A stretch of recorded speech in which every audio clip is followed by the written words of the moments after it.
On behalf of everyone at Gun Owners of America, I want to welcome you to Goals. Over the past year, there's been unprecedented wins in the fight to protect and restore the Second Amendment. But we are approaching the midterms, and as residents of many states around the country know all too well, elections have consequences. In Virginia, the billionaire-funded anti-gun lobby elected one of their acolytes, Abigail Spanberger, who as governor immediately turned the state into one of the most restrictive in the country for the Second Amendment. If you think that couldn't happen nationwide, think again. Elections have consequences. Even with anti-gun politicians not currently in the majority, they're biding their time and consolidating their power. Because there are 206 of us that are already standing in the wings, ready to take immediate action to ban assault weapons today. For 50 years now, Gun Owners of America has been standing in the breach, protecting the Second Amendment by never compromising and never giving up. What I love about your organization, you're the flagship up here now. The other organization has no voice now for whatever reason. Our grassroots membership, over 2 million strong, rises to the occasion when it's time to fight back against anyone who wants to infringe on our Second Amendment. Remember, you are Gun Owners of America.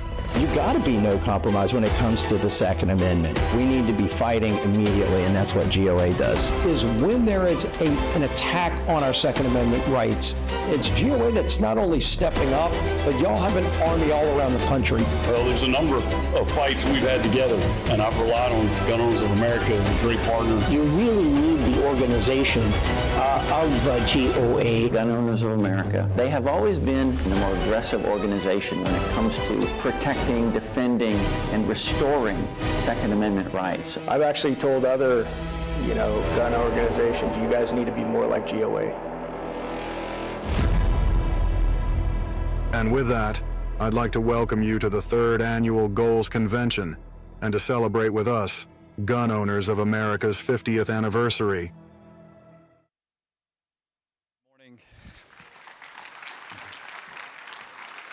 Good morning, ladies and gentlemen, and welcome to our 3rd Annual Gun Owners Advocacy and Leadership Summit, brought to you by Gun Owners of America. And welcome to a milestone that very few organizations ever have the privilege of celebrating. For half a century, GOA has stood on one simple principle: no compromise. Through changing administrations, changing political winds, changing courts, our mission to not only defend but restore the Second Amendment has remained steadfast. And that's simply because our freedom isn't something that we should be allowing to be negotiated away. Our rights are not chips to be bargained with. So thank you for being here. Thank you for watching at home, on our live stream, and thank you for supporting Gun Owners of America and being a part of our first 50 years of defending and restoring the Second Amendment. Now let's get to work to celebrate where we've been and get to work on the next 50. Thank you.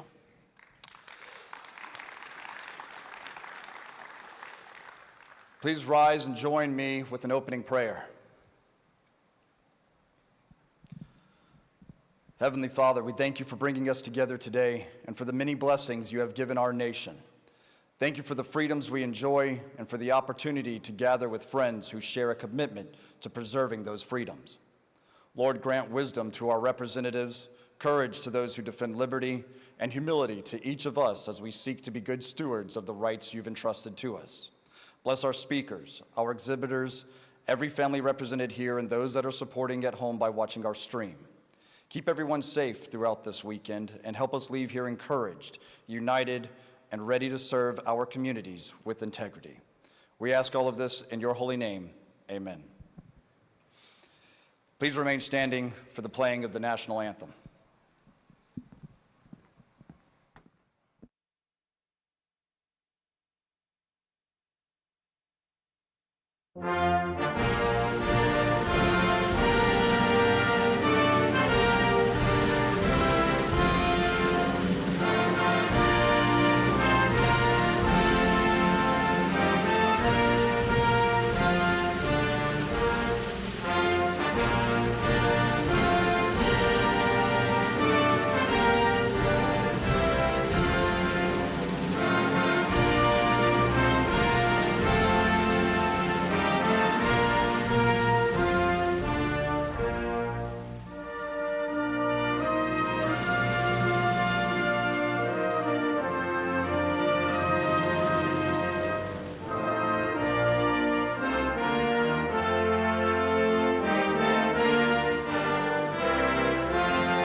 I don't know about you guys, but the national anthem, I hear it every time and it just motivates me, and I'm super excited for all of you to be here. Thank you. Thank you for being here and helping us celebrate 50 years of no compromise. Our first speaker is a true titan in the firearms industry and a staunch defender of the Second Amendment. He's the CEO of our Iowa-based title sponsor, Brownells.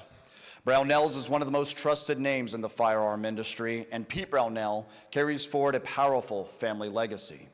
Pete is a visionary leader, devoted family man, passionate advocate for gun rights, and a leader who understands the importance of preserving our freedoms for the next generation. Please join me in welcoming Pete Brownell.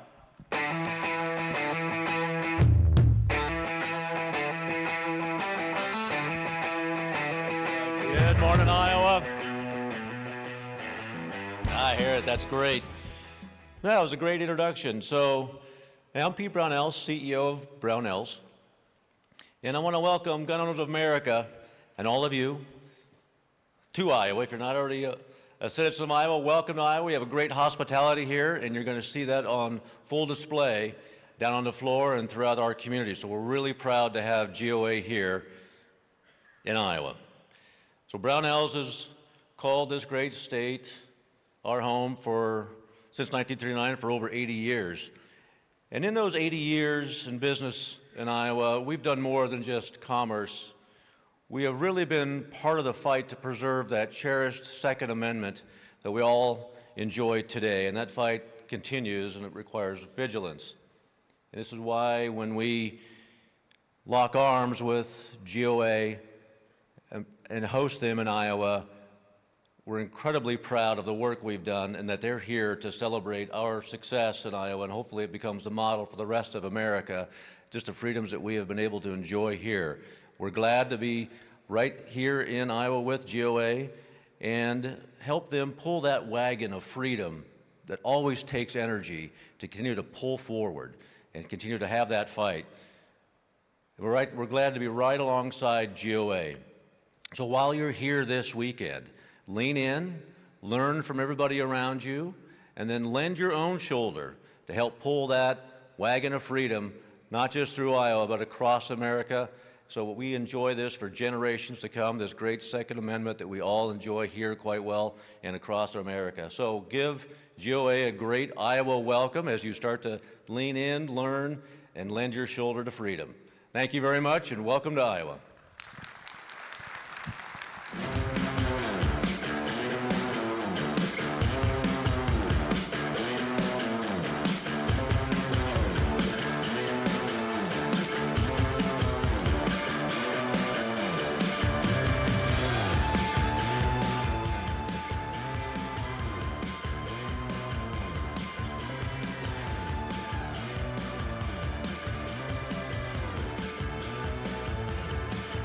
There it is. Next, I'd like to introduce a man who has been on the front lines in the fight for our Second Amendment since our founding 50 years ago with our founder, California State Senator H.L. Richardson. Tim Macy is the president of Gun Owners of America and has been instrumental in building GOA into the no compromise powerhouse it is today.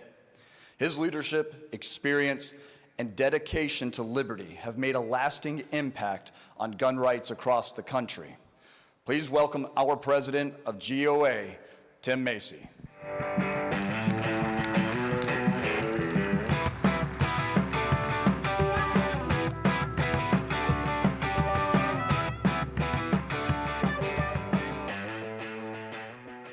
Morning. So we are literally a few months away from determining whether Donald Trump has any power or he's neutered for the last part of his term. The upcoming elections mean everything if we're going to keep moving forward. Does he do everything right? No. Does any president do everything right? No. Is he doing a lot of things right? Yes. Are we going to help him? Yes. We will point out the things they're doing wrong. We'll point out the things they're doing right, and we'll help them go the right way. Besides the elections, we have legal obligations, like 30 lawsuits we're involved in right now. And we could be involved in 60 lawsuits right now if we really were able to financially.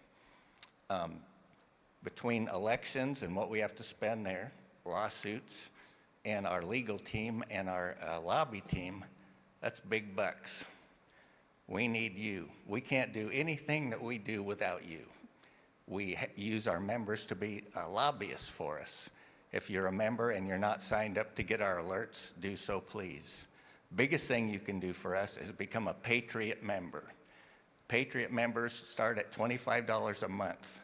And if you're a $25 donor to be a member at Gun Owners, I urge you to please do that every month. Right outside the doors and to the left by the escalators, there's a table.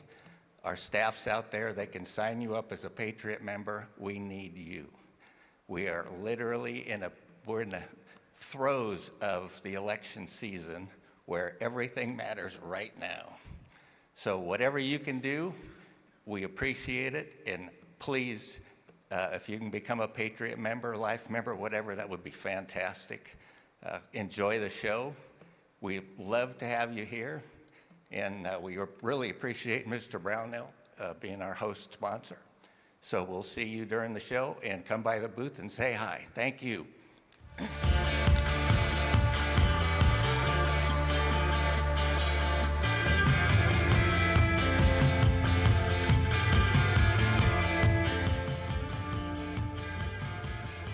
Ladies and gentlemen, our first panel that we have at Goals 2026 may very well be one of the most significant, as you will be hearing from some of GOA's warriors leading the charge in defense of our rights in the swamp of DC. They would be breaking down what is really happening on Capitol Hill and what it means for our Second Amendment right. So we've got the past, present, and future of no compromise. What these gentlemen do with our allies in DC are help to fight, as we've already mentioned, to not only defend the Second Amendment, but restore the Second Amendment. That looks like what we're doing with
Thank you very much. It is a huge honor to moderate this panel. I've worked with these guys in Washington for some of them over 10 years, and we've got a lot of fun battle stories to talk about, and maybe we'll get into some of them today. I'm going to start with Eric, who's got probably the most experience of almost anybody in the gun rights movement. That's a kind way of saying you're old. Yeah. So you're the senior vice president of GOA. Can you talk about how much things have changed in the fight for gun rights since you started? Specifically, I'm thinking about things like constitutional carry and what they like to call the assault weapons bans. Those were sort of defining moments in maybe your career, but certainly the gun rights movement. Yeah, so what a difference. I started in 1990 when some of the guys on this panel weren't alive yet. And it was a much different world when it came to our gun rights. Many of you will remember the anti-gun left frequently saying the Supreme Court has never ruled that there's an individual right to keep and bear arms. It's a collective right. I mean, that's where the debate was in those days. And so it was a real uphill fight, and there were a lot of losses. back in those days. What a difference from today. But, you know, you mentioned constitutional carry. That was one of the things, I mean, you know, it's really interesting. There are freedoms that we enjoy today that I truly believe if we were not here, GOA, us and you all, the members, there are freedoms we would not be enjoying today. And constitutional carry is one of them because we were the organization in the 1990s pushing for it. I mean, it's one of the reasons why Representative Ron Paul called us the only no-compromise gun lobby in Washington. And so we were pushing that. There were state legislators who were being threatened with F grades from pro-gun activists because they were demanding, no, we have to have a permit system. You know, people have to go through background checks. You just can't have people carrying guns without being screened. I mean, this is what they were telling us, and they came to GOA for help. Like, you know, what are we supposed to do? And we would tell them, each one of them, we've got your back. We will tell your constituents, you are the pro-gun candidate in this race, you know, in your reelection. And with that backing, it gave them the boldness to keep pushing for this. And so, you know, here we stand now at 29 states. You know, again, if we weren't there to kind of protect that young plant as it was growing, you know, I don't think we would have that today. One other quick thing, which I think is just a kind of a legacy thing that where you all can just be, I think, really joyful that, you know, us together, there has been a tremendous difference made by GOA being on the playing field, and that is with, I'm sure, with the Heller decision and what has moved forward. You're familiar with the text, history, and tradition test, that gun control cannot stand if it doesn't pass a text, history, and tradition test that shows that it's constitutional according to the text and history and tradition. Well, there have been studies done showing that amicus briefs can have a tremendous impact on justices when they're deciding cases.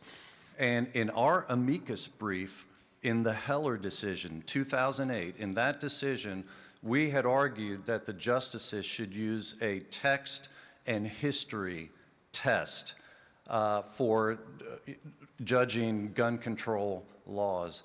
That term was taken by Justice Scalia, and he morphed it, and it eventually became what we know today, the text, history, and tradition test, which by the way, I don't know if you've been following this, not only is that the gold standard test in the Second Amendment, it's now being used in the First Amendment and other places. So, you know, here again, what a blessing that Gun Owners of America has been able to impact the application of constitutional law, the return to looking at the Constitution, the actual text, as opposed to having judges weigh, well, is there a strong enough reason for the government to impose the restrictions that it is? And of course, liberal judges would always say, yeah, there's enough reason because, you know, we need safety, and everybody knows that fewer guns means more safety. And that's kind of the thinking that anti-gun judges would go through. So, constitutional carry and text, history, and tradition, wow, those are two big things that if there was an alternate universe where GOA wasn't present, we probably wouldn't see that. Thank you very much, Eric.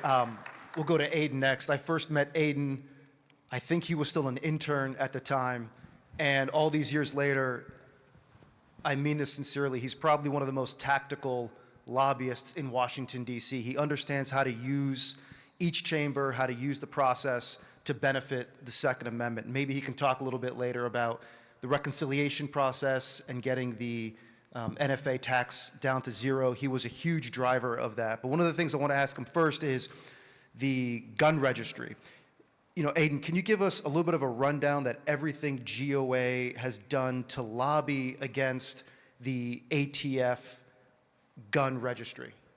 Well, thank you for the kind words, Phil. And I think this registry story is a really great example of all of the elements of GOA that you support coming together in a very successful way. And so one day our attorneys came to us and said, hey, we've got this leak.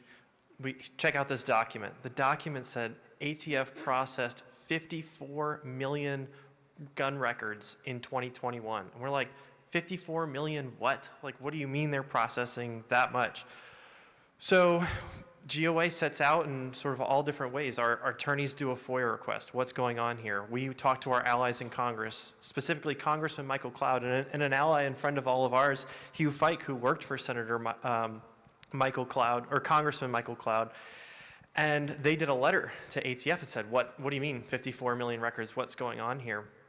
And what we got back absolutely shocked us. ATF admitted to 52 members of Congress that they had 920 million records in a database, and 800 million of them were digitalized and searchable. I mean, this is a gun registry, right? This is an insane infringement on our rights. What is ATF doing with all those records? So Congressman Michael Cloud's written this bill to delete all of those records, and GOA's FOIA comes back, and we get the manual for the registration machine. We get the search bar and screenshots of what it looks like to actually use the registry, and lo and behold, ATF's able to search not only by serial number and not only by FFL, where they can, run a so-called gun trace, but they are able to filter by make, model, serial number. These are the elements of a gun registry. You can use that database to pull a list of every AR-15 a gun store ever sold. And then you take every gun store in a particular state, and you've got a door-to-door confiscation list for so-called assault weapons.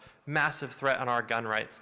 So we've been able to use that momentum, that information, to both lobby for support for our bill, but we also use the appropriations process, and now Congressman Clyde and Congressman Cloud both sit on the Appropriations Committee, and they've introduced language 2 years in a row to also defund that gun registry, and that's been included in the bill. Now, it hasn't passed. Congress has just been passing continuing resolutions upping last year's budget, but when we finally have big majorities, conservative majorities in Congress, that bill is the blueprint for what Republicans are going to pass, and it includes defunding this entire gun registry. So that's pretty huge. And then finally, because of all of your activism and all this attention that gun owners have given to this gun registry, the Trump administration is actually taking some action. And so now that they're in power, they're looking, they issued 34 new rules and regulations, and one of those is actually dealing with this gun registry. Now, it doesn't go far enough. They say, we want to keep the records at gun stores for 20 to 30 years, and then if you go out of business, we'll transfer them to ATF, and ATF will keep them for another 20 to 30 years. I mean, that's crazy, right? You could buy a gun at age 21, and your gun record doesn't get deleted until you turn 81. That's insane. That's your first handgun. That's a lifelong gun registry. That's completely unacceptable. So we're going to push them, and we've done public comments, and you have until August 4th to submit your own comments. So I encourage everyone watching to go to the Federal Register, look up this ATF registration rule, and comment. But we are working to repeal this registry, and it's having an impact in Congress, it's having an impact with the Trump administration, and one day we're going to win this fight and destroy this gun registry. So thank you for all your support you've given to that. And I'll tell you one piece of information that's going to be coming out soon, but that hasn't been made public yet. We have a current updated record count from ATF as to how many records are in this gun registry. 1.4 billion. 1 billion gun records in a digital searchable database. That's a huge threat to our rights, and we all have to band together to destroy this thing. Thank you, Aiden. Next up, we've got Ben. I think the best way I would describe Ben is a quiet storm. He walks in a room, he's very unassuming, but he absolutely knows his brief, in large part thanks to mentorship from Aiden and Eric and the rest of the team. Ben, you've worked a lot on the veteran gun ban. What can you tell us about that fight and how you went from where you were to where you are to where you want to be on that? Yeah, so like you were talking about with the mentorship, this is a fight we've been in for 30 plus years, so longer than I've been alive. And it started really first with Brady Handgun Control Act, putting on veterans who had essentially trouble balancing a checkbook with their benefits and considering them the same as someone who had been mentally adjudicated as insane. So the Veteran Affairs Department was saying that anyone who can't balance their checkbook, can't manage their benefits, is the same as someone who's a criminal, a felon. And obviously we have a major problem with that, and we've been fighting for 30 years, raising the information around it. I have friends that are veterans who ask me, like, oh, what is this veteran disarmament thing you're talking about? And they've never heard of it before. They own guns, but they also have fiduciaries that manage their benefits. And they're worried about that exact same thing. A lot of them won't go to the VA for that reason. They won't get the benefits that they've earned because they're afraid about losing their rights. So, it starts with Eric, being one of the first people and really starting it off, getting us on the right path. And that's probably the biggest thing I want to say is, if you look up here, it's essentially 3 generations. I've had great mentorship from both of these people to my right, and that's how we keep these fights alive. In federal affairs, we're fighting on these issues not in years, not in months, but over decades. And we're always constantly pushing, and you have to ask us, why isn't this getting done right now? And unfortunately, we'd love to snap our fingers and get rid of everything possible, but there's a lot of base work we need to do first to build it up, to normalize it, to shift the Overton window to where Congress is saying, hey, let's get rid of this. And talking about, this might be easier for the NFA. Obviously, everyone in this room is short barrel rifles, short barrel shotguns, all of that you should be able to buy that at Walmart without a background check. It wasn't until I started about 4 or 5 years ago and the Biden pistol brace came out when we were talking to members of Congress, they're like, hey, Biden administration's trying to ban these pieces of plastic on the back of guns, and you're going to get 10 years if you put it to your shoulder or if you don't register it with the ATF. Now, for a lot of these guys who don't shoot guns as much, who don't understand the NFA, and just think, oh, it's a criminal law that's been around since the 1930s, they weren't invested in it. But when they heard the fact that 40 million Americans could become felons overnight, then they got invested. And that's really the basis for our $0 tax in reconciliation, is first with the Biden pistol brace ban, saying, hey, 40 million Americans are going to become felons overnight if you don't stop this.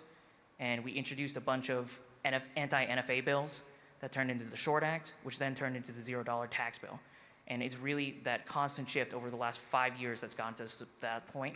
And that's the exact same thing with the veteran stuff, is we've been working for the last 30 years talking to members of Congress, talking to staffers about this, building that base level understanding, knowledge, to now when we're in power with the Trump administration, with both branches of government, it's immediately, oh yeah, that's a quick, easy thing we can do that is pro-gun and pro-veteran. So obviously we have to thank the Secretary of Veteran Affairs, Doug Collin, for immediately implementing that executive order, as well as members of Congress, Chairman Mike Bost, who was instrumental in fighting for the last 3 years to get a rider put into the appropriations process that would defund Veteran Affairs' ability to put veterans on that list.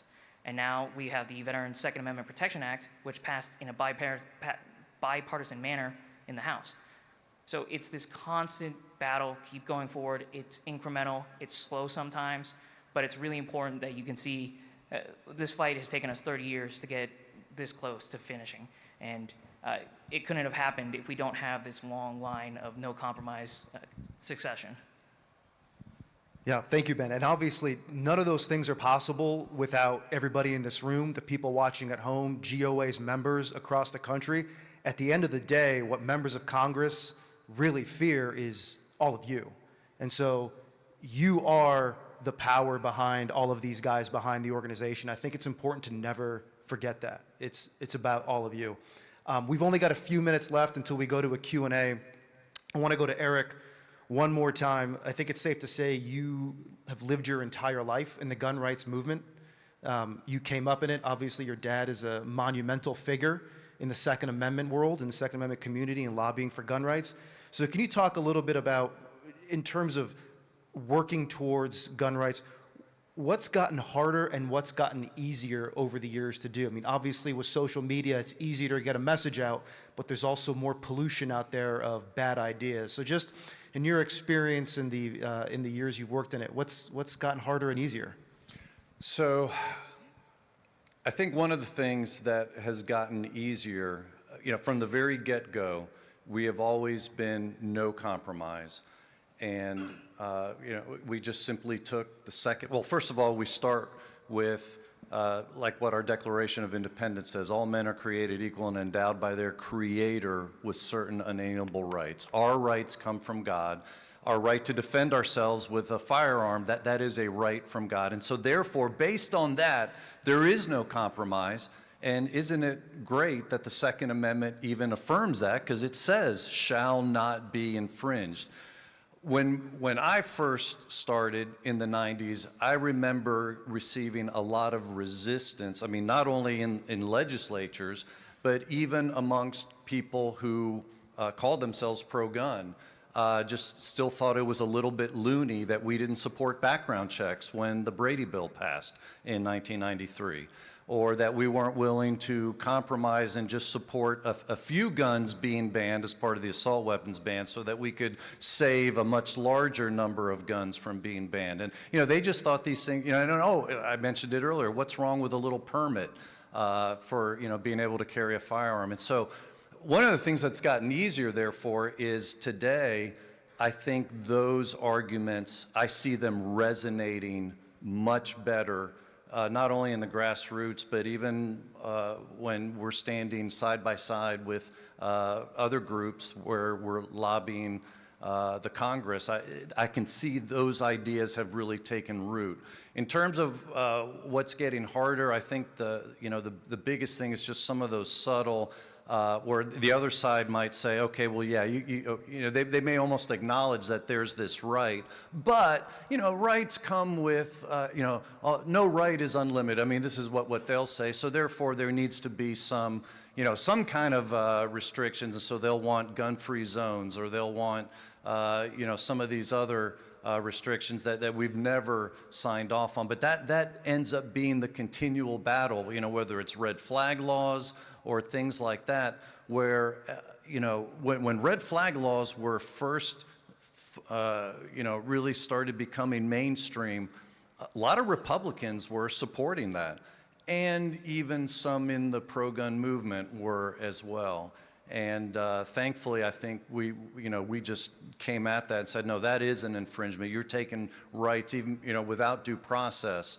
You're denying people their rights. And I think today we're in a much better place. In fact, I forget the exact year, I think it was 2022, 78% of the Republicans that were defeated in their primaries had voted for red flags. So, we've done, I think, not just us as GOA, but, with our members' support as well, has been crucial in being able to communicate to legislators, no, that is not appropriate, it's not constitutional, and we will vote for somebody else if you're going to be supporting that. Thank you very much. I think we'll have time to take a few questions from the audience if you all want to start lining up at these microphones in either of the aisles.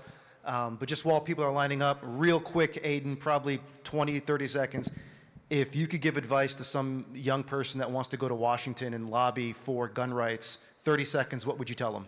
Well, you're absolutely welcome. Come and get to know your member of Congress. You can come to Washington, like Phil said, and you can make an appointment. You can ask to meet with the congressman or their staff, but you can also do that back in your district, back where you live. Just go on your congressman's website, look up where their address is. They have multiple offices in every district, and go and set up a meeting there. Try to get to know your congressman at the next town hall, and then talk to them about GOA, talk to them about the bills we're promoting. Why is your grade bad? Why did you vote wrong on this? Because Ben and I and Eric were all telling these members, don't vote for this bill, it's got gun control in it. So there's no excuse for these guys. You just have to hold them accountable.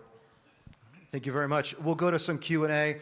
Just to reiterate, please ask a question, don't make a statement. We have a few people lined up, so we want to try to get through as many of them as possible. Yes, sir, right there. Yes, thank you, gentlemen, for coming to Iowa. Really appreciate you here and your wisdom.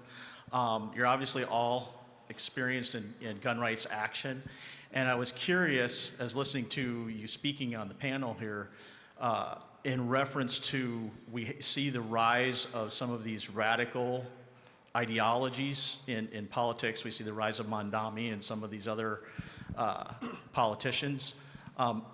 What in particular ideologies are you concerned about as they rise and potentially threaten our gun rights? Well, I think you certainly hit on Mondami and the socialist idea, where now many, especially young people, are identifying themselves as agreeing with socialism. And we should understand, I mean, socialism is, the total opposite of God-given rights.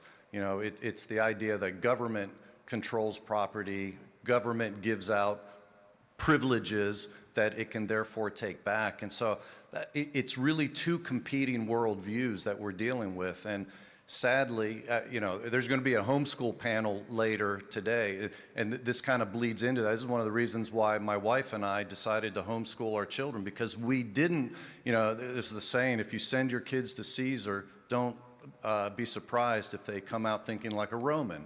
And we didn't want that for our kids. And so, I think we can't worry about what we can't control, but we should try to be active in what we can control. And I could control what I taught my kids. And all my kids are anti-woke, anti-socialist, and they love Jesus. So, that's why we wanted to teach them. Thank you. Sir, right there. All right. Good morning, gentlemen. Thank you for being here. My name is Edward Boki. You discussed earlier, just briefly, the line of mentorship and each new generation, each decade, inheriting this fight, continuing to bear the cross of our Second Amendment rights. I know that I'm the next generation in that, and I want to carry that as well. What internship or work opportunities as an 18-year-old Hillsdale College student can I get involved with and take on with you guys? Because I'm here to be an integrous statesman. That's my calling. And I want to inherit this fight and bear the greatest burden that I can with you guys. And I just want to know if there are any opportunities that you could turn me on to. Appreciate it. Yeah, let's talk afterwards, but I love your spirit. I love that fight, and we want to get you involved. So let's maybe meet over there afterwards. Thank you. Great question. Right there, please. Good morning. We know that the Second Amendment is the floor for the protection of rights as it pertains to the states as well, and that the states can protect gun rights more than the Second Amendment. Do you have any opportunities to eliminate gun registries in the states? Because like Washington State registers all handguns. I'm not quite sure that, so at the state level, you might have some sort of court-based action. I don't think that the Second Amendment legal sphere is really ready to handle gun registration at this moment. So your only option would be state action with the state legislature. Again, in Washington, I'm not quite sure that's going to be very successful. So I think a lot of it is building attention to the fact that there is gun registration. A lot of people say, my gun's not registered. Yes, every single gun that's ever been sold commercially since like 2002 has a 4473 that's never been destroyed, that's going to end up in an ATF database if we don't do something. States have gun registries, and we have to destroy those. So first, I think we have to do that sort of activism and outreach and let people know that this is a reality. Then I think most people know gun registration leads to gun confiscation. I think even a large percentage of Democrats, when polled, will admit that. So as long as you can get people to understand there is a gun registry, they know where it leads, and then we can, build the momentum to repeal these. I know we have a lot more questions. Unfortunately, we are out of time. These three are going to be hanging around the stage for a little bit. Feel free to walk up to them and just ask them about what they're doing, how you can get involved, and any questions you might have. I just, one more time, want to thank everybody for being in the room today, for hanging out, for going downstairs, seeing all the stuff. But like I said before, GOA is your voice in Washington and around the country. And so I think it's really important to remember that. And so with that, let's give these guys a hand and we'll keep going.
fight is ever finished. Because once you've maybe knocked down that individual that you were in a fight with, at some point in time, that person's or that thing or that ideology is going to come back and get you again. So no fight is ever finished, and particularly the fight for the Second Amendment, particularly the fight for all of our rights, actually. And I got a couple of things that I'm going to read you because I think it's important, because there's two Federalist Papers, Federalist Paper 29 and Federalist Paper 46, Hamilton and Jackson, who crafted those two Federalist Papers, and I'm just going to read you a little bit of tidbit out of there because it's really important to this issue. Because the Second Amendment, as it says, begins a well-regulated militia being necessary to the security of a free state. The militia cause is what gets a lot of attention. And that's not the issue, though, because that's what I think it was Hamilton talked about in Federalist 29. It was really about a militia, a well-regulated militia. You got to have that to protect the defense of the nation, the defense of the state, the defense, and they were still talking about the colonies at that time. The rest of the phrase really is where the framers, what they really meant. What the framers meant of the Second Amendment, they believed that the right to keep and bear arms was absolutely necessary to the security of a free state. Not helpful, but not important, but absolutely necessary if we are to protect our freedoms. And if I had asked, and I might have suggested, if I was sitting with that august group at that time, I might have recommended that the Second Amendment be the First Amendment, because then everything else could flow from there. Everything. So the people that are in this room, and I know we're live streaming, I don't know what the numbers are that are live streaming, people will get this online or whatever. We are in a very, very difficult time in this country. Don't kid yourself. And I mean, when the old adage, anybody that's ever served in the military, when an inspector general shows up to your headquarters, we're here to help, that's one of the biggest lies. Okay? Our federal government right now is so overbearing. Just listening to the panel, and you heard some of the answers to some of the questions, and then you're going to hear some things during the course of the day. Most of you have conversations in your hometowns or wherever you come from, around the tables, around your breakfast tables, dinner tables, whatever, in your communities, in your churches or whatever. We are in a very, very difficult place. We're in a place where we're between, I believe, we're between the periods of complacency and apathy as it comes to the rise and fall of empires. And we are an empire, whether we want to describe ourselves like that or not, just like the Roman Empire, the British Empire, Byzantine Empire, Athenian Empire. All those empires do not exist anymore. Ottoman Empire, right? That's the longest serving empire in the history of the world, if you didn't know that. It's around between 12 and 1,400 years. The average age for the existence of an empire is around 250 years. That's studied, that's written, that's documented, that's factual. Around 250 years. Because what happens is you come out of a place called obedience, just like what we were when we were obedient to the British. Right? We were being the colonists, the colonies at that time for, frankly, really a couple hundred years. We were obedient to the British. And then that obedience, there was like a sense of enlightenment, and leadership rose and said, enough. We're going to get rid of this yoke of tyranny.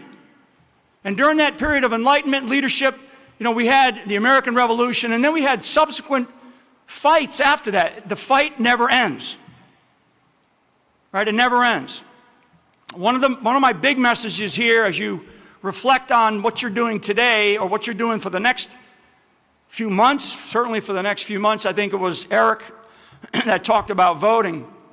And I've always talked about voting, right? Even though our election system is so screwed up.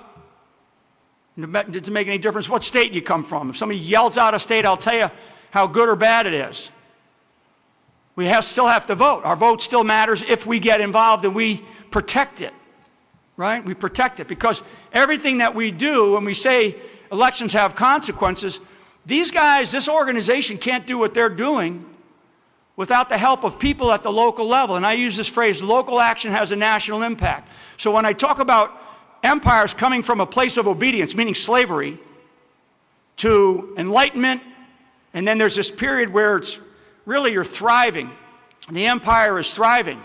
In the United States of America, it took almost 100 years for us to get to that point. It was really post the Civil War. And then, of course, we went through other wars, but then we had World War I, and we weren't, we kind of came out of that okay, I guess. And then, we're still in the age of industrialization. America's coming on strong. Prior to World War II, the U.S. dollar was not the currency of choice globally. That's not that long ago. There's maybe people in this room that were babies at that time. It was the sterling, British sterling. Prior to World War II, the currency of choice globally, because the sun never set on the British Empire.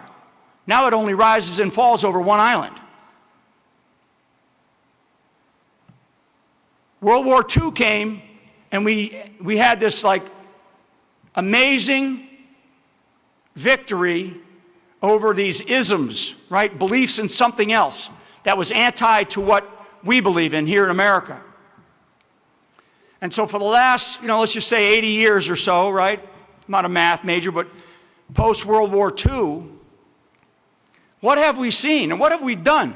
And where have we gone as a generation, right? My father served in both World War II and the Korean War. My grandfather served in World War II and World War I and the Korean War.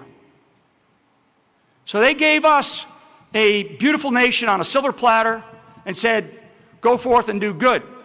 And so we thrived as a nation. We grew. You look around at all, wherever you're from, you look at your state capitals, you look at the beauty that America still has, still possesses.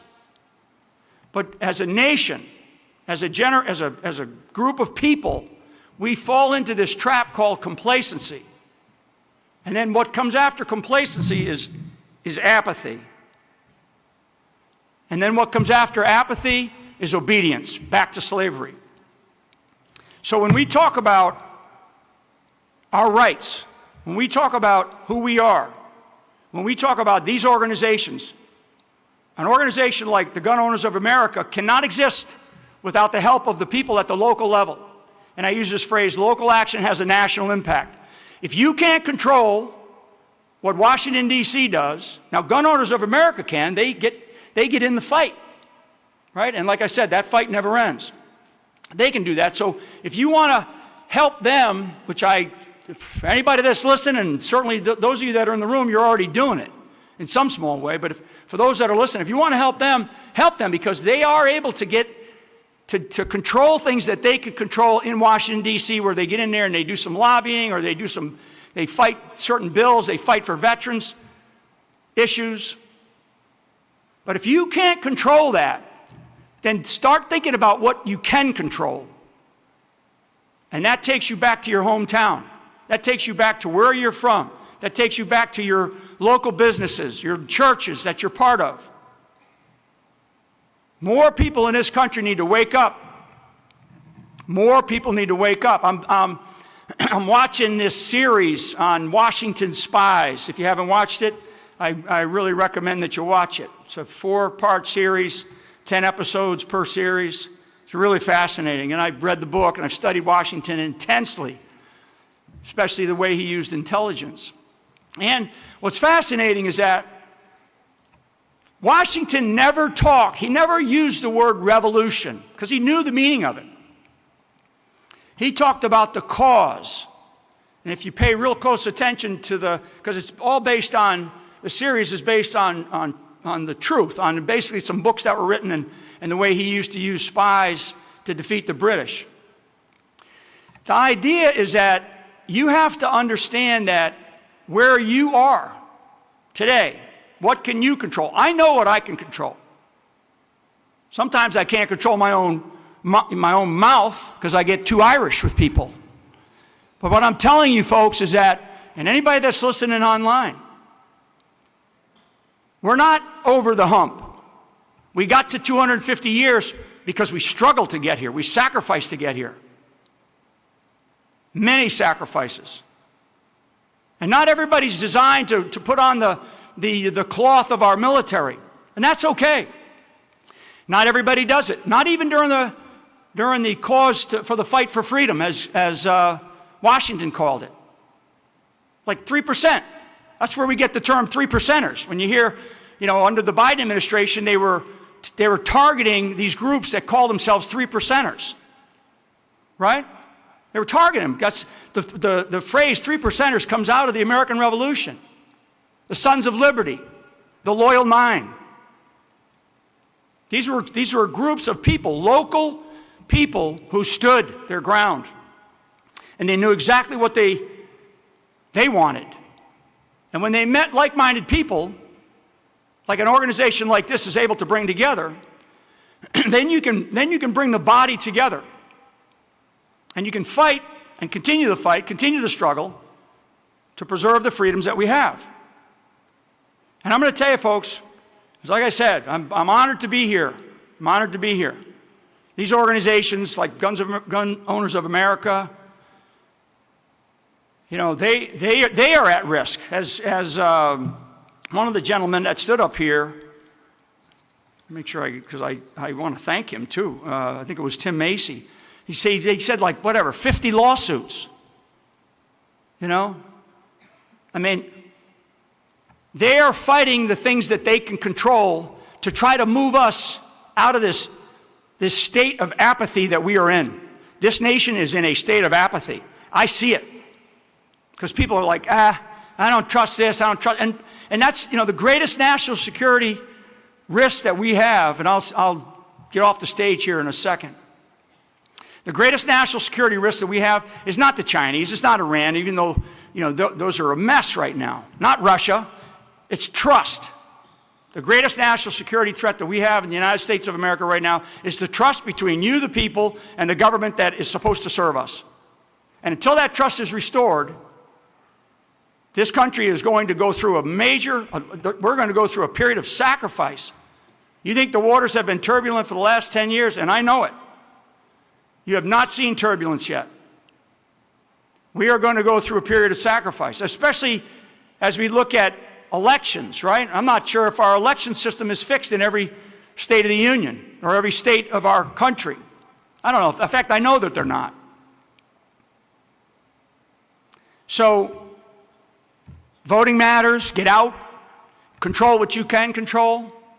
Decide how you're going to serve this nation. Like I said, not everybody's designed, not everybody has it in their DNA to serve in the United States military. That's okay. So the question that I'm going to leave with you, and I'll get off the stage. How will you serve? How will you serve your community, your church, your state, your county, and this nation? Ask yourself that as you go through today, as you go over the next couple of days, as you go back home, and you start to reflect on what is it that you're doing to serve. Because if we don't have more people standing up, stepping up, and speaking up about serving this nation, whether it's at a school board, a committee hearing, some local thing, then we deserve what we're going to get, which is to go right back into a place of obedience. That's not for me. So with that, I'm deeply honored. I want to thank Tim Macy, John Valecco, and Eric Pratt, who was just up here, some of the leaders of Gun Owners of America. I'm deeply honored to be here. Congratulations on your 50th anniversary. God bless America. Thank you.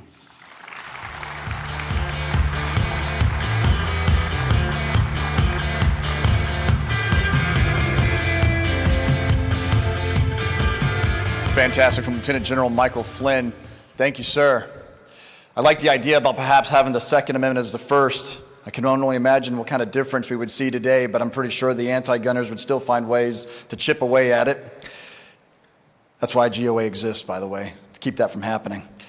Our next speaker has built a reputation as a fearless defender of the Constitution and the rule of law. As Iowa's Attorney General, she's been a strong advocate for individual liberty and has worked to protect the rights of law-abiding Americans. Please welcome Iowa Attorney General Brenna Bird.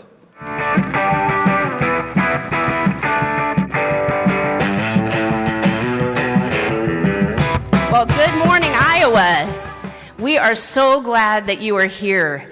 with us, and we're so glad. I'm just proud as an Iowan to have goals here in our state. So it is a big deal. We've got a lot of great people here.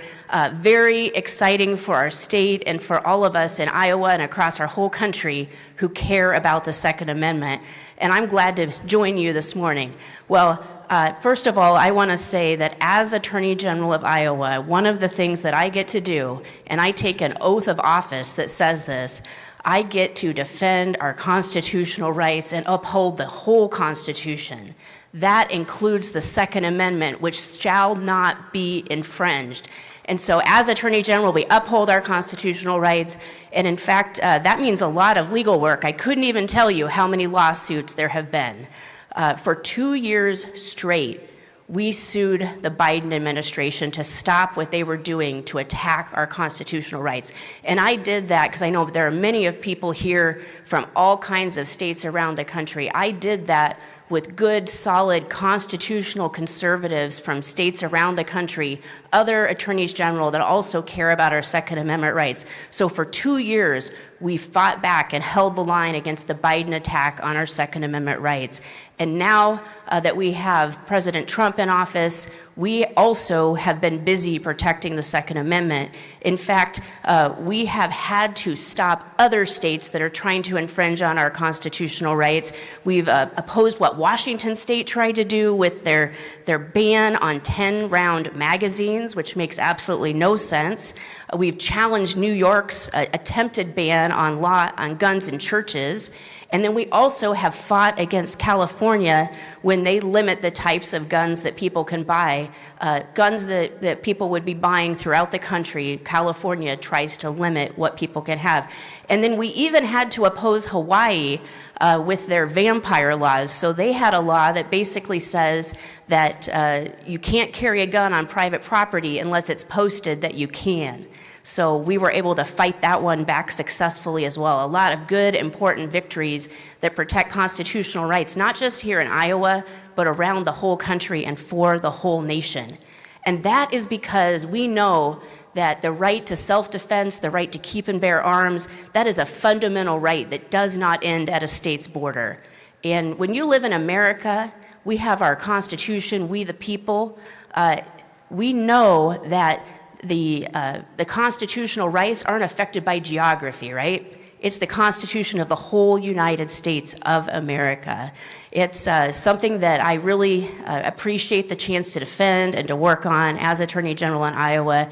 And, you know, we face, though, this year a big fight nationally. We've really seen, I call it the radical left, even the socialist left, really pushing back with their extreme lawsuits. And we see the New Yorks and Californias trying to do everything they can to punish law-abiding firearm owners and companies that do business, small business, big business. They are going after absolutely everybody, Second Amendment rights. And so that is something that we see as a national issue, and it's even come here to Iowa. So when I first got elected as Attorney General 4 years ago, I ran against a 40-year incumbent who did not respect our rights under the Second Amendment. We had a big victory there, big changes. But this year, I'm up for re-election, and my opponent, Nate Willems, does not support our Second Amendment rights. In fact, when he was a legislator, he even voted against the Stand Your Ground law in Iowa, which is the law in Iowa, that basic human right that you have to defend yourselves, to defend your family, that you don't have to retreat when someone tries deadly force on you and you need to defend your family. You shouldn't be worried about that. You should be able to defend your family, defend yourself using deadly force if necessary. And so that contrast really could not be more clear. We know that our constitutional rights matter, that they must be upheld, they must be respected. And you know, whether it's Iowa or any other state, you cannot afford to have a state attorney general who doesn't back up your constitutional rights. And as part of that, we need to understand how important it is that we all show up, we're involved, we volunteer, we vote, we stay informed on the issues, because this election, the Second Amendment, really is on the ballot. And let me promise you this as well. We have done so much work to uphold the Constitution in Iowa, and I know that we all care about our Second Amendment rights. I was someone who was born and raised on a farm. In fact, one of my favorite memories as a kid is with my dad going out back of the farm in the snow because it was a little less busy in the winter, and in my snowsuit, 8 years old, and my dad teaching me and my sister how to shoot a .22 at some rusty old tin cans on the farm. And he'd sit us down in the snow and be behind us and help us to understand gun safety and how it worked. And that was our first experiences learning how to do that. And I wish that every kid in America had an experience like that. So those rights are deeply ingrained in my heart and in who I am, in the family that my husband and I raise as well. And I want to promise you this. I know you care about all of our constitutional rights just as I do, and our Second Amendment rights. I want to promise you this. Just as long as I'm your Attorney General, I will always have your back. I will always defend our constitutional rights, and we will fight back against those who attack our Constitution and our rights in this country. Thank you very much, and enjoy the gun show today and everything else that is here today. It is a wonderful thing for us all to come together. And God bless America, and thank you for coming to Iowa.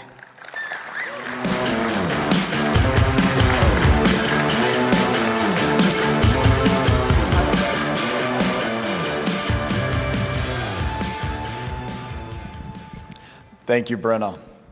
Our next speaker is a proud Texan, a dedicated advocate for agriculture and rural communities, and a strong supporter of the constitutional freedoms we all cherish. He's running to serve as the next Texas Agriculture Commissioner. Please welcome Nate Sheets.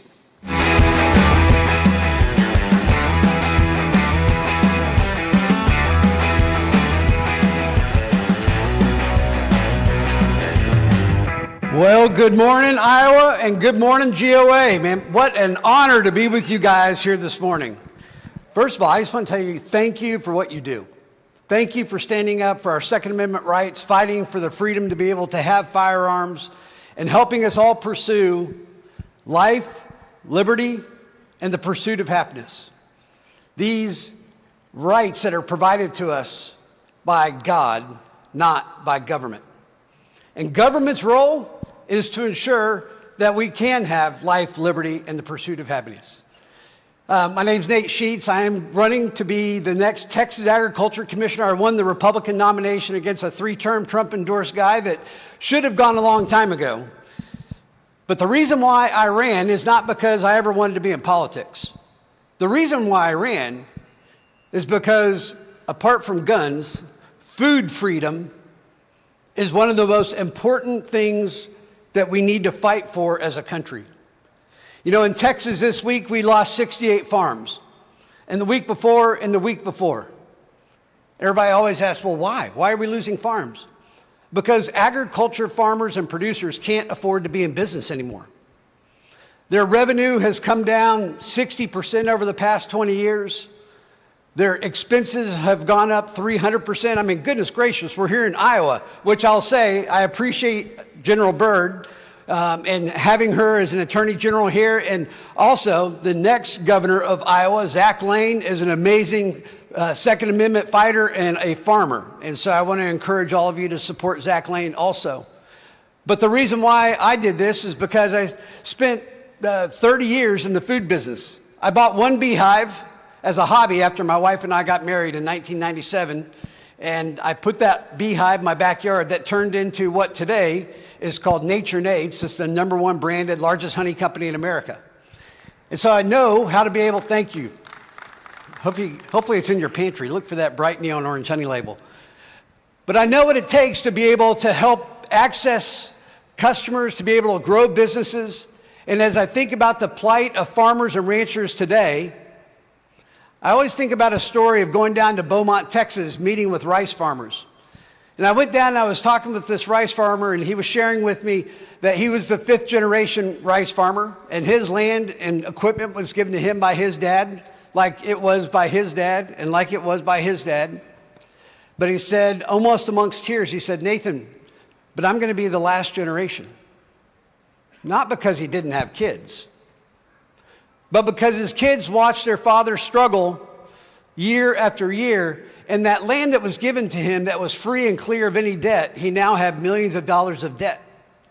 And the reason is because then he shared, and I just sold my rice crop for 40% less than it actually cost to make it.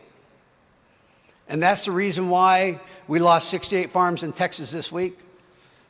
But that's just not a Texas thing. That's happening all around the country. I think we lost 107,000 farms in America last year. If you want to go to war, not only do you need guns and ammo, but you need a supply line to keep our war fighters engaged, hydrating, and feeding. If they don't have food, then we lose.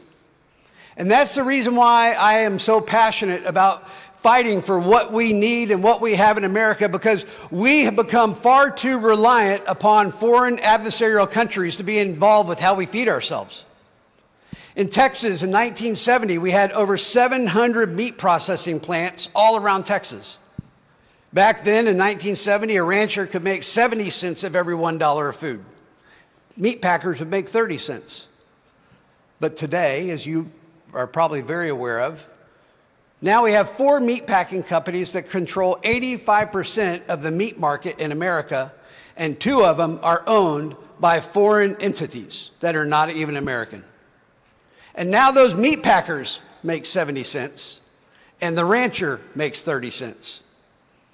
And that's why we continue to lose agriculture as never before. But it's not just limited to the impact of food on the production side, but the impact of how we feed ourselves in America. We have been in pursuit of cheap calories for decades, ultra-processed foods. And the result of those pursuit of cheap calories has been very, very expensive on Americans and on America. The result on our health, 70% of all Americans have one chronic disease or more. You know, 78% of kids 18 to 25 can't even serve in the military because of their health related to the food that they eat. And we spend $4 trillion a year treating symptoms of diseases related to the food that we eat. And in Texas, we'll spend $200 billion this year on Medicaid, again, treating the results of the way that we feed ourselves. So these cheap calories have not been very cheap. But we can change it. And that's why I decided that just riding off in the sunset after being in business was not an option for me. I was raised to serve.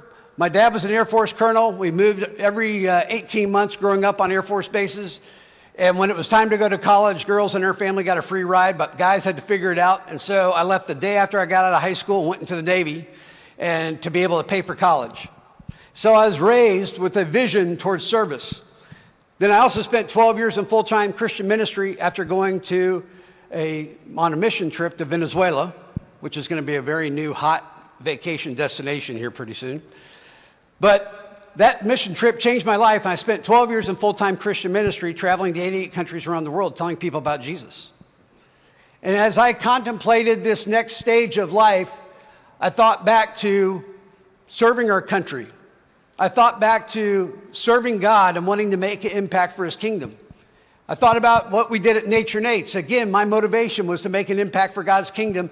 And so today I stand before you in pursuit of a political office to fight for food, to fight for farmers, but also to make an impact for God's kingdom.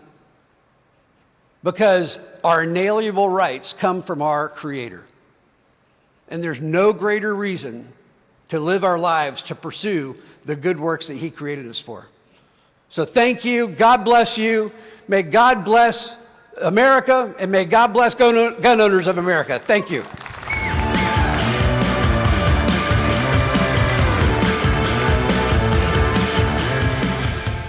Great job, Nate. Love it. Our next speaker is attorney Bill Olson, who has worked with GOA for over 45 years of our 50-year history, even setting up Gun Owners Foundation as a separate organization in 1983.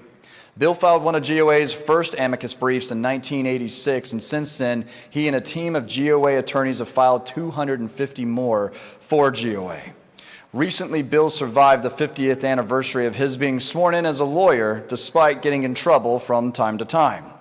After President Reagan appointed Bill as chairman of the board for the Legal Services Corporation, he was sued by former board chairman Hillary Clinton.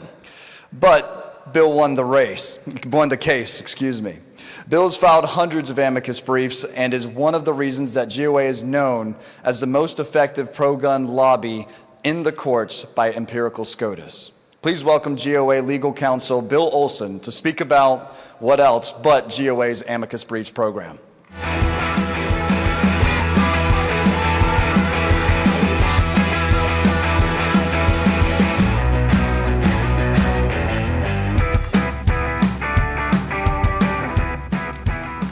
Inspiring music. It has been a pleasure for that 45 years to work with Gun Owners America in one capacity or another, and we have brought together a legal team from around the country of quite a few lawyers, and 7 of them have come here today. And so during the rest of the day, you'll hear from a couple of them, and then there's some panels and such, and all of them would be certainly happy to talk to you about any legal issues you may have and any thoughts you may have about how we can improve things. So we have 2 parts of our legal program. One part of this litigation, and that's mostly what the other panels are going to be about, and then we have the amicus brief program. The litigation goes on and around the country when we, Gun Owners American Gun Owners Foundation, are in charge of handling the attack against the regulations that have come against gun owners. And then with respect to the amicus brief program, we're supporting other organizations who have brought litigation. And Gun Owners of America has never cared who got the credit as long as the Second Amendment won. And so that's why our amicus brief program has been so much more extensive than others who don't participate in these cases. But let me explain what an amicus brief is, first of all. When 2 parties get in litigation, the courts allow a non-party, like Gun Owners of America, an interest group, to be able to advocate for whatever position they may have, because after all, when the court decides the case between those 2 litigants, it affects all of us. So Gun Owners of America, if it's a Second Amendment case or many Fourth Amendment cases or other cases that are critical to our preservation of our liberties, we want to be able to be heard, and they allow us to do it. I filed the first one of these in 1981 when President Reagan was in power. They were much less common back then. Now we can have cases with 60 amicus briefs in the U.S. Supreme Court. They're still uncommon in district courts, but we file them in district court, and they will accept them. We file them in all the circuits across the country, the federal circuits, and of course mostly in the Supreme Court. And I actually have updated numbers for the number of amicus briefs Gun Owners of America has filed. It's now a total of 200, and we counted the ones that occurred before we were involved, 266 amicus briefs across the country, of which 140 were in this U.S. Supreme Court. Gun Owners of America doesn't want any courts to get it wrong, even if we're not the litigant. So today I want to talk about a couple of the specifics of those amicus briefs. You know, it's interesting, and I think you've already heard that until 1939 in the Miller case, the Supreme Court never really addressed the Second Amendment, never came up. I guess we didn't have a lot of bad gun laws. But in the Miller case, it was a challenge to the National Firearms Act ban on sawed-off shotguns. And it's a very curious case because Miller, who was the defendant, he won in district court. And it was under different rules than we have now, but he had a direct appeal to the U.S. Supreme Court, or the government did, and they brought the appeal to the Supreme Court. And guess what happened? Miller's lawyer didn't show up for the oral argument. I don't know how that happens. Seems like if I was going to argue a case, I might try to make it, but I guess if you're a criminal defendant and it's a little-known case, and it was 1939, things were different, he didn't show up, and guess what? He didn't win. But in that case, the National Firearms Act was upheld, and we came up with this very curious notion that somehow the Second Amendment protected a collective right, not an individual right. And it's almost bizarre to describe what that theory is. And that's based on the word militia, because they say a militia is the same as the National Guard. There are two kinds of militias discussed in the U.S. Constitution. One is the state militias, the other is the people's militia, which is the well-organized, self-organized body. And those militias, they get to pick their own officers. It's very interesting history. And when the Heller case came along in 2008, many years after the 1939 Miller case, we were able to tell that entire story. And I think that can only help once they understand there are two militias. And the one that's in the Supreme Court is the citizens' militia. But to get to the Supreme Court, there had to be what's called a circuit split. You had to have two different circuits or multiple circuits disagreeing with each other as to how a provision of the Constitution should be interpreted. And that didn't happen until the Emerson case in 2001, and Gun Owners of America filed an amicus brief in that case, which was along the lines of what the court decided. We didn't file it. I give credit to the people who did. It was a great effort. And then along comes the Heller case, and Eric already described how we argued text, context, and historical setting, and how that's become the watchword. And Ben talked about something that really is a way to describe what Gun Owners does. We open the Overton window. We make concepts that were formerly considered crazy, radical. You can't argue that. The judiciary is going to be offended. They're not going to take you seriously. Well, we argue it because it's right. And here are the ways in which GOA's amicus briefs have been distinctive. First of all, we don't support in any way interest balancing, and you heard about that before. They used to say, well, there's an individual, he has a right to hunt, he has a right to target shoot, but on the other hand, the government has to protect us all from crime.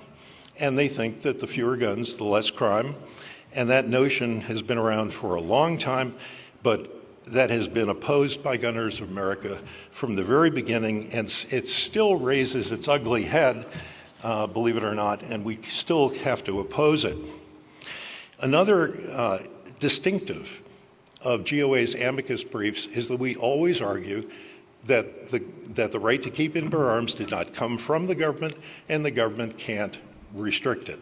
It's a God-given right, and in appropriate cases, we actually put as the first citations in our table of authority and quote in our brief, Scripture.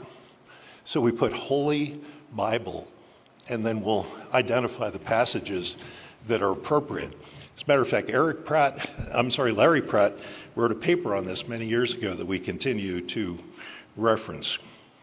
So the next distinctive is the purpose. Because for many years they would say the Second Amendment is all about target shooting and hunting. It's a sport. Really, you can limit it. And we keep saying, no, this has to do with limiting the government. And again, as General Flynn said, it has to do with the free state. It is necessary for the preservation of a free state. We've used that in so many briefs and explaining how the people need the ability to resist the government. And that leads into the next distinctive, excuse me, and we've had other gun groups say to us, you can't say that. And what they tell us we can't say is that the Second Amendment protects fully automatic weapons. They say that's a bridge too far. And there have been lawyers who have argued to the Supreme Court, oh, of course the state can restrict machine guns. Just not this case, because that would be going too far. And we actually had one case where a Supreme Court justice said to counsel, well, if you concede the point, then haven't you conceded everything? Because we don't have a gone too far test in the Supreme Court. And if you concede we can restrict some arms, why not all arms? We also have, we're not adverse to bad facts, we're not adverse to other aspects. And let me tell you, the one thing that's interesting, we put into AI how would you evaluate our presentations and it's compared to others? We are more absolutist, more no compromise, more aggressive. We are detailed in our constitutional history, and we push the envelope. So if that's the kind of briefs you want to support, you're in the right place. Thanks so much.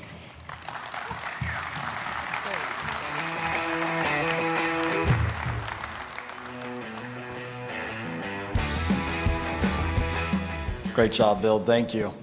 Our next speaker has become one of the most trusted voices in the Second Amendment community, keeping millions of Americans informed on the latest firearm news, legislation, and court decisions.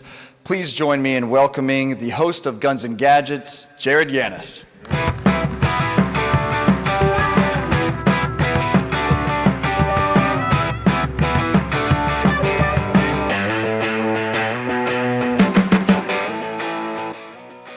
Hey, how we doing today?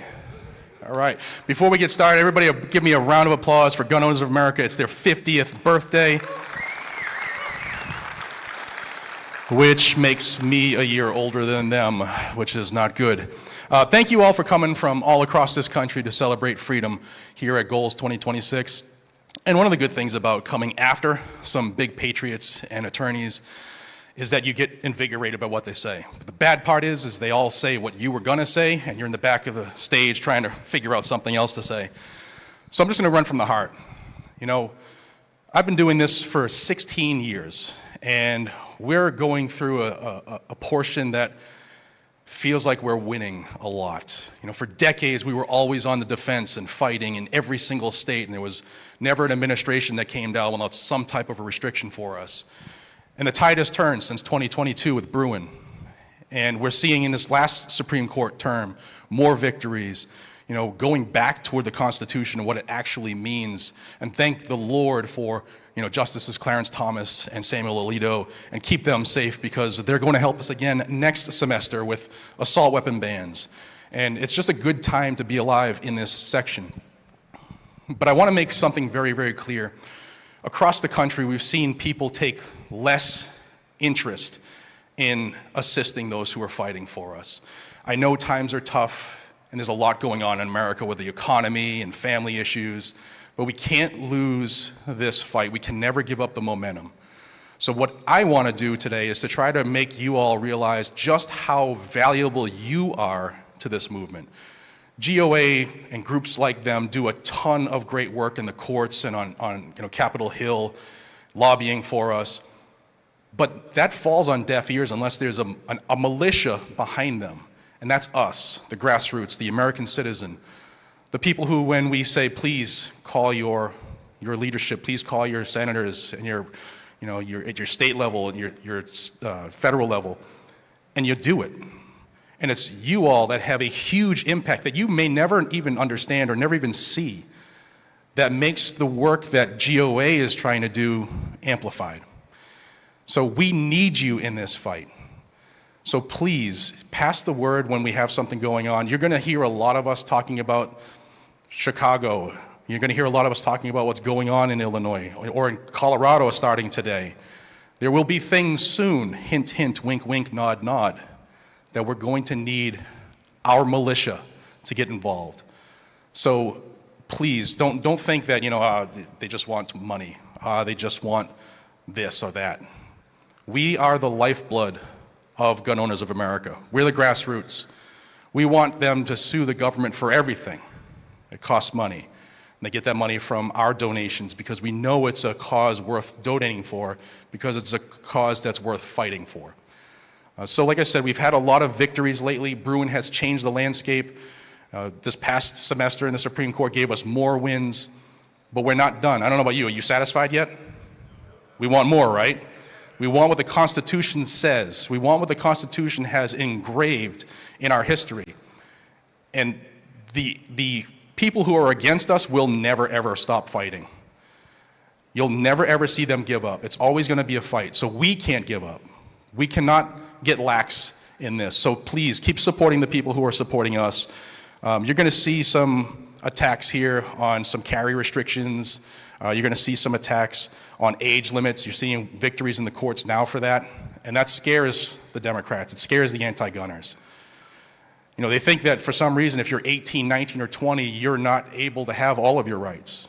But there are still laws on the books here in this great country that say 18, 19, and 20-year-olds shall be armed because they're part of the militia and need to report with their own weapons. So text history and tradition is on our side. There's a new challenge going on for interstate travel. You know, we all want that reciprocity because the Constitution, I don't know about you guys, but I think it is effective everywhere in this country, not just my zip code. We have challenges to that going on. And the more we are loud, the more we stoke the flames on that, the better our results will be quicker than what we typically have been dealing with 20 years ago.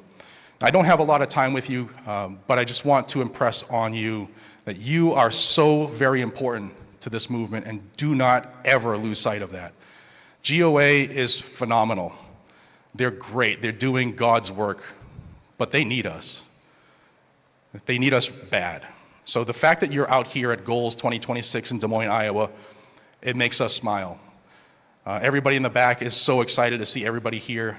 I hope that you have a reinvigorated vigor to defend what our founders left for us. Because I don't know about you, I have 4 children.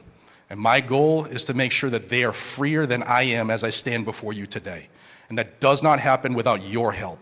And I'm here to help the same for your families. So I ask you to stay involved, to just don't worry about the feeling that you don't know how to do it. I didn't know how to do this stuff. I just started doing it. And eventually it becomes a little easier and you're in front of a crowd here in Des Moines, Iowa, even though you're nervous to do it. So just do it. These lawsuits that we have, they require real plaintiffs. If you have an issue in your city or state and you think somebody should be fighting it, reach out to your local groups, reach out to GOA. Maybe that's what they're looking for is you. They're waiting for you to be a plaintiff so that they can file that lawsuit and win for the rest of the country. That's how important we all are as individuals, and you don't realize it. So, I got 45 seconds left. I want to say thank you for supporting the work I've done for a decade and a half. I never, ever thought I would be where I am today, and I owe it all to you. So may God bless you, may God bless your family, and may God bless the United States of America. Please stay in this fight with us. We need you. Thank you.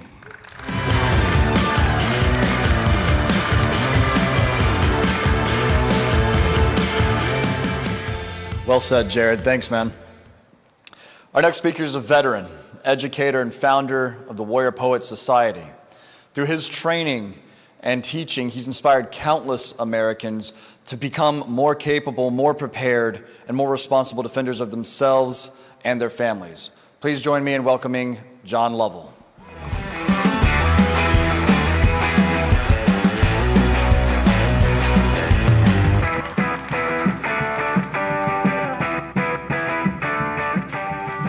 How many of you are proud to be Americans?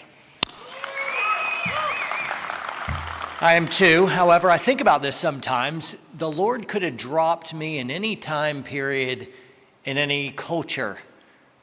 If I was born in China in 1948, owning a firearm would have been a normal part of rural life. It's to ward off bandits. It's to be able to protect your cattle.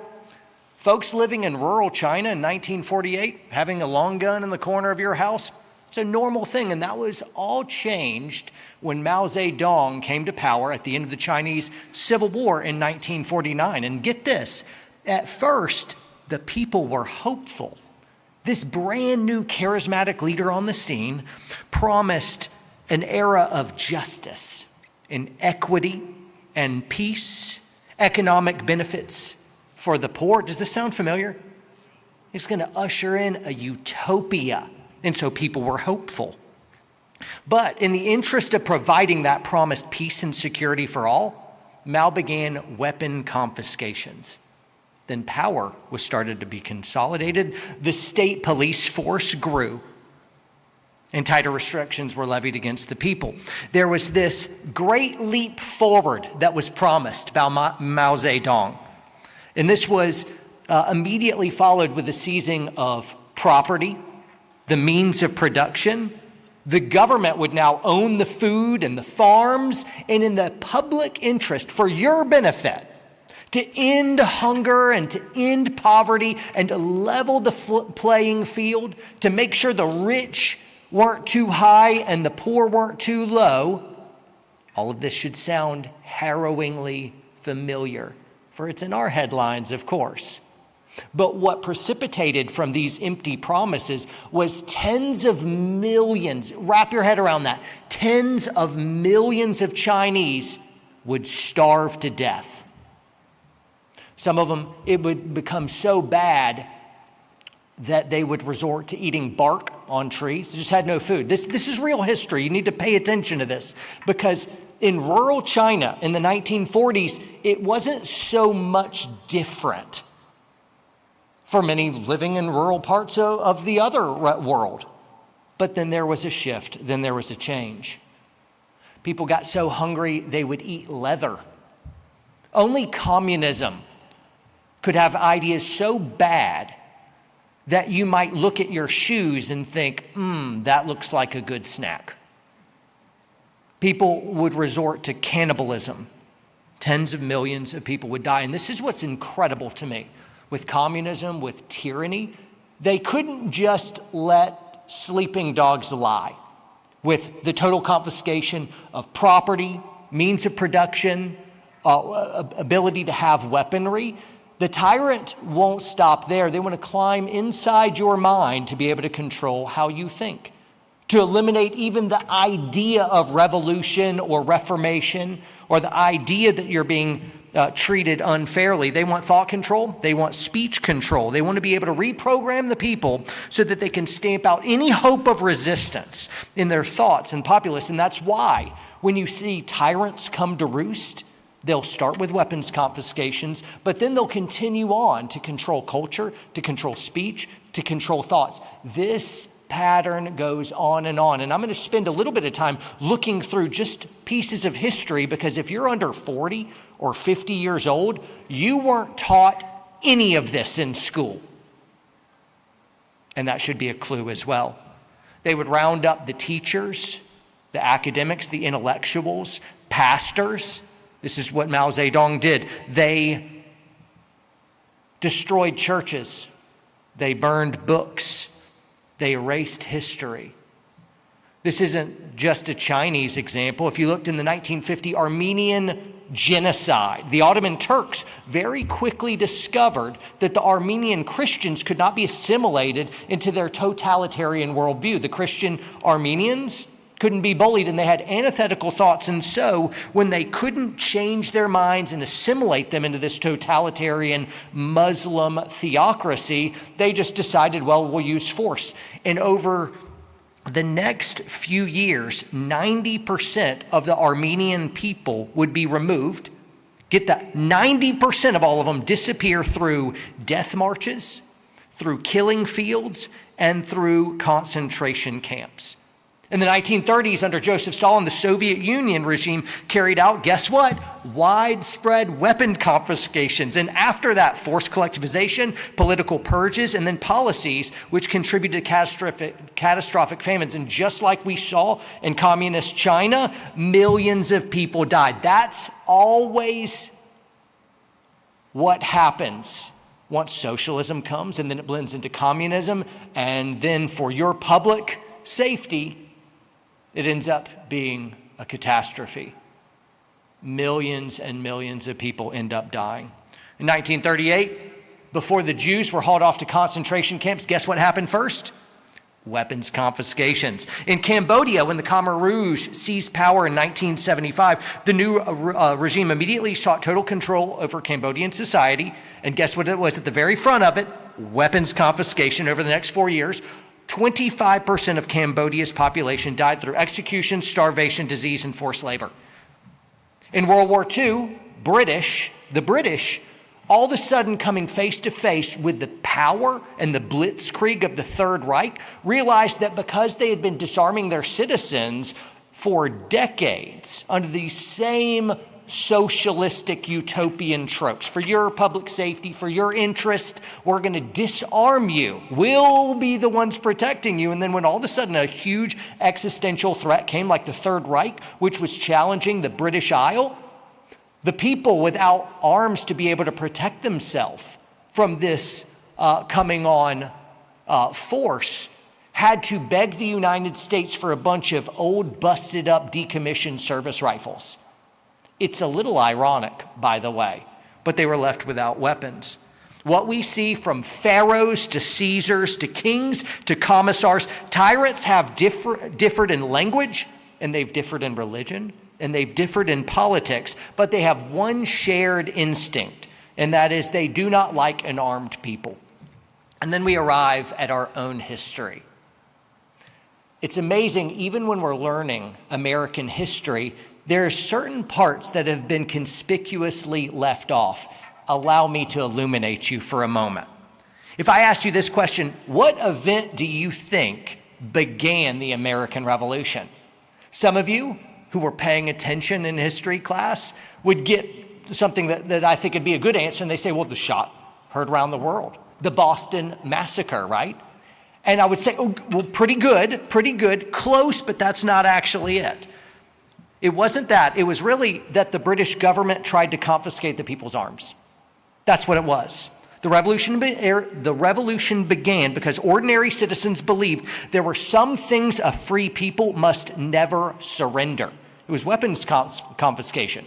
What happened at Lexington and Concord? Except British marched to arrest the leaders of this new resistance and, guess what?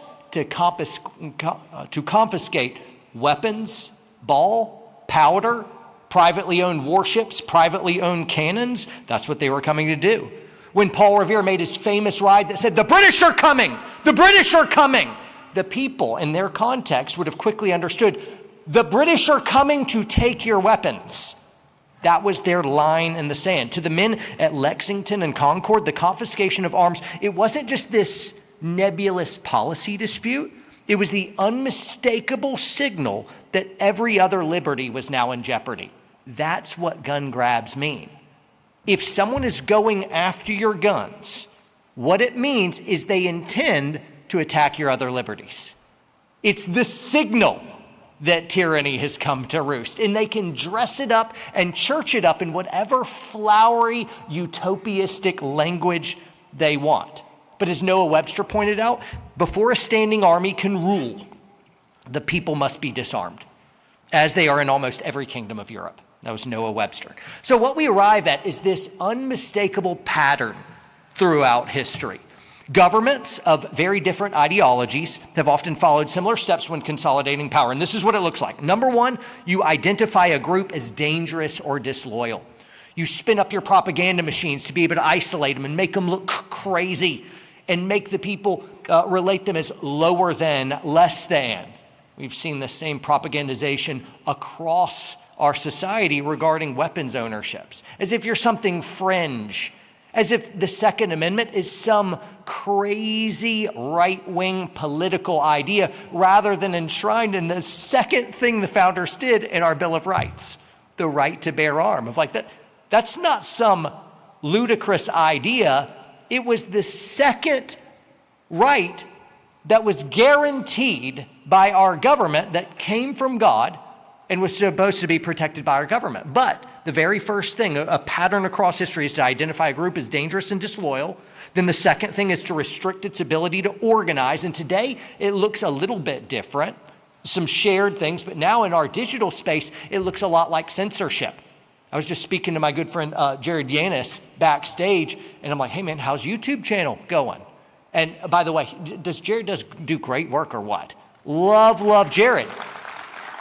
But he said what so many other content creators that I know and what we've experienced as well. He's like, oh man, we're getting crushed.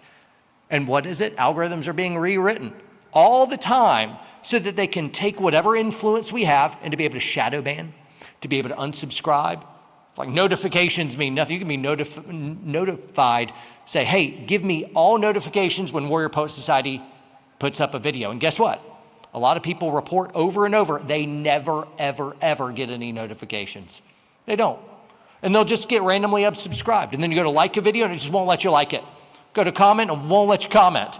And then it just unsubscribes you later if you haven't logged in a while. And then they'll never serve up your videos. And so what we were doing, 2 years ago with a smaller audience is way bigger than what we're doing now that we have more followers than ever. They still limit your reach. It's censorship, right? We saw that with even lockdowns. But the pattern is unmistakable. Identify a group as dangerous as disloyal, then restrict their ability to organize. And then number 3 is you confiscate or limit their access to firearms. And this can take one of 2 different forms. One is it can be an all-at-once kind of gun grab. The way they do this is they create a crisis, and the only way that they can help you out from this crisis is to be able to take all your firearms. And the scared people are very easy to manipulate and control. It is incredible the natural freedoms that people will give up as long as, here, you take care of me. So they create a crisis and then they step in after creating the problem to provide the solution. But that solution is always a trap that will spring closed on you once you give up your weapons. Yeah, y'all probably heard this. I bet other speakers will say this so well, but allow me to add my voice to the throng. Does anybody know what a government does after they disarm a people? Whatever they want. Whatever they want. It's kind of a joke, but it's kind of not, is it? I just went through multiple examples of what always happens when a tyrant wants to be able to take over, and that is gun confiscation. It always comes first, and this can happen all at once. Or what we're seeing in front of ourselves is an inch by inch. It's laws. Give me common sense gun laws, right? Give me common sense infringements, in other words. Permitting, gun-free zones, red flag laws, or they tax you, whatever they can, whether they can kill you at once or death by 1,000 cuts, as long as it amounts to the exact same thing, and that's weapon confiscation. The next thing is arresting leaders. Number 5, suppress resistance. And then 6, continue to expand state control. Tyrants rarely begin by saying, hey, I'm taking your weapons and I intend to oppress you. Instead, it's always churched up in saying, hey, it's just for your safety. It's for the public interest. It's for the common good. It's for suppressing this terrorism. It's for reducing crime. It's in the interest of national security. That's what they always say. But what I'm realizing is that the common good, the best thing you could do for the common good for everybody is the individual freedom. That's the answer back to that. Will we give up our individual freedoms for the common good? I'm like, no, the common good is best exemplified in the individual freedoms. If you lose your individual freedoms, then the common good is cooked. What is our recourse? Well, we have things that we can do. The very first thing is what I really put all my time toward, and that was that we could understand history. If you don't understand history, you're doomed to be able to be duped and repeat the mistakes of the past. So understand history, then you can identify propaganda outlets, then you can educate your own kids. You don't give them to the government.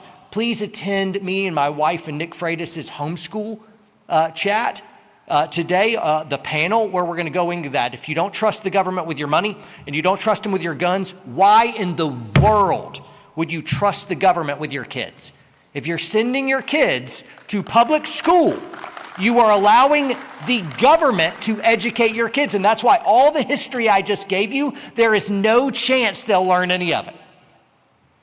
Then also, aside from education, develop a no compromise attitude regarding the Second Amendment. You don't draw the line at your front door. I got my guns and they're not coming for them. I'm like, no, we got to do a lot better than that. We got to be activists. We got to partner with organizations like the Gun Owners of America. We got to have influencers putting their hat in the ring culturally. We got to be able to get in the ear of lawmakers. And then lastly, we must be courageous. If you would like to stand for something, if you would like to stand for our essential liberties, it will cost you something personally. It's not just up to the lawmakers and the gun organizations. It's up to you. in your sphere, with your neighbors and your family and your sphere, to be able to stand and speak out, even if your voice shakes, right? So I encourage you all to do what you can in your sphere, not just cross your arms and wait for somebody else to solve the problems as you gripe. I'm like, no, you get vocal too, and it'll cost you something, because courage always does. Thank you.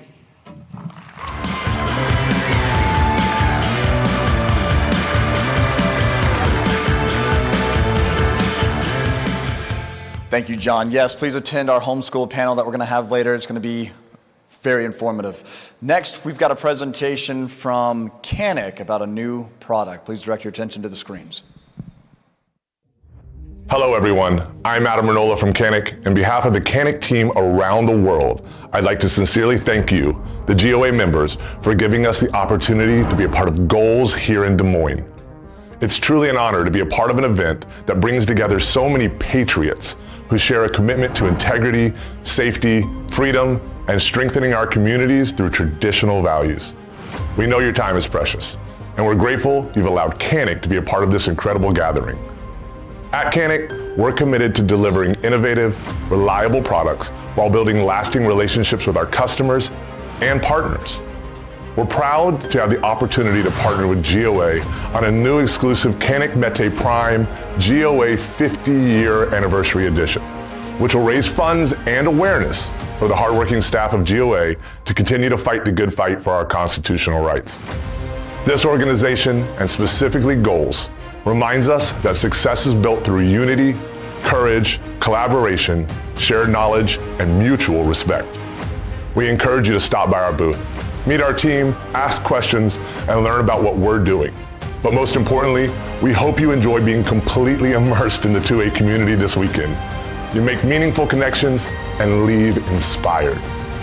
Thank you again for the warm welcome, and thank you for allowing Canik to be a part of Goals 2026.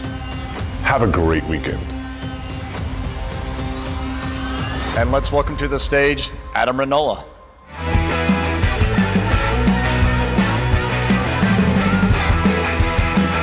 It's a good-looking gun. It's a good-looking man here, so I got to keep up with you. Guys, thank you so much for having us out today. I don't know how you follow a video, but wanted to come out here and say it's an honor to be with Patriots. It's an honor to partner with GOA on this 50th anniversary gun. The first 1,000 were actually already released, and they're already sold out. So we're actually making another 2,500 right now to be available. This is actually in the booth, at our booth down on the floor, as well as in GOA's booth. And if you guys want to have any questions about it, please find me on the floor or our team.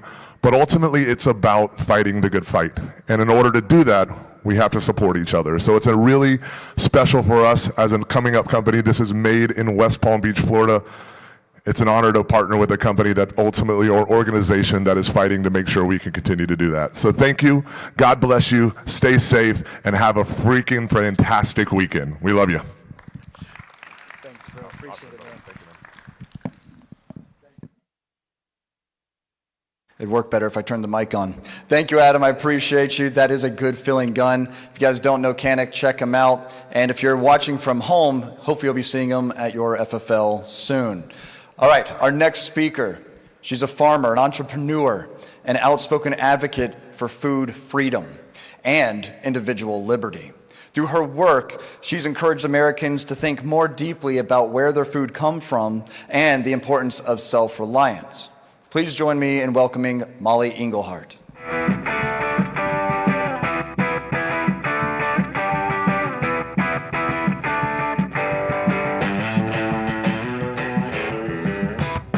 How's everybody doing today? I'm so grateful to Goals for having me out. I'm probably the least likely person to be asked to speak at Goals because I was the most liberal of liberals. I was a vegan chef in Los Angeles with 5 restaurants.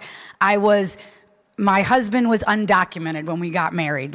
You look up liberal in the Wikipedia and there's probably a picture of me. It's an old picture because I have evolved.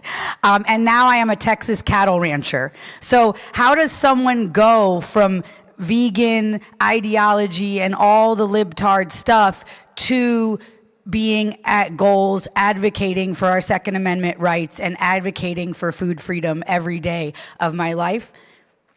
Honestly, my husband became an American citizen and I helped him study for the citizenship test. And looking at the Constitution through an adult lens, not in high school, some little test that maybe we took, I realized the profound importance of what these amendments were saying. It didn't say like it's for duck hunting. And that is the liberal ideology. The liberal ideology is like, why do you need such a big magazine to go duck hunting? Well, no, our forefathers were not like freedom of speech, freedom of religion, and let's make sure everybody can duck hunt. That is not what the Second Amendment was for. And the entire liberal ideology that I subscribed to, that I was part of, the underlying message is you don't belong here. You are a plague and you are a pestilence, that you are destroying the planet, that breathing, driving your kids to soccer practice is destroying everything. And so I have spent most of my life being a environmentalist in the old school type of way. I used to drive a hybrid and drink oat milk lattes and bring my reusable bags to the grocery store. And ultimately, I felt completely helpless. I felt that we were just all going to burn up in a fiery hell. And that is what that mind virus wants us to believe. But I'm going to tell you something. The very first thing that God asked of us before the 10 Commandments and far before the Constitution, it was to tend to the garden. To tend to the garden.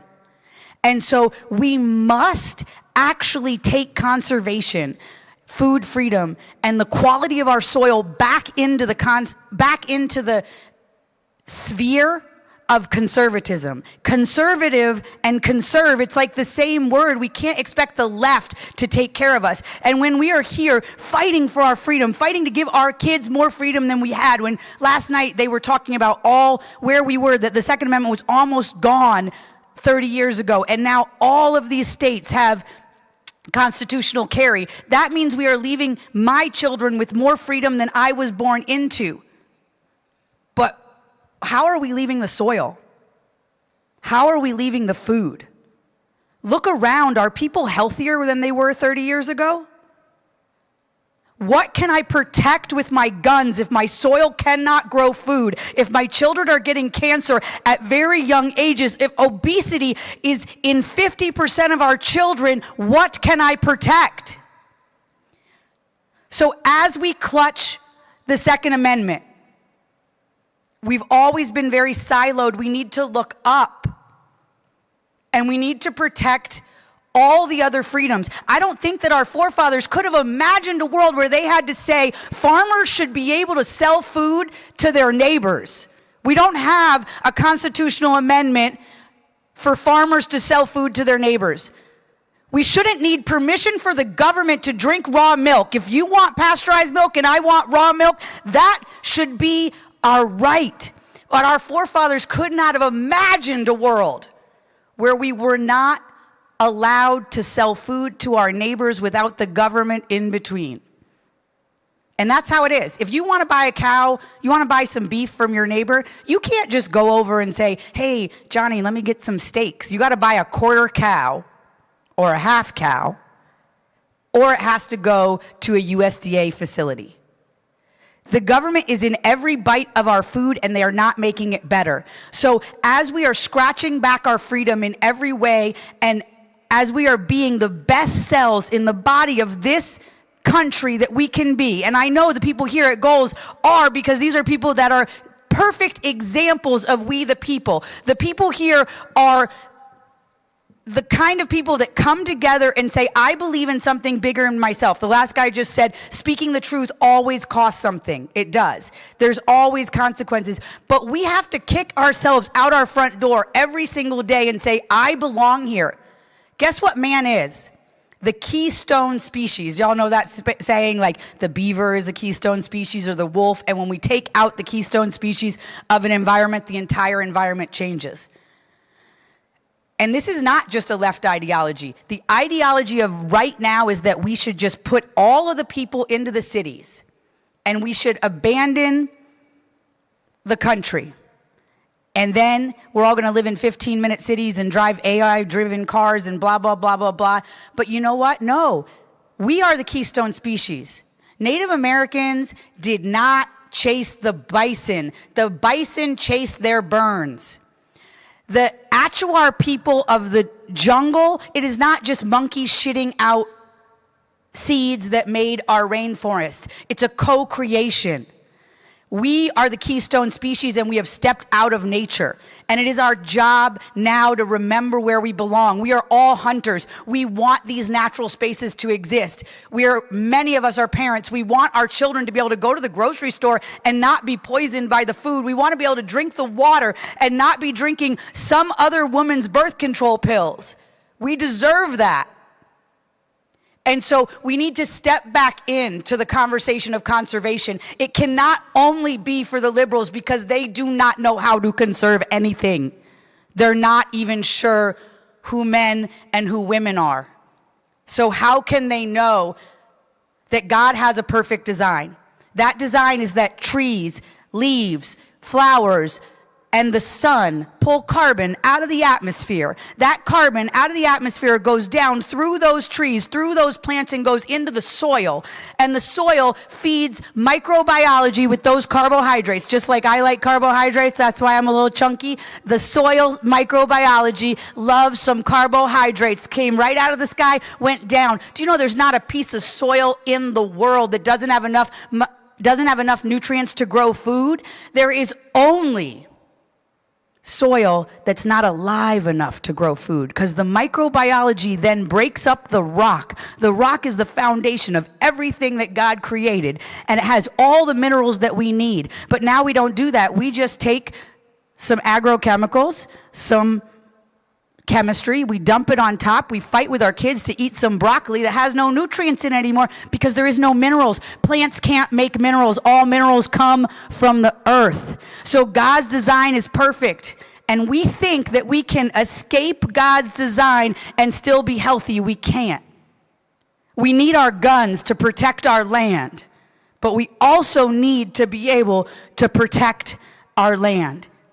We cannot let that be our pacifier. We cannot say, I am free because I have drawers full of guns underneath my bed. It doesn't make me free if I can't even sell my neighbor a half gallon of milk. So our freedoms are being eroded all around us. And I believe that the right to healthy food, the right to eat food the way that God designed it, matters. And so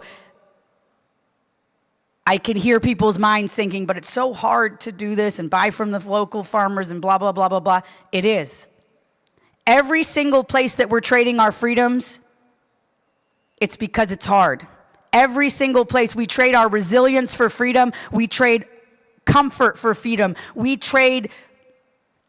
work jobs we hate because it's a less commute. It's this, it's that. We can't be apathetic. We must be vigilant. And that is around our food as well, because they are poisoning all of us.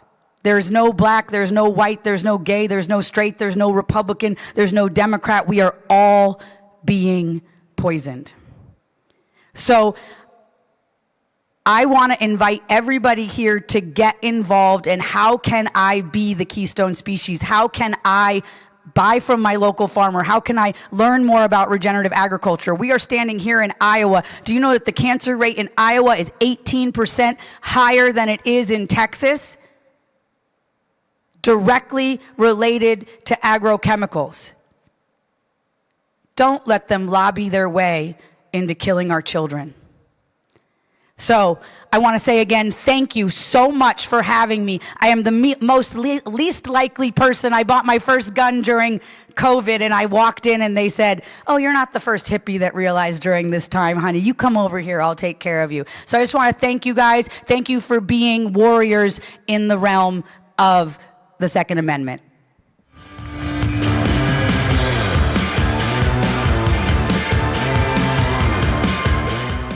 Hi, I'm Congressman Steve Scalise, the House Majority Leader, and let me first welcome you to the Gun Owners of America Convention. By the way, congratulations on your 50th year. GOA has been so critical during those 50 years to fight for our most fundamental right, our right to protect ourselves, the Second Amendment. And so as you're there, know that your engagement, your constant involvement is what helps us keep strong laws in place so we maintain that Second Amendment right that's so vital.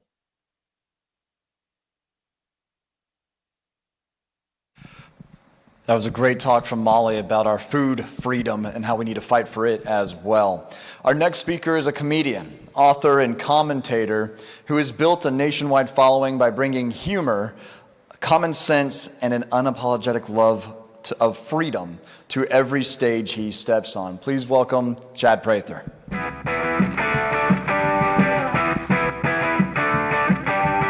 Thank you very much. Thank you. You know, Molly, wasn't that a great? Give her a round of applause. Wasn't that fantastic? I love it when a former libtard refers to themselves as a libtard. Isn't that great? Some of the things she listed off, I think I still do. I think I still do put oat milk in lattes. It's good to be with you guys. Let me ask you a question. Give you a little quiz early in the morning. I want to see by a show of hands, and this is going to sound silly, but I'm going to take you somewhere with this. How many of you, right off the top of your head, you know the names of your parents? Easy. How many of you know the names of your grandparents? Easy. How many of you know the names of all of your great-grandparents? A couple of you. How many of you know the names of your great-great-grandparents? You got one? And you could ask yourself, how do you know them? Did you know them personally? Probably not. Have you done an ancestry thing? You probably have done something like that. But more than likely, there's some stories that were told, and therefore you know who they are. Now, isn't it amazing that just 4 generations passed and no one remembers their name? Now, those are your great-great-grandparents. Those are the people that created you. That's your lineage. That's your ancestry. And just 4 generations, we don't know their names. Now, I want to say that, and while it's a little bit depressing, I want to ask you to remind yourself that one day you too are going to be one of those people that your own family doesn't remember your name. You're going to be, just in a couple of generations, completely forgotten by the people that you could claim as your own. You're going to go from being a citizen to being an ancestor. Good morning. That's a depressing thought, isn't it? But here we are. I want you to face that reality. Now, imagine one of your great-great-grandchildren goes through the attic of a house one day, and they find a leather bag or they find a box, and they start pulling artifacts out, and they find information about you. Maybe they find your old family Bible, maybe they find a journal, maybe they find some photographs, maybe they find some hard drives that have video clips on them, and they begin to learn something about who you were. They begin to learn something about their ancestors. What are they going to find out about you? What story are you writing? Now, I've contended for a long time that there are 4 elements to humanity that we're missing, particularly as American citizens. If you know where you came from, that's your history. Much of that has been erased. America has now been defined more by our scars than our accomplishments and the things that we have built. We are actually being vilified. There are people protesting in the streets trying to bring down America, crash the idea that is America, because they believe that there's something inherently evil about this country. They have been brainwashed into believing the wrong history. Well, if that's true about a country, it's also true about an individual. And if you don't know your history, then people will tend to interpret you by your shame, your past, your failure, and your scars, and the wrong history will be told about you. If you know where you came from, then you'll know a little bit about who you are. That's identity. One of the biggest issues we have in this country today, and in humanity and society across cultural lines, is people don't know who they are. Everything from the pronoun debates to the gender debates to people being offended by, you misidentifying them in some way. We have an identity crisis, but it's true on the normal level as well. A lot of people simply don't know who they are. And if you don't know where you came from, you don't know who you are, you're not going to know where you're going. That's your destiny. There is a path and a purpose that God has laid out for you, a thing that you are supposed to accomplish in this earth. It's the reason why you were created. And God wants you to fulfill that. That is your purpose. That's your destiny. So if you don't know where you came from, history, you don't know who you are, identity, you don't know where you're going, destiny, you do not have a clue what it is you're going to leave behind, which is your legacy. And the generations to come will forget that you ever walked this earth. Now, your life may seem significant to you today, but in just 3 more generations, no one will even know your name. In a very few years from now, people will be going through your stuff. And they will be forming 3 piles of stuff. Things that you treasure right now, things that you have worked and invested in, things that you have mortgaged, things that you have borrowed against, things that you've built a credit score in order to obtain, will be in 3 piles. The people, your children and grandchildren will be looking, the people in your life will be looking at your stuff, and they'll have a pile of keep, give away or sell, or throw away. Everything that you value right now will be in one of those 3 piles. What I pray is that when they look at who you are, what footprints you left while you walk this earth, when they see your legacy and they begin to make a pile of your life, there's going to be a lot more that they want to keep, a lot more that they want to honor, a lot more that they want to tell the story of than the things they want to dismiss or throw away. So when we come to a convention like Goals and we start looking at our certain rights, particularly the Second Amendment, your gun rights, I want to remind you that you have those rights because there were men who determined that it was important to build and leave a legacy to children who were not going to remember them. Now, our founding fathers, they didn't know quite how significant what they were doing, what it was going to be. They had this idea. But one of the things that they truly believed is they were building something that was going to benefit a generation that they would never see. They didn't know that they were going to be famous men whose names were going to be written in the annals of history. When they signed the Declaration of Independence, they assumed they were signing away not only their life goods, but their very life. They signed it saying, let's hang together or we're going to hang separate. They were literally putting everything on the line as a death sentence. If they had not succeeded, they would have been dead men. They would have been martyrs to a lost cause.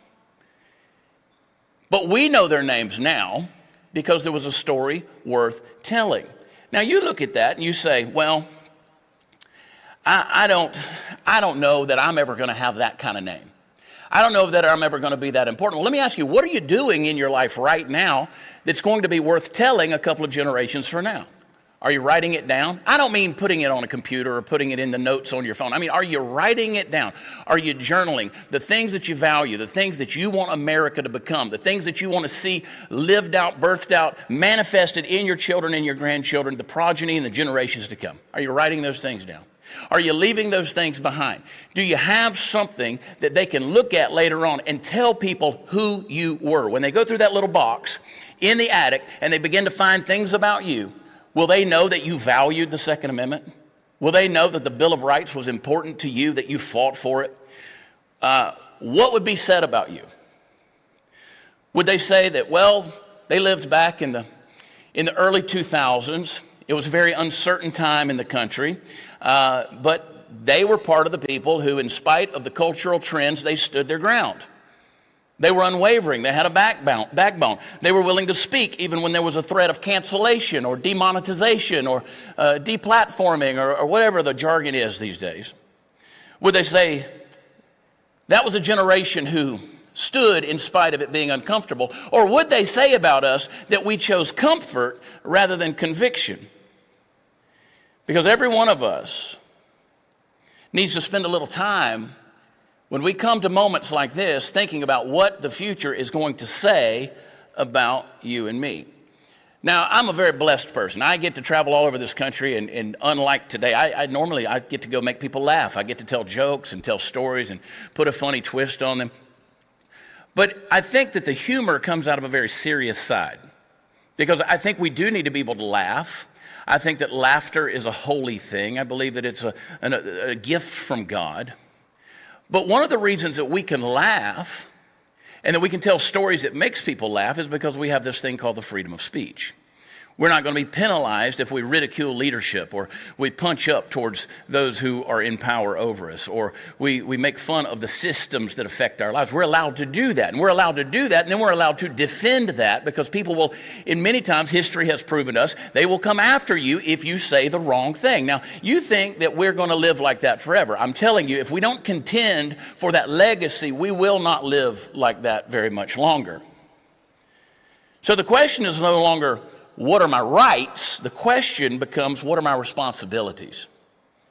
Because today we can come in and celebrate our rights as they exist right now. We can watch them get chipped away. We can watch them erode. But what are my responsibilities? Because I've got to bring that into light if I'm going to truly leave a legacy. See, the Second Amendment ultimately is not about guns. In fact, it's not about guns at all. It's about responsibility.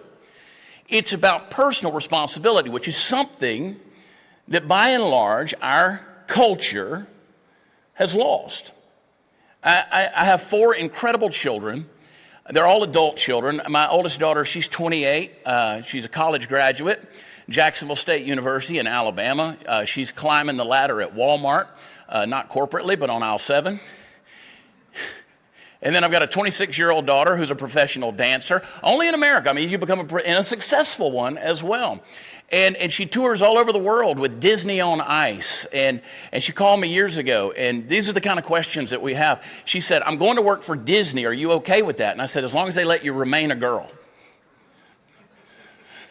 So far, so good.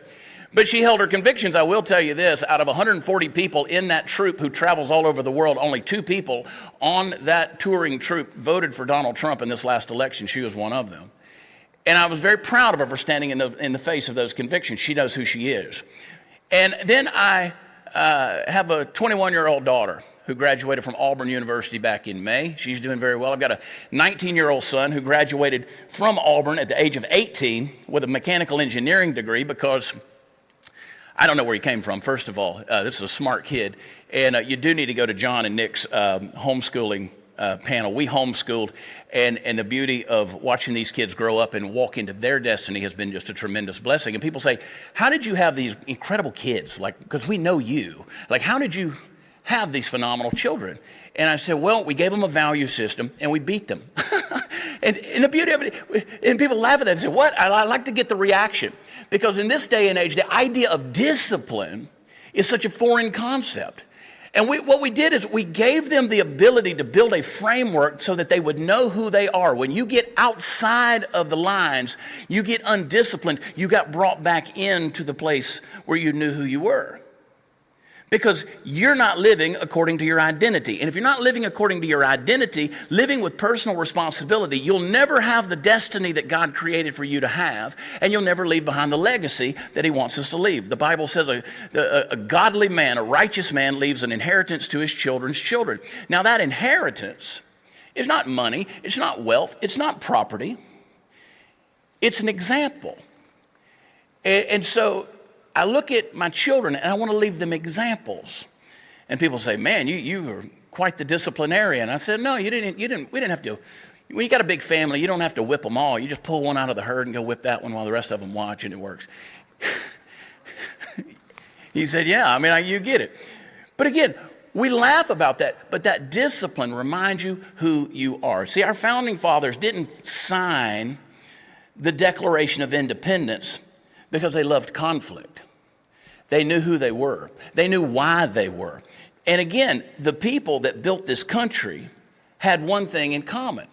They knew that if they stopped living out their identity with the pursuit of destiny and the purpose of legacy, leaving something behind, they were going to be a few short generations away from just being forgotten altogether. Freedom and liberty is not self-sustaining.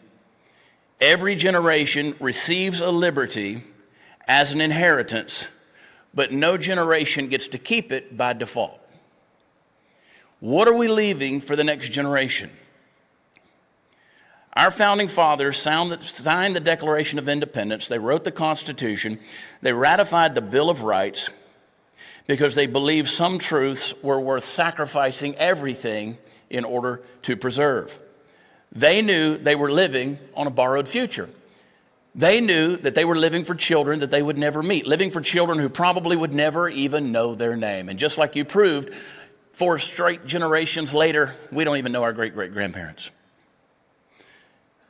That example that we're leaving, I've been saying this all morning to some other folks, and I want to say it to you as well. Children rarely become what we tell them, but they always become what we show them. If we're truly going to build this value system that we're here to celebrate and defend, if we're going to build it into the next generation, we're going to have to show them something by example. The Second Amendment being about personal responsibility, it exists because free citizens accept those responsibilities that subjects never do. If you're living under tyranny, you don't have to worry about personal responsibility. Somebody will tell you where to be, what to do, how to dress, all those things.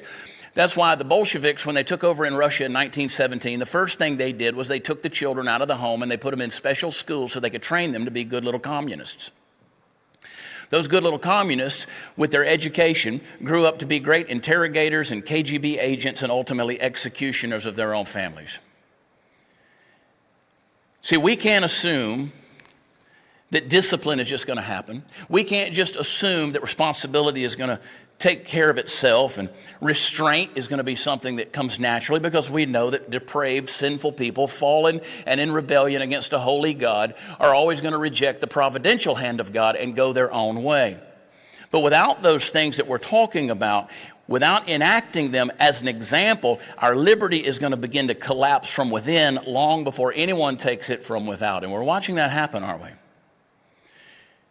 And that goes for far more than our firearms or our guns. A nation that is not ultimately destroyed from the outside will be destroyed from the inside when the values get lost. We're always weakened from the inside. Citizens decay whenever truth becomes negotiable, when families become optional, when faith becomes inconvenient, when comfort becomes the highest virtue. I had someone ask me years ago, they said, Chad, do you think we'll ever have a civil war? I said, no. And they said, why? I said, because we're too lazy for one. I said, if we could get them off of the PlayStation and out from Amazon.com and start the battle at maybe 2 p.m, maybe we could have convinced them. But people have not, they have forfeited the conviction of who they are. And they don't have anything that they believe that they're going to leave behind. So I want you to imagine with me that there's that mantle and there's that picture, and there's those great-great-grandparents, and the child walks past, and they see a picture of you, and they say, who were they? Can your family tell the story of what you valued, who you were, the example you set, and why that mattered? There's a man in this world who's never turned down wherever he chances to stray. He gets a glad hand in the populous town out where farmers make hay. Greeted with pleasure in deserts of sand deep in the aisle of the woods, wherever he goes, there's a welcoming hand. He's the man who delivers the goods. You'll always remember the man and the woman that delivers the goods. Let's be those people. I love you. God bless you.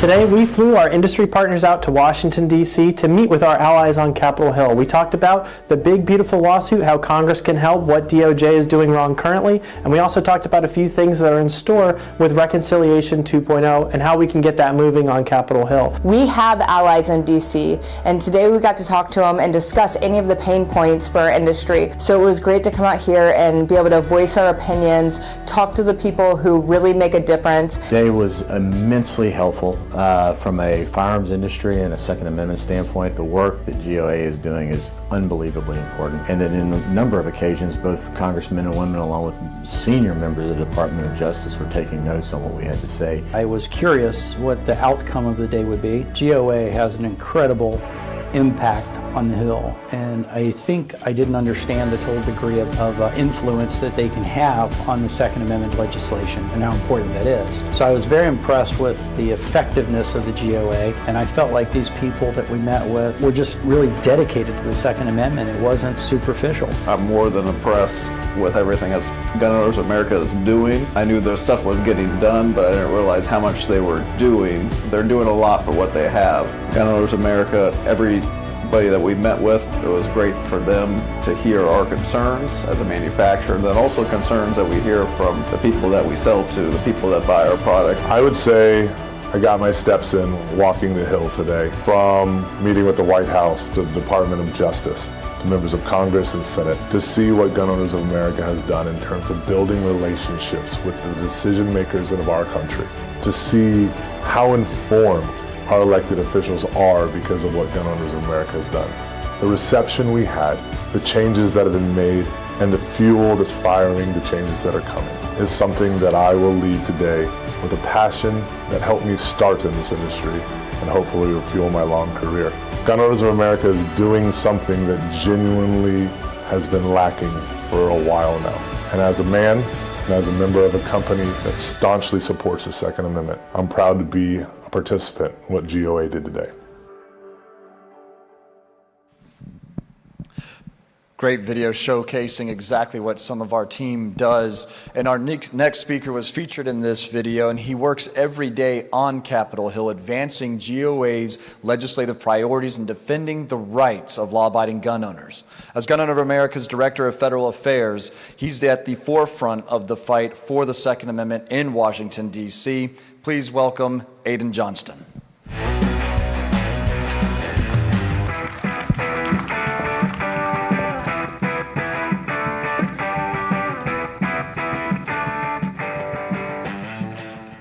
Good morning, everyone.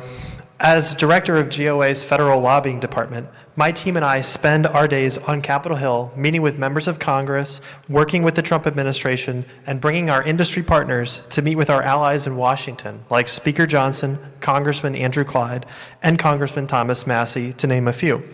But it is only because of your activism, your support, and your votes that GOA has any influence at all over what's happening. Right now, we have a president who signed an executive order entitled Protecting Second Amendment Rights, and we have a Congress that is regularly working with GOA to pass pro-gun legislation. We're on the offensive, and your activism has produced real wins. Together, we worked with Congress to gut the National Firearms Act. Together, we cut ATF's budget, and together, we've prevented the Biden administration from disarming any more veterans. Alongside the Trump administration, we were able to finish the job and restore gun rights to over 250,000 veterans who had already been disarmed. The Treasury Department is actively undoing the weaponization of the Biden administration to debank the gun industry. And the Department of War is even moving towards shall issue concealed carry for military and DoD personnel on base. And GOA's allies in Congress are also working to codify that. Meanwhile, the Civil Rights Division is filing Second Amendment cases across the country, and they're helping GOA in our pro-gun lawsuits, like our case against Illinois' assault weapons ban. And after we exposed the city of Los Angeles for slow-walking concealed carry permits, they also filed a lawsuit. Meanwhile, the Department of Interior killed the Biden-led ammo ban. And of course, ATF issued 34 new rules and regulations. Now, you all know GOA has taken issue with plenty of ATF's new regulations, but many others are awesome for gun owners, like being able to buy guns online and have them shipped straight to your door, or being able to travel with a SBR interstate without asking ATF's permission, or having better protections when you travel through anti-gun states like New York. But every day, my team and I are strategizing the next steps to restore the Second Amendment in Washington. Like when the next reconciliation bill comes up, we're going to need your help if we have any hope of repealing machine guns from the National Firearms Act. We're also lining up sponsors and building support to eliminate things like ATF's billion record gun registry and working to pass nationwide carry. Now, we haven't won everything, and there are plenty of campaign promises that we still need to hold Republicans to, but let me tell you something. They're paying attention to what you say in Washington.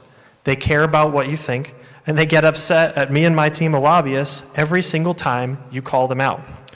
But if we lose this election in November, we're going to be on the defensive. The anti-gunners will spend all of their time trying to undermine our allies and our work. And that's why we need everyone here, all of your gun-owning friends and family, to get out and vote this November, because the Second Amendment is on the ballot. And of course, your duty as a gun owner and activist doesn't end there. It must start with voting, but it continues with you calling your senators, mailing postcards, going to local town halls, getting to know your congressman. We need you to stay in the fight and to hold your politicians accountable. Thank you for your support and activism.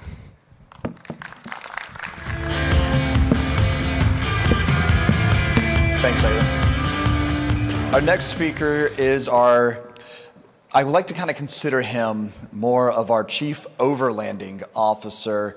And what Monty is going to be talking about is our fantastic gear event where we combine overlanding and the Second Amendment. Let's go ahead and invite out Monty Bowen.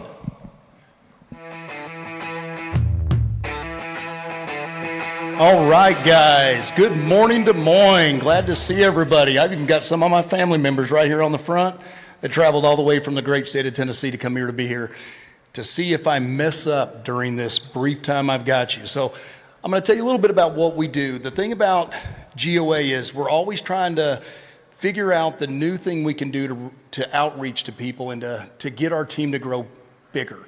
So one of the cool things that we all looked at was there's a lot of gun owners out there, right? I have had a passion since I was a young boy, first getting my dad's truck stuck in a pond, that I thought it'd be cool to take a vehicle out and off-road it. So over the years, I got smarter and started spending more money on it and doing the same thing. And then we found out, wait a minute, most of the people that are into these groups carry firearms. So as our outreach programs, like we have Empowered 2A, the Hunters, our 2A Defenders, and a bunch of stuff like that, it's to reach and bring more members to GOA. And how do we do that? By connecting with them, finding hobbies that coexist with the gun world. So overlanding, let me give you a brief tutorial in case anybody doesn't know what it is. You have a bunch of guys that take a Jeep, Toyota, something like that. We stick an exorbitant amount of gear on this thing. We drive around with billboards that say, hey, my rig's worth $110,000, come steal it. But the good thing about it is we all carry guns. We like to travel out in the woods, be able to sustain for months on months. I can't do that because I like too much different food, but it is a fun sport. The biggest thing that this group, which is 16 million people that do this across the country, it really kicked off during the pandemic.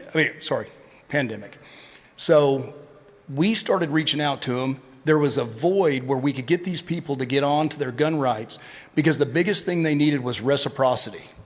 And we all know that Gun Owners of America has been pushing so hard for national reciprocity because the one thing, I come from a law enforcement background, retired 30 years as a law enforcement officer. And I got this thing in my wallet and it literally is a privilege card. This Leosa carry gives me the right to carry my dangerous high capacity magazines, which is standard capacity, into California. They can't touch me, right? That's a privilege.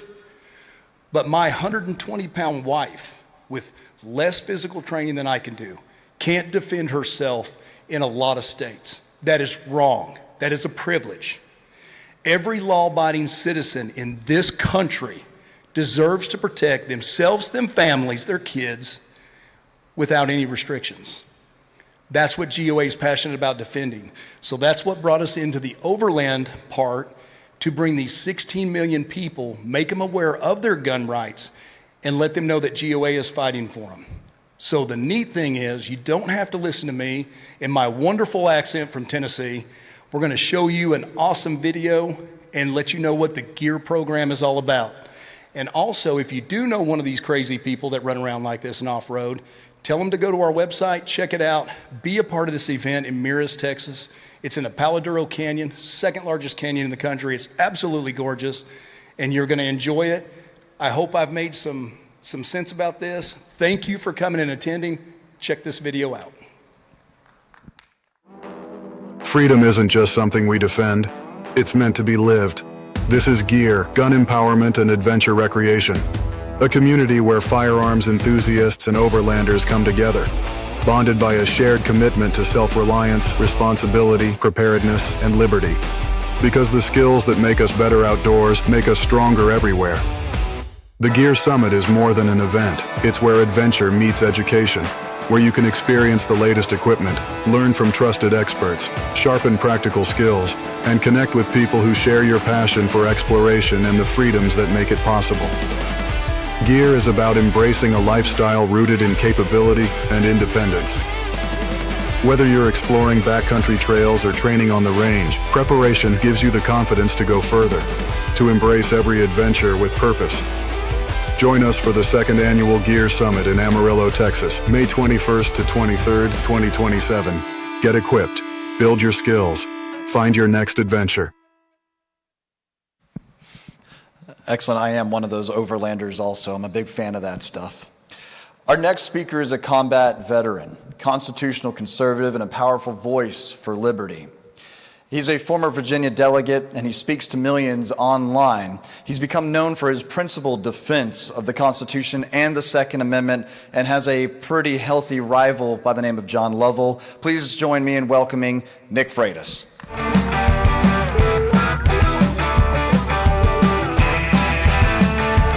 I want to correct something. John Lovell's not a rival. All right, he's got to go up a couple pegs before you get to rival status. No, John's a great guy. I'd never say that to his face, but he is a good human being, generally speaking.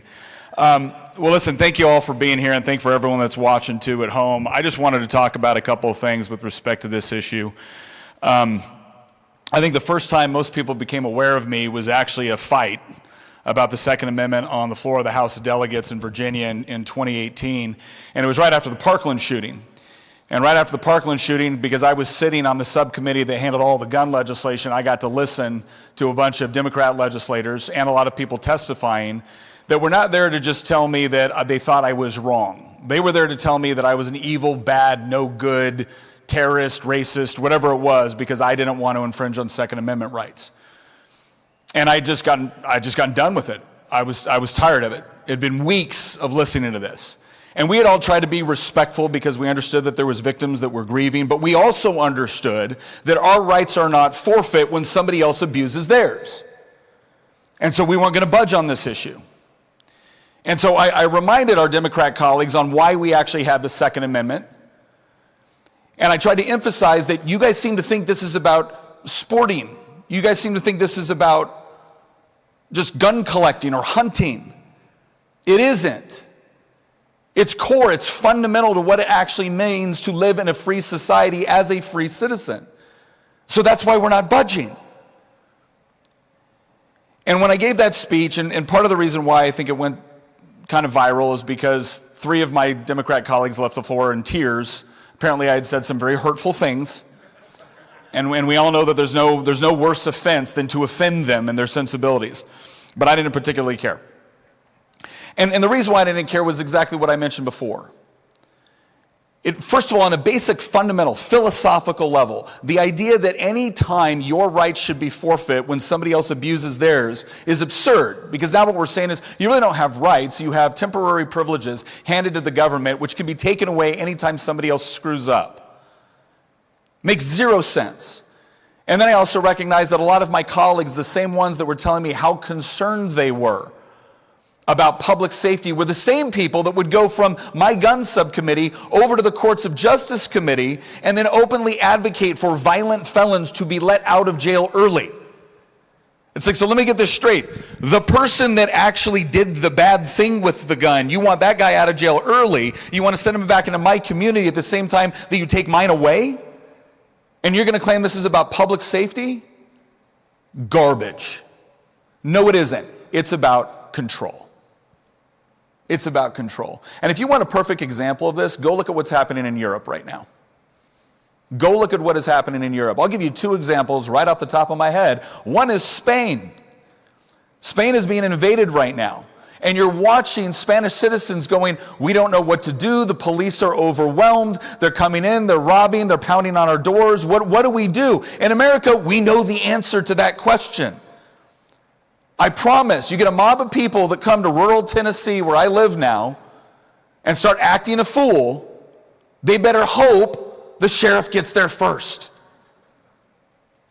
That's not because we love violence. It's because we take personal responsibility for the safety and protection of the people we love.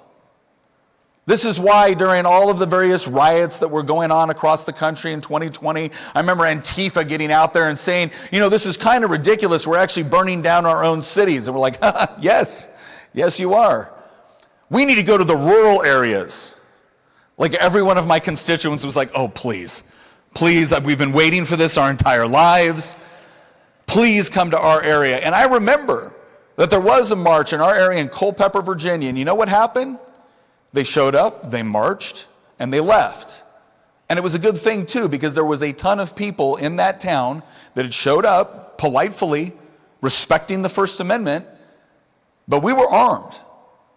We were armed to make sure that the moment some outside agitator got the idea that they were going to try to burn down our town, they were going to have another thing coming.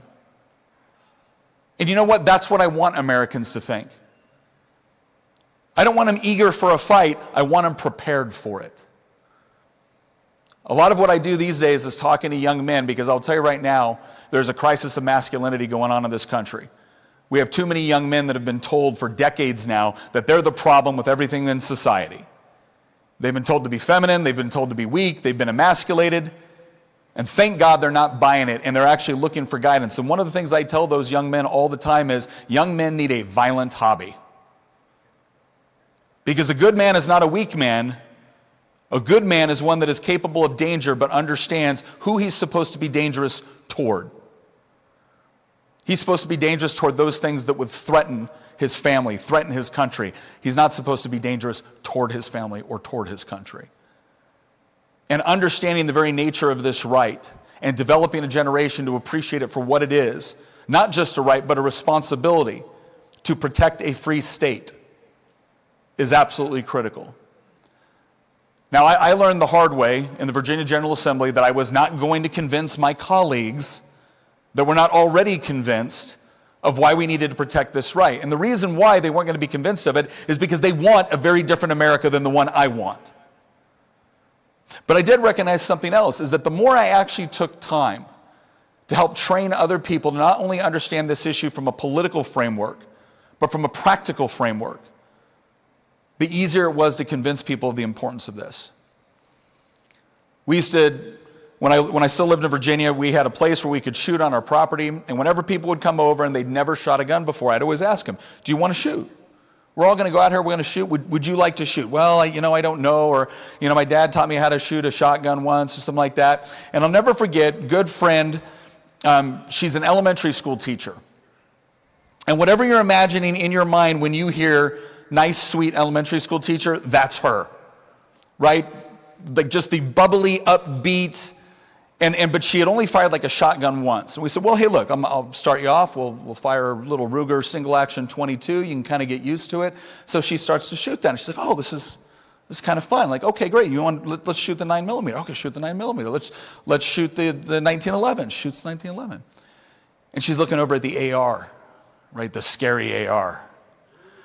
Right? And I'm like, you got to shoot the AR. She's like, okay. So get the AR out there, and she gets it up, and I'm teaching her how to stand, and she's out there, and her fiance is standing behind her, and she shoots one round off, and she goes, can I shoot again? I'm like, yeah, semi-automatic. Just keep pulling the trigger, just keep it pointed down range. Bang, bang, bang, bang, bang, bang, bang. She looks back, and she goes, ooh. I look over her fiance and I'm like, dude, I think she just got you pregnant. But the thing is, we could have had a long conversation about the nature of the Second Amendment, why it's important. We could have talked about the history of tyranny and how people have actually risen up in order to both prevent it and defeat it once it had taken hold. We could talk about the millions of times American citizens use a firearm in order to prevent themselves from becoming a victim every year in this country. We could have done all of that, and all of it would have been valuable. But there was something about just going to the range and demystifying this tool that they've been taught to fear, taught to think was scary, and to recognize that in the hands of someone that uses it responsible for the right reasons, it's the opposite of all those things. It's empowering. And that's the sort of country I want to live in. I want to live in a country where law-abiding, free citizens feel empowered to be able to protect the things that they love, themselves, their family, and yes, their country. Now, I want to address one other thing here because I have never seen this before in my life. And that is the demoralization campaign that is going on in this country right now. I can't believe how many people that share our values with respect to the Second Amendment, with respect to all of our rights, that every time I talk about doing something to fight for this right, for something else, the response that I get back is, who cares? It doesn't matter. They're all corrupt. There's no difference. All the politicians are the same. Really? All of them are the same. Ladies and gentlemen, I love Virginia. I will always love Virginia, and I will always be grateful to Virginia, both for its history in this country, but also what it meant for my family and raising my kids there. But I had to leave. I had to leave because I started to look at the legislation that was being passed. I took one look at my den and I said, well, that's a lot of misdemeanors and some potential felonies. And because I know personally all the people that are doing this, I also knew I'd be a target. But the reason why it's that way in Virginia, because it wasn't that way the 10 years I was there, except for one. And they even pulled their legislation at that point. Why? Because 30,000 Virginians showed up in Richmond and said, you're not taking our rights. But then a few years later, they were back with similar legislation and it passed. Why? Well, because we had a bunch of Virginians that had convinced themselves that what does it matter? It's all rigged. All politicians are the same. I don't blame anyone for being frustrated at the lack of movement on things that we voted for and things that we want. I expect people to be angry about it and to hold elected officials accountable. But you know what I also expect? I expect all of us to understand that we don't get to sit it out. Had generations before us, under far more difficult circumstances, had decided that this wasn't worth fighting for because it's all the same. That's laziness. It is straight up laziness. What it really means is I can't be bothered. And where this really hit home for me, on this issue among others, where this really hit home for me is when my son announced that he was going to join the Army. And it was still when Biden was president. And he didn't just want to join the Army, he wanted to go in the infantry, right? He wanted to start off the way Dad started off. And my wife was looking at me and she was like, well, do you think we should let him? I said, what do you mean let him? If he believes that this is what God has called him to do, then our job is to prepare him, not give him permission. And not only that, sweetheart, but understand something. Part of the reason why he wants to do it is because he believes us. And we raised him to believe that this country is worth fighting for. We never raised him with this mentality that if it's bad, if it's difficult, if you're frustrated, then the response is just give up, stay at home, don't do anything. It's all the same. If it's all the same, then go be the person that makes sure it doesn't stay that way for future generations. Stand up and be counted and fight. And he believed us. And so that's what he wants to go do, regardless of who wins the next election. Because he's not going to surrender over our military to people that hate it. And I'm not going to surrender over my country to people that hate it. I get asked, why GOA? And it's because after being a legislator, I remember in Virginia, I got to work with a lot of groups, some great groups. Virginia Citizens Defense League in Virginia. If you're a Virginian, I would highly encourage you to go check those guys out. Those are wonderful. But one of the reasons why I love GOA as a national organization is because it was uncompromising on the most important issues. There's a lot of groups that will be happy to show up for the easy bills. They show up for the hard ones because they understand why it was there in the first place. So I'm not asking anyone here to be satisfied with the representation we currently have. But what I am asking is, could we please differentiate between the people that are actually up there doing the hard work, trying to get things done, and the people that are obstructing them? Because there's a difference. we can get more of the good ones, but only if we show up. They would love nothing more than to convince you. If they can't convince you to think the way that they do when it comes to state control of virtually every aspect of your life, they will be satisfied to convince you that there's nothing you can do about it. And I'm here to tell you there's something that you can, because I've seen it happen before. But it's not a battle you fight once and is over. It's something that you continually fight so you can hand over to future generations so they can fight it as well. And that sounds exhausting, and there will be times when it is. But the question is it worth it? I convinced my son it was. And so now he's wearing the uniform of his country in order to defend it. And now my job is to make sure that he's right,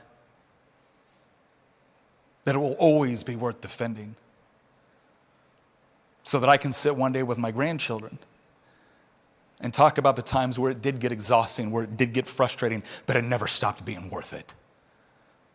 So that one day when hopefully I get to meet the people that came before me, I won't be ashamed to be in their presence, and I can tell them that I handed off to future generations that which they defended. And that's why we're here. Thank you all.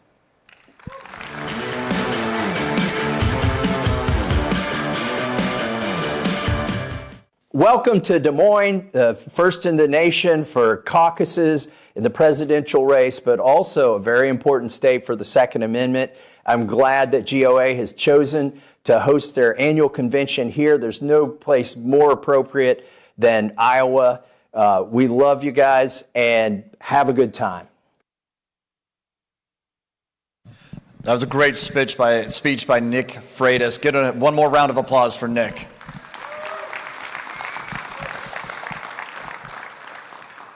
Our next speaker is a veteran, outdoorsman, co-host of the Whiskey and Windage podcast.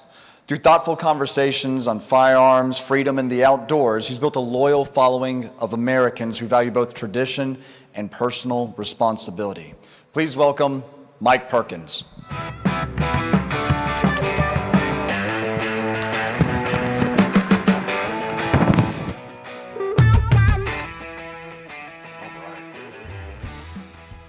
How's everybody doing? So for those who don't know me, my name is Mike Perkins. I'm the founder and co-host of the Whiskey and Windage podcast. We started this about 3 years ago, and when we first started, we were enamored with the products, the next firearm, the next suppressor. You know, those things that we all want to own. And don't get me wrong, I still love talking about that stuff today. But about a year into our podcast, something weird started happening. The cameras would turn off, the microphones would be dead, and we'd just be talking to our guests. And we'd start talking about things like responsible gun ownership, the state of the industry, who we're going to pass the torch to next.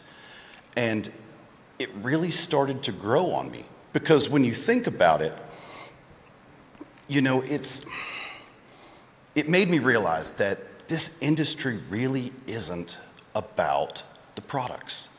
It's about freedom. And when you think deeper on that, it reminds me of all those booths that are downstairs right now, talking to everybody about the products. They're here and they don't have to be. Those manufacturers could set up shop and they could build something anywhere else in the country. They could build car parts, they could build sporting goods, they could do anything. But they choose to be here for you guys and for freedom. And that really took me back, because I'll admit, I'm the first one to get complacent when we talk about things like this. And they build the stuff. They're the ones that are donating to keep these laws in effect. You know, it's their stuff. That's their problem. But the more I looked at it, I started to realize that by that mentality, I'm allowing myself to give up my rights to someone else. I'm allowing someone else to steward my rights. And so I thought, well, how can I be involved? How can I do something to help, whether it's financially, whatever it is? And I started to realize that it doesn't have to stop with the donation to become a GOA member or donating there. That is great. But it's our responsibility to pass the torch.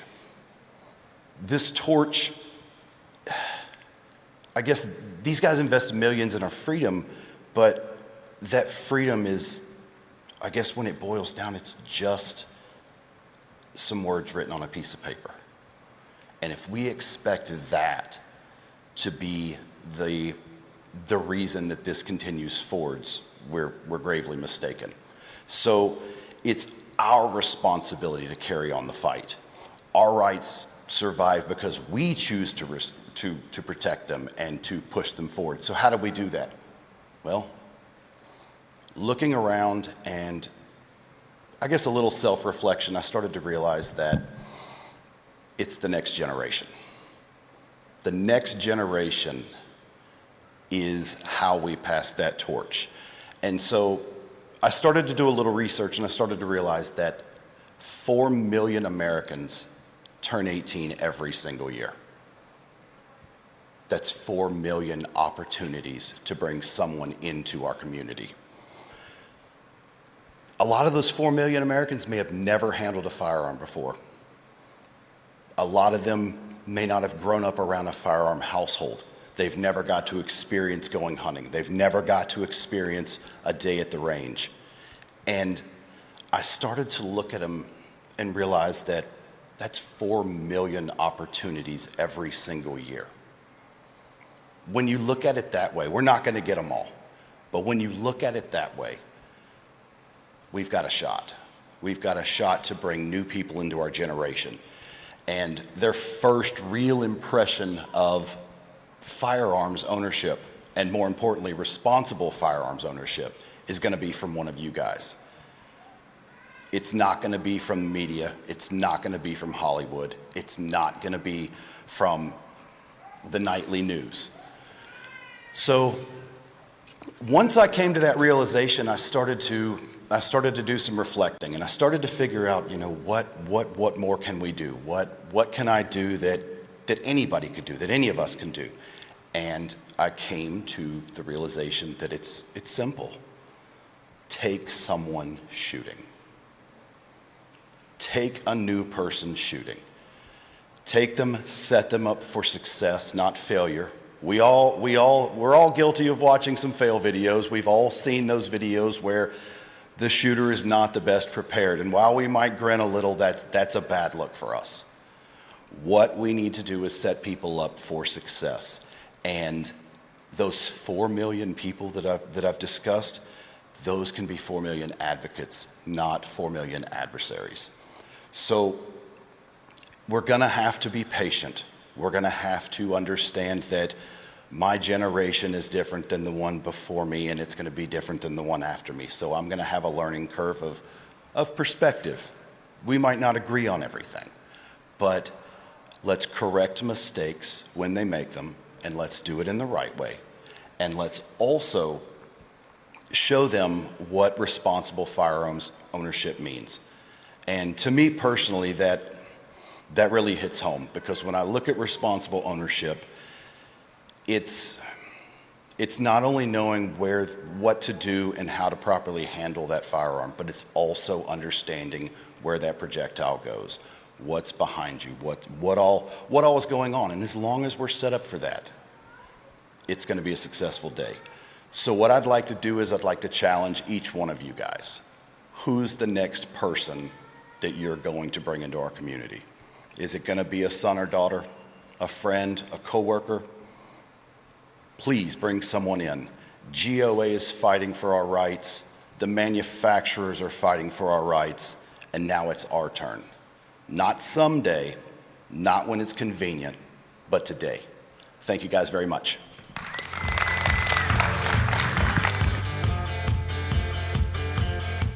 Hi, I'm Congressman Warren Davidson from Ohio. I'm currently the chairman for the National Security and Illicit Finance Subcommittee, and you need to know how the gun owners of America are defending your right to keep and bear arms by defending privacy. You know, the First Amendment protects speech. The Second Amendment protects the right to keep and bear arms. A lot of people forget the Fourth Amendment protects your right to privacy. Financial surveillance is one of the creepiest tools ever used. It not only tracks your purchases, but it integrates that to affect your other protected rights. So on January 6th, there were people that were in D.C. Without a warrant. Their financial purchases were collected. Anyone that purchased anything in Washington, D.C. On or before January 6th, right in those 2 or 3 day window, were turned over to the FBI. And then they were searching that data to say, well, who out of this group of people purchased a firearm in the previous 6 months? Because obviously if you did that, then you're a threat. That's not what our Constitution says. Our Constitution does not say that if you have nothing to hide, then you have nothing to fear. It says you have a reasonable expectation of privacy. We saw that the ATF is trying to buy their way around the right to privacy to build a bigger database. They've already collected essentially a gun registry, and they continue to collect records for that. So don't forget the right to privacy is one of the key safeguards to the rest of your protected rights, including the right to keep and bear arms. And I want to thank the Gun Owners of America for working with me to help defend freedom. Freedom surrendered is rarely reclaimed. I know that you didn't come to Des Moines, Iowa to talk about surrendering any freedom. I'm encouraged that you're able to reclaim some of it. So let's work together to restore a government small enough to fit back in the Constitution. God bless you all and have a great visit to Des Moines. Great. We've got another special product launch here from Shadow Silencers. If you like Big Bore, if you like 50 BMG, I think you're going to like what we got here from Shadow Silencers. Take it away, man.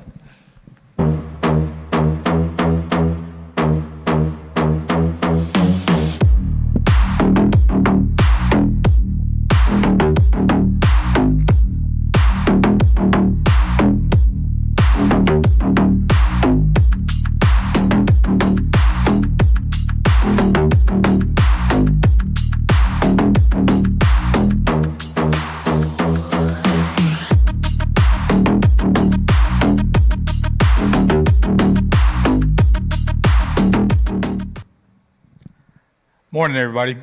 So you may have been expecting CJ, but he kind of hurt himself at the range day. So you get me today. I'm the guy that convinced CJ to build this. So it's fantastic to see so many dealers, distributors, industry partners, media members, and shooters and enthusiasts here today. On behalf of everyone at Shadow Silencers, thank you for being here. At Shadow Silencers, we've always believed in innovation isn't about following the industry, it's about challenging it. Every product we create starts with one simple question: how can we build something better?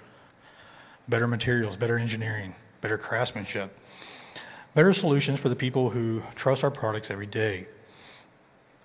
That philosophy has brought us here today with this. This is the Monstrum, and most people have said it's pretty well named.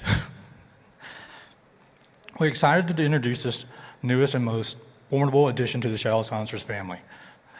Designed specifically for the legendary 50 BMG, the Monstrum was engineered from the ground up for one purpose: to deliver exceptional strength and durability for one of the world's most demanding rifle platforms. When you're working with a cartridge like the 50 BMG, every detail matters. That's why the Monstrum features precision machined 416 stainless core, the lightweight of 7075 aluminum components, premium chromium nitride protection on the stainless steel, and mil-spec Type 3 hard anodizing throughout the aluminum components. Every material we selected was for a reason. Every component was engineered with precision. Every Monstrum is built with this quality and attention to detail that defines us. The Monstrum isn't just another addition to our lineup. It's a statement about who we are as a company. We believe shooters deserve products that are thoroughly engineered, meticulously crafted, and built to perform under demanding conditions. Today also marks another exciting milestone. Pre-orders for the Monstrum are officially open. Our first production run is scheduled for deliveries in September of 2026. Before I wrap up, I'd like to thank everyone who helped make this product possible: our engineers, our machinists, partners, dealers, customers. Your feedback and support and confidence continue to inspire everything that we do. After this presentation, I invite you to come visit our booth. Come pick it up, take it apart, see what you like about it. The craftsmanship and see the craftsmanship firsthand, meet our team, ask questions, and learn more about what it makes to make this suppressor and every silencer product unique. It's more than just a product launch. It is our step forward into our commitment to innovation, precision, and American manufacturing. In case you don't know, we manufacture these in Texas, Colleyville, Texas. So if you're from Texas, made in Texas. It's another step forward. Thank you for being here. Thank you for your continued support, and thank you for being a part of the Shallow Silencer story. Enjoy the show, and welcome to come see the Monstrum. Thank you.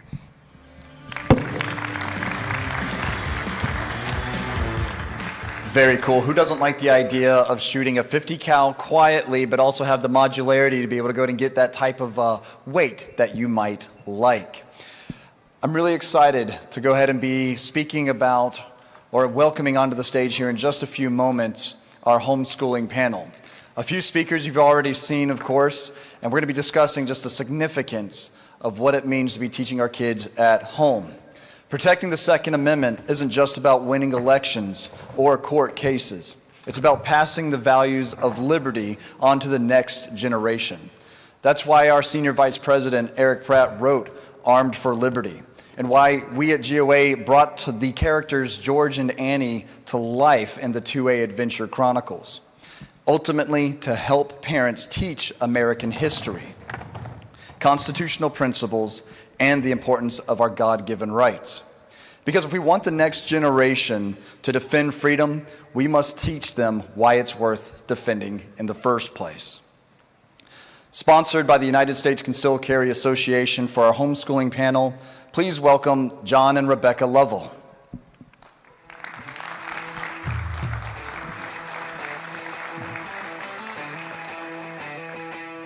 I know they're here. I saw them. I think I hear them. We've also got VP Eric Pratt coming out with them. And we can welcome back Nick Freitas, moderator, again, host of Law and Ammo, Phil Raboli.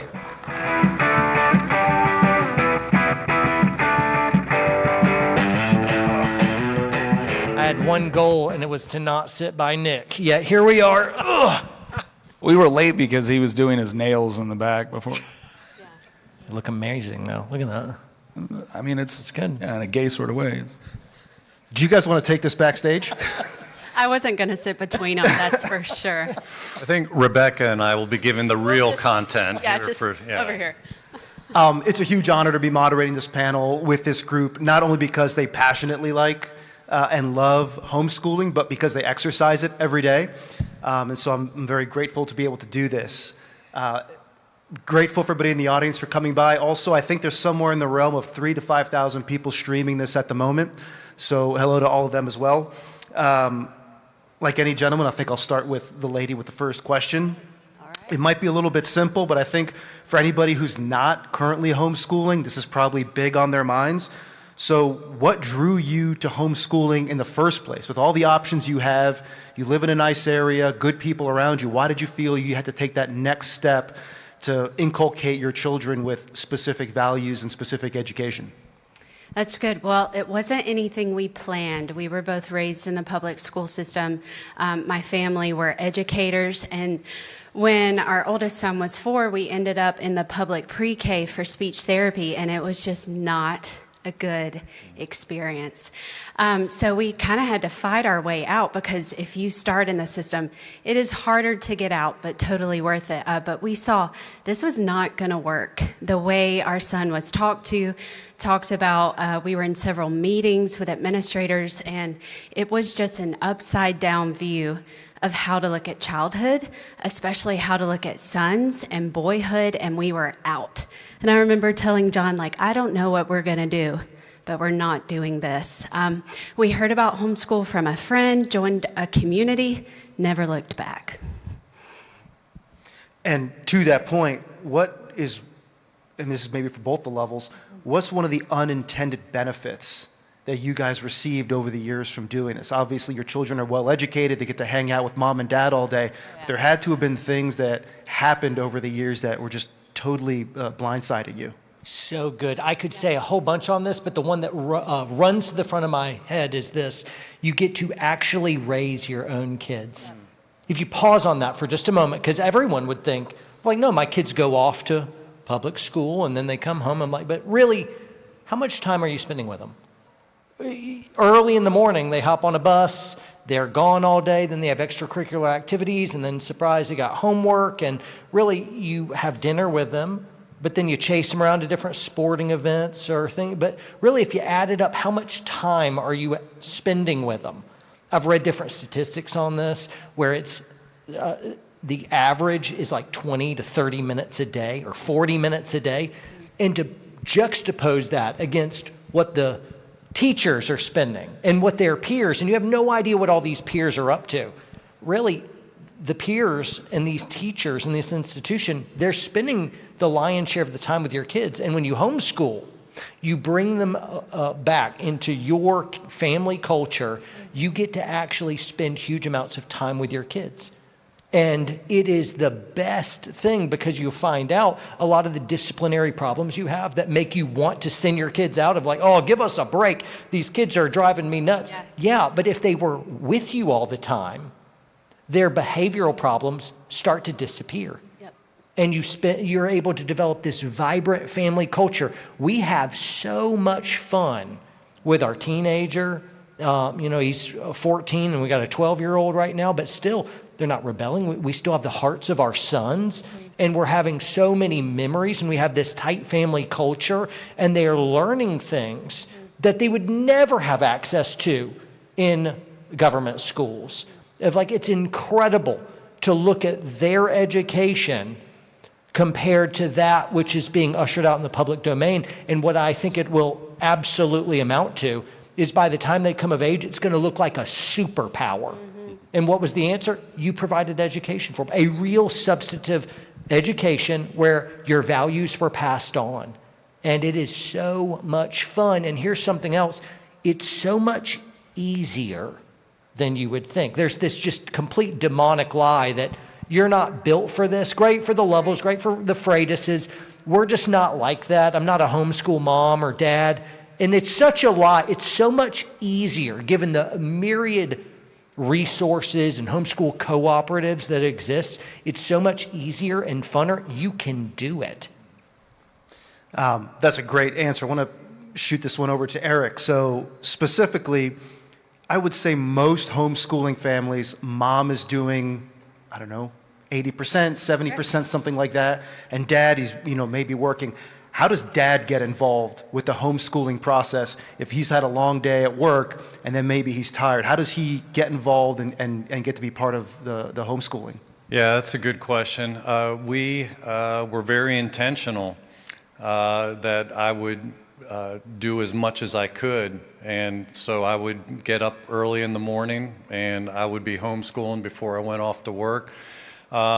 As the years went on, we also got involved in co-ops, which was nice because then others could help share the load. And there were things that maybe my wife or I didn't feel as qualified to teach that they could pick up that load. And one of the things I've now done for 20 years is I've taught government and economics because, almost every state requires that kids that graduate learn that.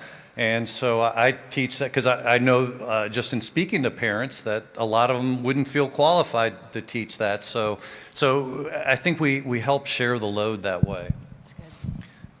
Nick, can you walk us through what an average day for your family of homeschooling looks like for your kids, for your wife, and for you? Yeah, because it really wasn't an average day because we weren't trying to replicate the public school model at home. That's one of the biggest things that people try to do, and they get stressed out. And it's like, don't try to repeat what you left. Right. And so an average day could look very, very different from the previous day based off of what was going on within our lives. And we didn't feel like this obligation to stick like explicitly to this curriculum or to this particular formula or to this particular lesson plan. Why? Well, because we wanted something that worked. We didn't want to just check a box. So much of what your kids do in government-run schools is checking boxes because they have to have a way to actually measure it. And I don't just say this as a homeschool parent. I say it as someone that spent 4 years on the education committee in the Virginia House of Delegates. So I wasn't ignorant of what was going on within the government-run school system. But I want you to imagine a day where you wake up and there's this cool opportunity, or something happens on the news, or you have an ability to go somewhere. You just do it. You don't fill out permission slips, right? You don't come up with stupid, multi-choice tests they have to take later. You actually just sit there and have conversations with them and allow them to be able to go through this process of love learning. Because what is education? It's the transference of knowledge and wisdom from one person to another. That's what it is. It's not a building you go to. It's not a particular textbook. Those are resources that you use to help you transfer the knowledge and wisdom. But Tina might be doing one thing with the kids where, okay, you got to learn math, right? You got to learn math, got to learn reading, got to learn, how to write, all that good stuff. So she might come up with some unique way to do that day based off of something that's going on or something that's within their interest. And then I come home, and guess what I'm teaching that day? Shooting. We're going down to the range, and I'm teaching all of my kids how to shoot. And we're looking at different things from a responsibility standpoint to a tactical standpoint. So what I want people to understand is that there is no average day in the sense that it's like you have to rigidly adhere to some particular program or process. And the end result is all of a sudden your kids have this love for learning because it's not about studying for a test. It's about developing capabilities and knowledge that will lead to them being economically viable. It will lead to them being able to truly embrace their faith as their own. And probably one of the biggest things that you do that doesn't create confusion in your children's minds is your kids, they never stop looking at you as an educator. Great. The moment you hand them off, in their minds, it's all of a sudden, oh, this is my teacher. Yeah. You're just my parent. Right. We never had to deal with that. So let's stay for a minute with the just do it mentality. So that's great advice, but how can a new homeschooler or a veteran homeschooling family make sure that the just do it is also helping develop their kids intellectually, in their faith, and not maybe going too far afield, that you have good intentions to just do it, but you're not straying too much from what's best for the kids? Like, walk us through that, methods, approaches to take, for anybody on the panel who wants to answer that. Well, first of all, everyone is, when they're first doing this, has this idea of like, am I going to screw up my kids? Like, probably a little, but nowhere near as bad as the government school system. Right. That's right. Right, people act like, well, gosh, you must sacrifice a lot in order to homeschool. I'm like, oh, you sacrifice either way. It's a question of what you sacrifice. That's true. So here's what I would say. When Tina and I started off with this whole homeschooling concept, this was us. Well, of course our children will learn at least 3 languages and probably Latin. We might do classical conversations, perhaps a couple of musical instruments. Yes, we will do all of this, and of course they will be doctors and lawyers by middle school. By the time they were graduating high school, we're like, do you guys love Jesus and hate Karl Marx? Yes? Mission accomplished, right? Yes. So the thing that I would say is like, when we say just get into it and start, it's not because you have to have it all figured out. There is almost no way you could screw up your kids as much as the government's doing it right now. That's right. So get started, but go to a homeschool co-op, check out a co-op, talk to other homeschool families, great homeschool conventions. There's usually state level conventions. You are going to be shocked at how many resources there are and how badly the other people in this community want you to succeed and can't wait to help you. And the conventions are entertaining because you get to see these two carrying on their feud. So, it's great. It's funny, yeah. Also, I'd say the resources can be a bit overwhelming. Like Nick was saying, start with your family culture. So it's all about just your day in, day out. You're discipling these children. You want them to walk away, like he said, with a love of God, a true love for an understanding of your faith, love their country, patriotism. They're not teaching that in schools. And especially learn to read, love learning, be critical thinkers so they're not coming out just cogs in the state machine. But it is just an easier day-to-day flow and rhythm of what are you doing in your family that day. Of course, you want to teach math, reading, writing. It is good to be plugged in a community. You can start there, so that's kind of your spine, your backbone, but you're not a slave to curriculum. It's a help, it's a tool, it's not your master. So it's really that family culture of we do chores, we're kind to each other, we apologize, and we humbly repent when we're not loving each other well, and we read, we work for our neighbors, we have people over, we show hospitality, we volunteer in the community. It's your life together. It's not we completed all 36 weeks of your language arts workbook, right? That's good. Yeah. I wanted to weigh in one of the most unforgivable things that's happening within the public government school system. It's particular levied against the boys because boys are built different than the girls. But aside from all the woke things that are happening, aside from all the gender confusion things, drag queen story hour and things like that, which may not be happening in your area, and so you would say, oh, my public school system is doing just fine. Well, no. No, in fact, because this is the unforgivable thing. The thing that public school does immediately for both, boys and girls, but particularly for boys, is it kills your kid's love of learning. If you can think way back when you were a little kid, you probably might be able to remember a time where you liked reading. And then you insert public school, and then you didn't really like reading anymore. And then you never really picked it up again. And it really comes down to this. If you get them out of that institution, which is designed to kill the love of learning, and instead replace it with rote memorization and state cog programming, if you can replace it with instead a love of learning and a love of reading, if you could just instill that in your kid, you would have won. It can really come down to almost this. This is almost true, but not completely. If you could just instill in your child a love of reading, and then you put the right books under their nose, you won. Yeah. Touchdown, that's it. And you're like, wait, is it really that simple? It's really that simple. Yeah. And it's really fun as well. And then you stop thinking about, the school system as education. Really, there's schooling and then there's education. What we all understand up here is education, it's everywhere. It's everything we're doing. Typically, when I go on the road and I'm doing public speaking events, I always bring my wife because I just don't like to be without her. We're a married pair, right? And I also almost always bring my sons. And typically we'll have a booth, and guess what? They are running the booth. They're 12 and 14, and they've been doing this for years. They're doing all the book sales, and they're doing customer service, and some of them will trying to upsell you. I'm like, who are these kids? and so we're using this, even like these venues, as an opportunity to teach education. At our last Great Homeschool Convention conference, I brought my boys up on stage, and I interviewed them in front of about 800 people.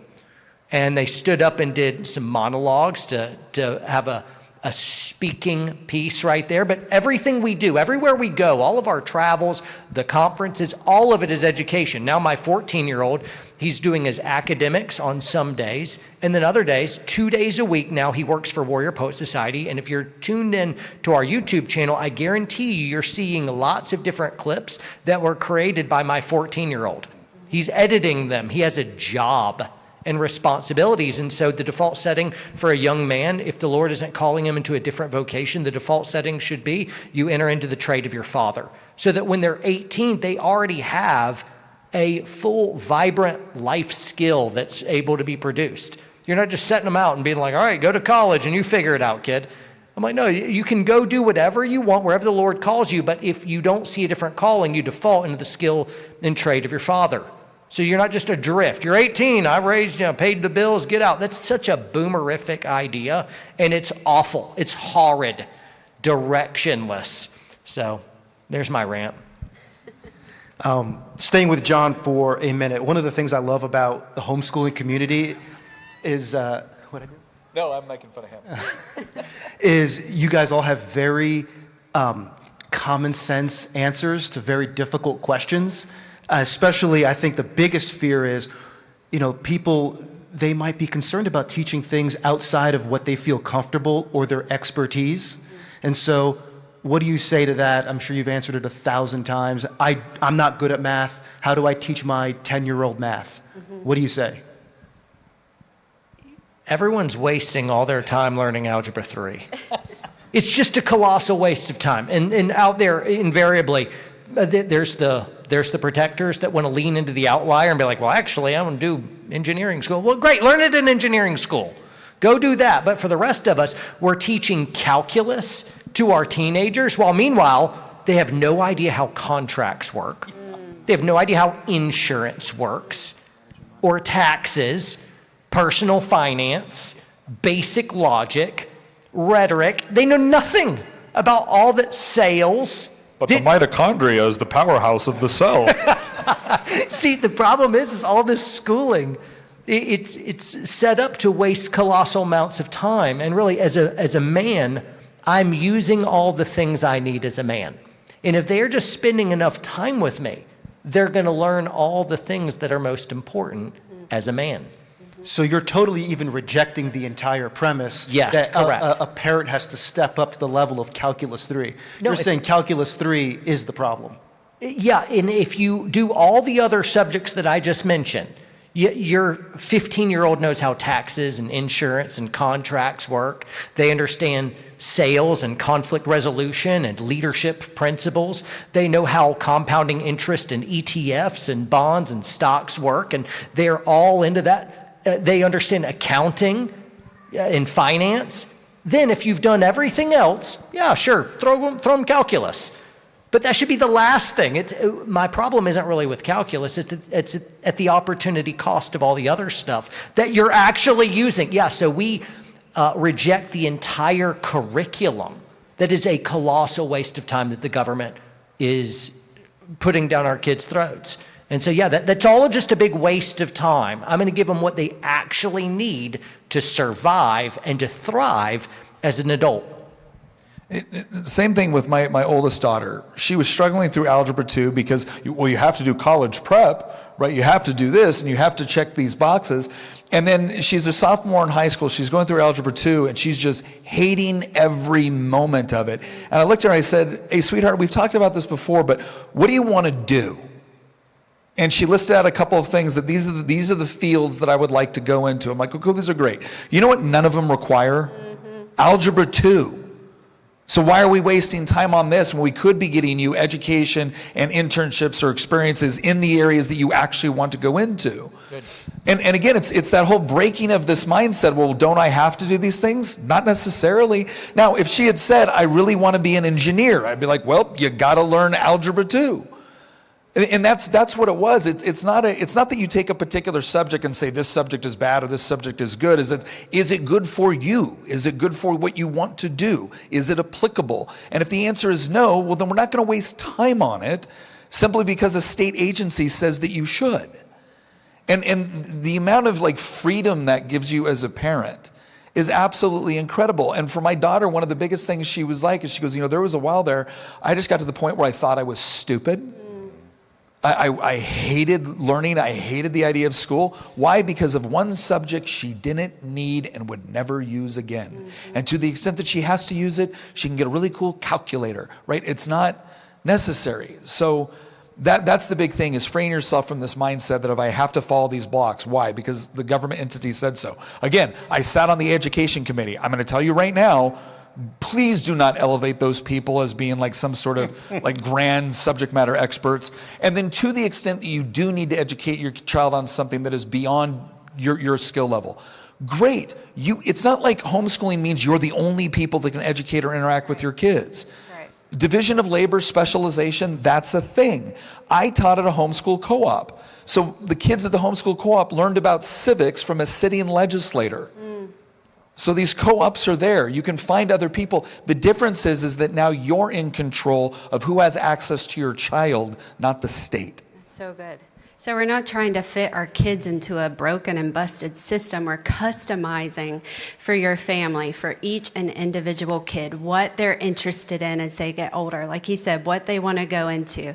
I was telling John, a friend of mine, her son was a college senior, and he had to complete a formal internship for his degree in business. But he was already running the day-to-day operations of the family business, and they rejected that at the system of the university and said, no, you have to get something outside your family. It has to be a formal internship. Yet he was running the day-to-day It's a multi-million-dollar business, company right? he was running. There's just this idea that you have to break the family system to educate your child when the family system is the best thing for your child.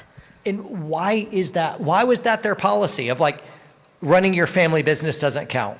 And I think it's because the Marxist impulse is to separate kids from their parents. And really, if you war against that Marxist, why is that? It's because if kids spend too much time with their parents, then the kids will absorb the values and education of the parents rather than that of the state. Yep. So the very first thing a Marxist wants to do is cut you off from your kids. And you should pay attention to that. Time with you is the Lord's plan to pass on values and education to your kids. Do not give your kids away to the government, to the experts. Get them out, whatever the cost. Do it now. You're doing it right just by trying. One other thing on that that's really important, because he brought up Marx, and this can't be emphasized enough.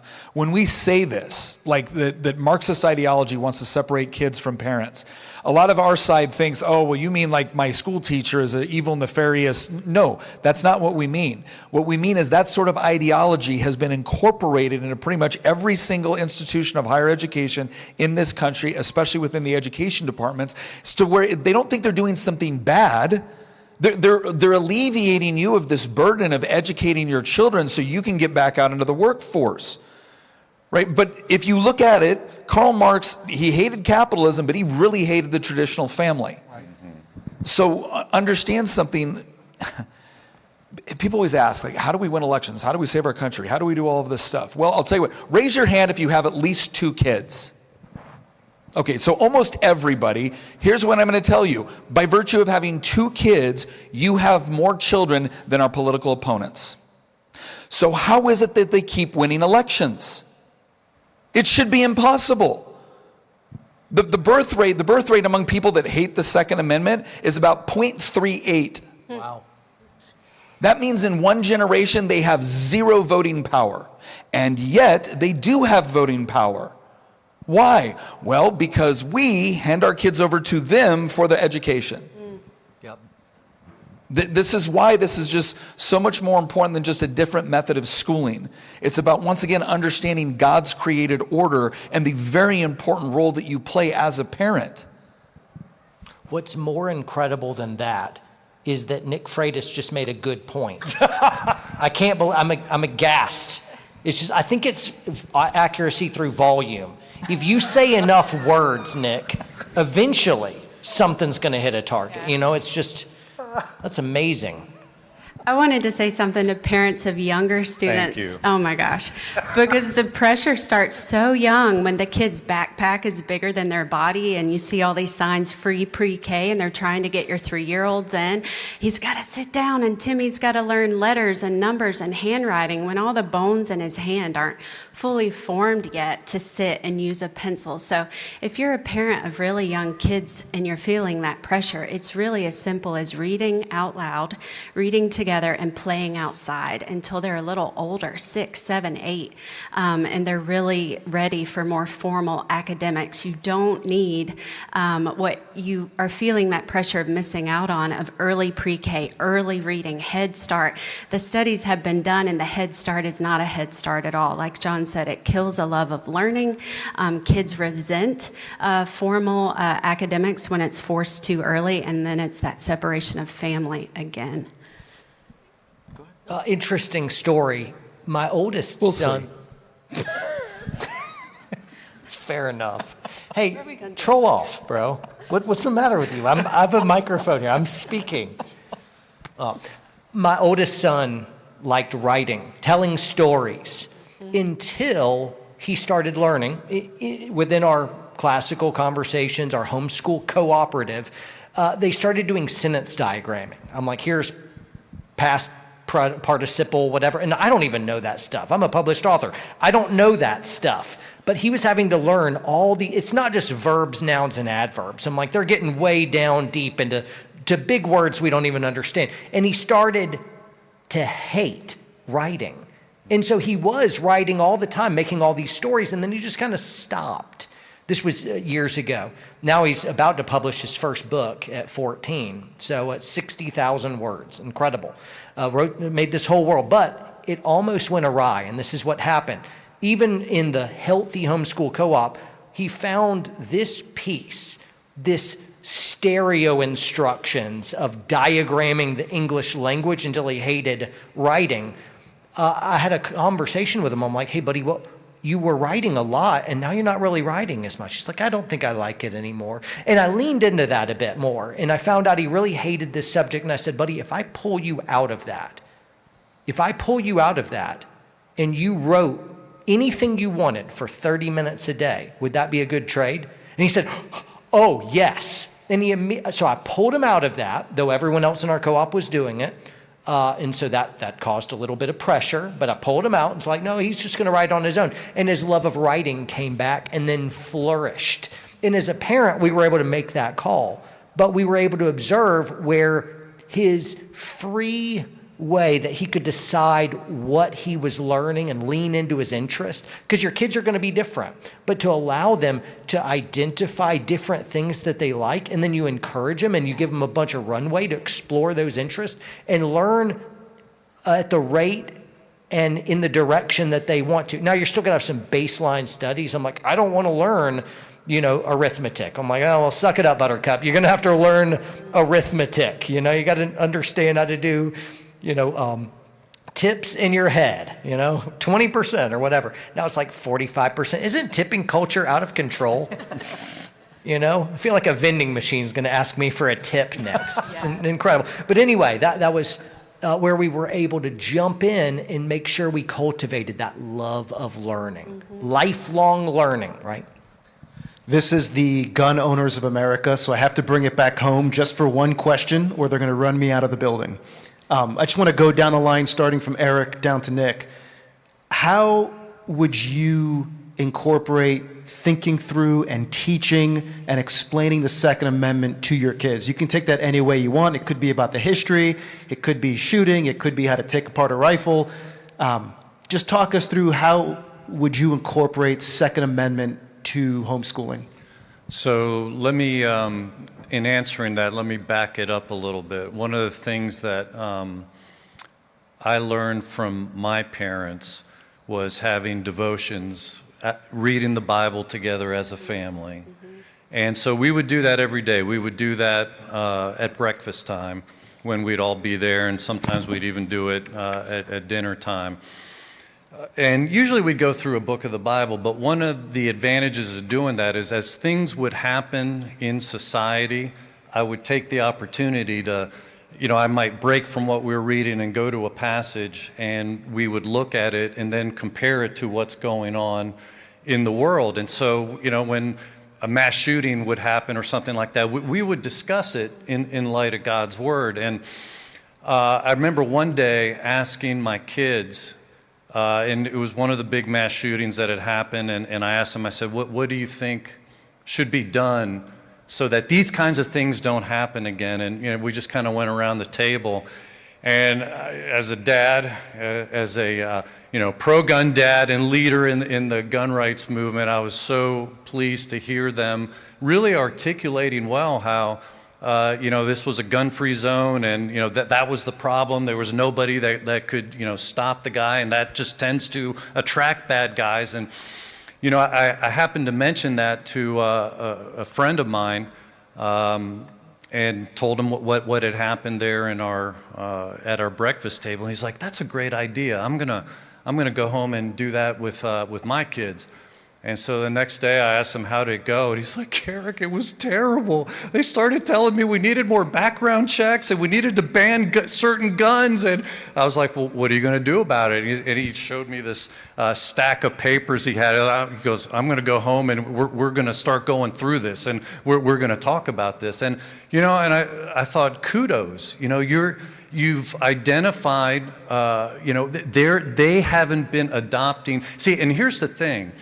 And by the way, this was not a homeschooling dad that I was talking to. So, his kids were adopting the values of social media, of his friends, of what they're seeing on the news, of, who knows what. And they weren't his values. And once he started kind of lifting up the hood, he started realizing, wow, I'm losing them. And it really lit a fire under him to want to take that on, and and talk to his kids about it. So, to answer your question, Phil, the thing that we do is I became a Christian in high school, and so since then, everything comes back to me for the Word of God. And, we'll talk about passages like from 1 Samuel 13, where the Philistines imposed weapons control on the Israelites. And it tells us, so they could not make swords or spears. Right there, God is warning us, weapons control is not a blessing, it's a curse. And oh, by the way, as a result of that, the Philistines were sending raiding parties, aka terrorists, into these weapons-free zones in Israel, and they would be massacring people. And so it's not a blessing. But see, when your kids grow up and they're getting a steady diet of that, now one of the things that blesses me as a dad is seeing them challenge the culture. Now, I was mentioning in our federal panel a few hours ago, my kids are so anti-woke, anti-socialist, pro-gun. They look at Genesis 1 and, they don't see evolution there. And they can articulate, I'll listen to them talk and think, wow, I wish I'd thought of that. They can bring facts, they can bring logic, and it is so not what I grew up with when I was in the public school. And that was the thing. That was the tipping point for me. I became a Christian in high school, and it's like the blinders came off, and I realized, oh, I see what they're doing to me. We're watching Inherit the Wind in English class. Why would we be watching that in English class? Well, that's because that movie makes creationists look like buffoons, and the evolutionist guy looks so smart. I forget if it's Darrow or who was who, but anyway, I've tried to forget that whole thing. But see, I started seeing what they were doing. I thought, I do not want that happening to my kids. I want them to adopt my values. I want them to love Jesus, love the Constitution. We read the Constitution as part of our homeschool experience. I want them to love freedom. And, thank God that's what they've become. That's Little mini Erics. That's good. Right, family discipleship. I would say also that we have a love of God, a love of the Word. We're pursuing those stories. We love history, so the boys have heard for years stories like that, and stories of heroes and overcoming obstacles and facing the giants and fighting back and courageous exploits and meeting heroes, reading great books. But we want them to know that they need to be protectors, leaders, lovers, and it's not that carrying weapons is hating anything in front of you, it's loving what's behind you. So we want to know that with their strength, they're protectors. With their weapons, they're protectors. That's so important. And if we don't know the history and all the good stories of the past, we're doomed to repeat it. So simply teaching that love of the Word, love of God, faith, protecting, leading, and loving what's behind you. And raising up children who love what's around them enough to stand up for it and fight. So good. I was just thinking of a fun story. Yeah. When our kids, are like 5, 6 years old, and we've raised them their whole lives to be boys. We want to be protectors of the innocent. That's part of that's what a man is. We're protectors, and we're providers. And so, even when they're little guys, 4 or 5 years old, Daddy carries a gun because he is going to love and protect Mommy and us and everyone else. And so that's a loving thing. And so around 5 or 6 years old, they found out that some daddies don't carry guns. Which means you have 2 mommies. That's all right, good job. Well done. So anyway, but that was so shocking to them. And the question came about of well, why don't they love their family? And I had to explain that. And so what this recognized, even at 5 years old, they're completely anti-gunner proof. You know, UCLA, Berkeley can't touch my kids now. It's just programmed in them. They've spent too much time recognizing, no, if you're a loving protector, you're ready to stand in the gap and say, not on my watch. Some crazy wacko wants to harm innocent people. I'm like, yeah, you go through me first, bro. And so my kids are raised in that. So, yeah. I think when you're modeling that, your kids want to replicate it. I know one of the first things, my 5-year-old, I'm not going to have an in-depth conversation on the Federalist Papers with respect to what George Mason's concept was of the body of the militia. What am I going to do? Well, when I go out and shoot, they're going to come out with me. And we're going to teach proper weapons handling. And we're going to teach about what it is. And they're going to learn how to use it. Because when you start shooting, it's empowering. You now have this additional capability. You're now able to use a tool for a particular purpose that enhances your ability to interact and to do things. When you give your child a capability, they like it. They want it. We just all naturally want capabilities. And so that's the first exposure. And then you start to get into the idea of as you're walking them through this capability that you're teaching them, you're explaining the purpose for it. And then you get into the larger philosophy of it as they get older. You bring in scripture into the component about what are your obligations. The other thing that I used to love to do with my kids is then I would flip the script. Now that I've taught them a capability, what it's for, why it's there, now I challenge them on it. Well, what about this? Well, what about that? I play the devil's advocate because we've also taught them critical thinking. So now they're going through and they look forward to this opportunity to defend this thing that they care about. That's something that they have now, that it belongs to them now. And now when they start to get confident in their ability to answer difficult questions, now when they find themselves around other people that are just regurgitating talking points without any real understanding, and they're crushing those arguments, it builds their confidence in what they believe and why. And now those beliefs become ingrained as something that is truly theirs. It's not just something they're repeating. It's not just something that mom and dad said. They take ownership of it. Show me the public school class where they're going to do that. Right. So that's the way that we incorporated kind of understanding the importance of this issue and what it means with our kids. We're going to start Q&A in about 6 minutes. So at any time, if people want to start lining up at those two microphones, feel free to do that. I have one question for Nick, and then I have a few more for the levels and for Eric as well. Can you give us a quick story? You said you were on the education committee in the Virginia state legislature.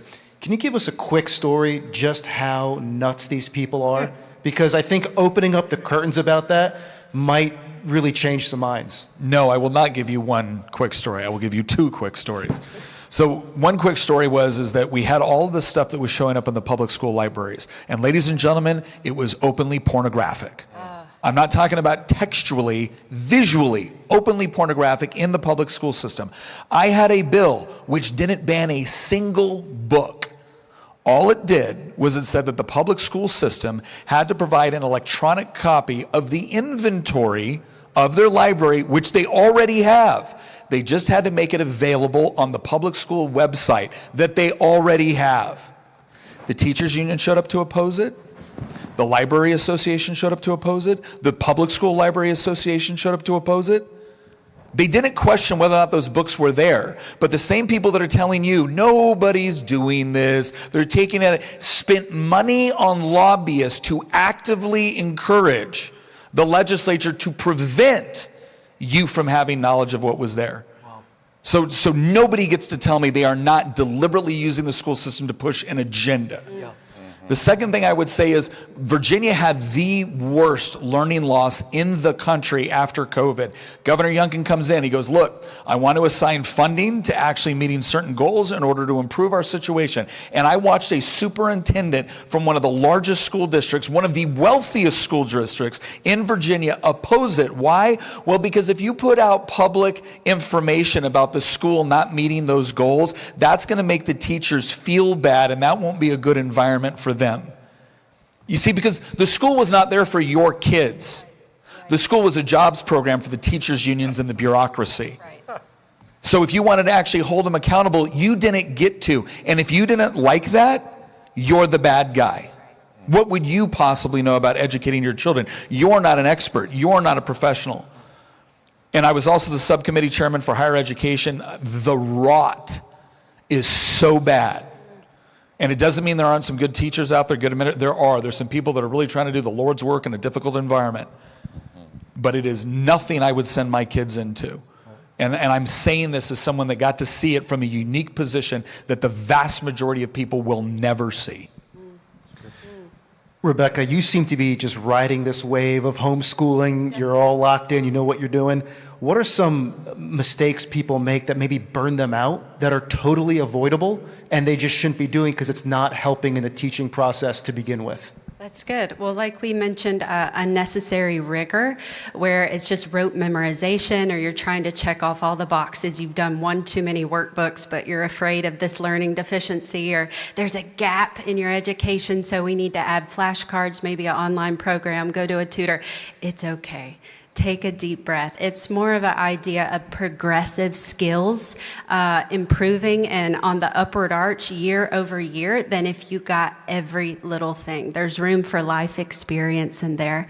So I'd say rigor. You also want to balance that with just good family life. So like Nick mentioned, it's your lifestyle. It's what you're doing day to day. It's reading as a family. It's doing chores together. It's learning taxes. It's all these things. It's a well-rounded lifestyle. Learning is a lifestyle. It's not you just sit down and let's do homeschool now. You open the workbooks. Homeschool is a lifestyle. It's your family culture, and it's a communal thing. If you are alone and isolated, trying to figure out what's going wrong here, we're just not thriving, you got to get a community around you. Even if it's a neighbor, friends at church, if you don't have an established homeschool community, you do need other families around you. That's really a superpower and strength of homeschool, is doing it together. John, if you go for 2 minutes, this will be the last question from me. Let's say somebody's been listening to this panel and they are moved to today go start the process of getting their kids homeschooled. What's the first thing they do today? So get them out of government education right now. Even if you don't have a fully fleshed out plan, pull them out, and that stops the poison immediately. Yes. And then I would search the area for a good homeschool cooperative. Co-ops are everywhere. This is nothing like homeschool was 20 years ago. By the way, some are still holding on to, I went to public school 30 years ago. Yeah, that institution no longer exists. It is nowhere. It has changed so night and day different. Whatever you're thinking about was the school you went to, that does not exist anymore. And for that matter, the college you went to doesn't exist anymore. It still has the same name. That college is gone, and it is replaced with something diametrically different. And so understand that's all changed. So anyway, pull them out of that stuff, that rot, and I would look up homeschool cooperatives, co-ops. They're everywhere. The resources for homeschooling is huge, and the amount of people doing it in your area would probably be staggeringly more than you think. And what you'll find in the homeschool area is people that think like you do. It is incredible. When I go speak at homeschool conventions, which Nick and I do and my wife do all over the place, what I find is they are my people. If when I'm in front of a room packed with homeschool families, they're always, similar values, very Christian, very Second Amendment. They're my people. And so what you'll experience in those cooperatives is you'll find your new best friends for the next 30 years. That's what you'll find. And so the idea of like, well, what about socialization, which is a joke to homeschool families of like, yeah, we don't do litter boxes, and we know we're not, our kids aren't struggling with gender. They're looking you in the eye, they're shaking your hand, and then they'll carry on a conversation. They have something to say. I can tell in the first 20 seconds when I meet a young person whether they're government school educated or whether they're homeschoolers. I'm never fooled. I'm never wrong. I can tell in the first 20 seconds.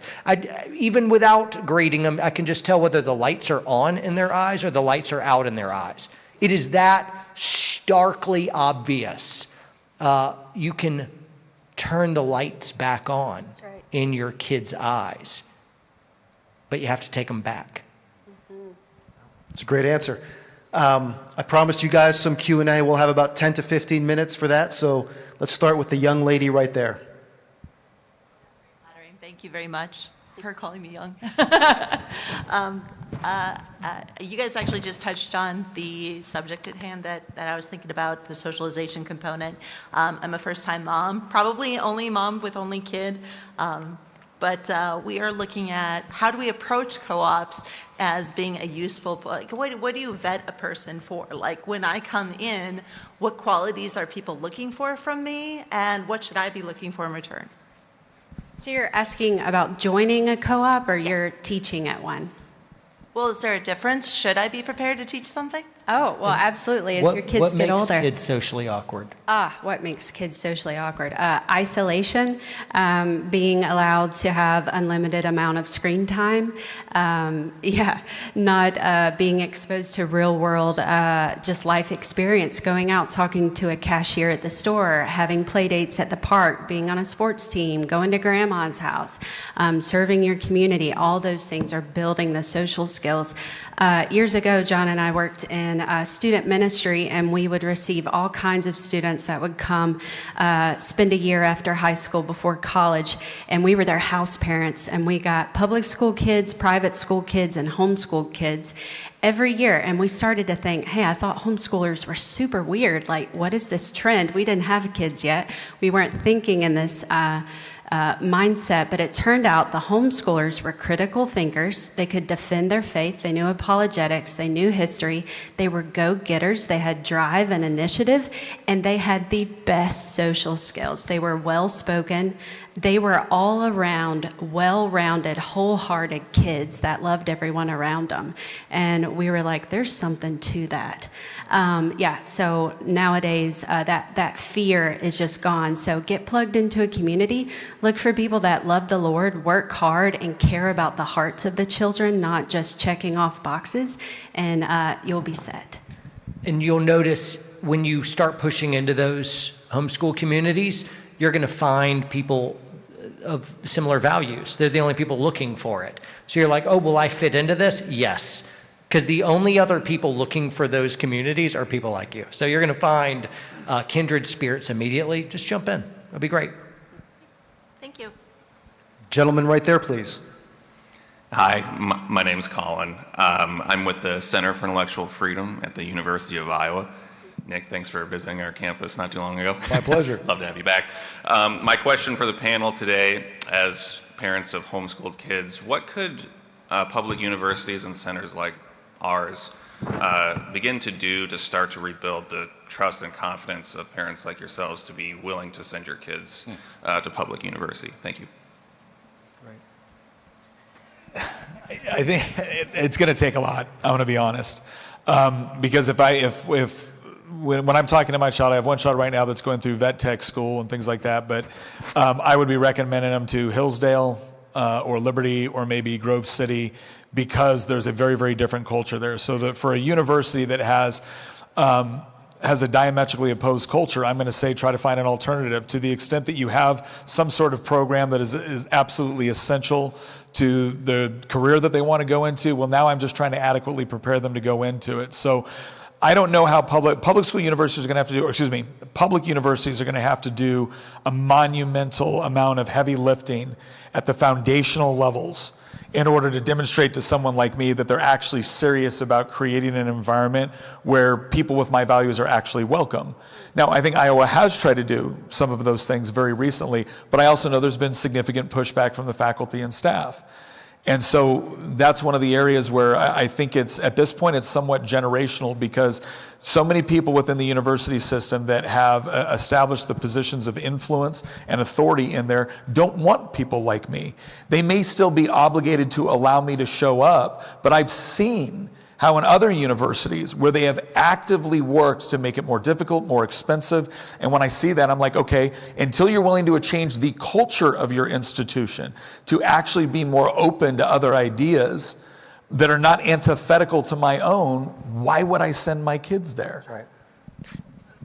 And while we want your kids out of these overrun institutions, I want to make a distinction that if you are called to be a missionary, to work in those things, that's a good thing. Of like, it's a fallen institution. Government schools, don't send your kids there, but if you work there, God bless you. You are swimming upstream against a current, but you may be doing the Lord's work there. So I'm totally okay with you as adults working in and against that system to reclaim it. Just if you work there, don't send your kids there too. You're able to go behind enemy lines there and try to work to redeem the institution, but till it's safe, do not put your kids there, and it's going to take a lot. We've only got a few minutes left. Right there, please.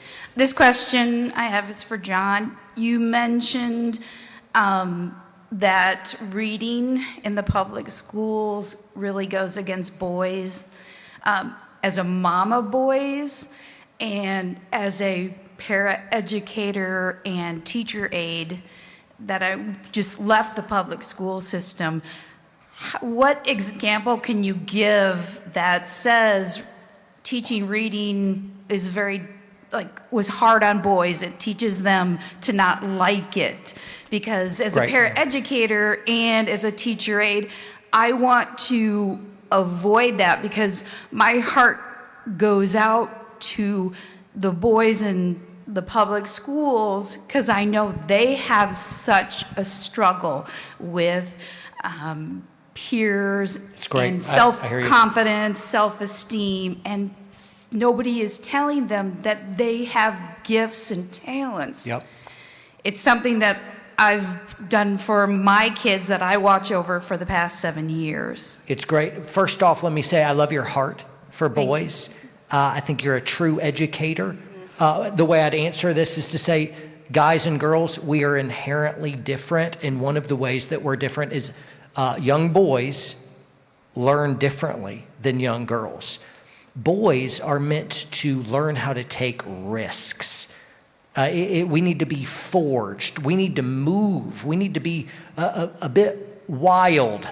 We're not designed to sit still as little boys for 7 or 8 hours at a deal. And to do so is to tame that restless boy spirit that one day needs to be fostered and grown up into masculinity. And you think about the call of masculinity.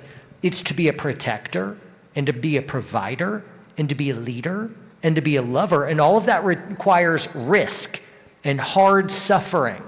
And we need to learn by doing and moving and interacting.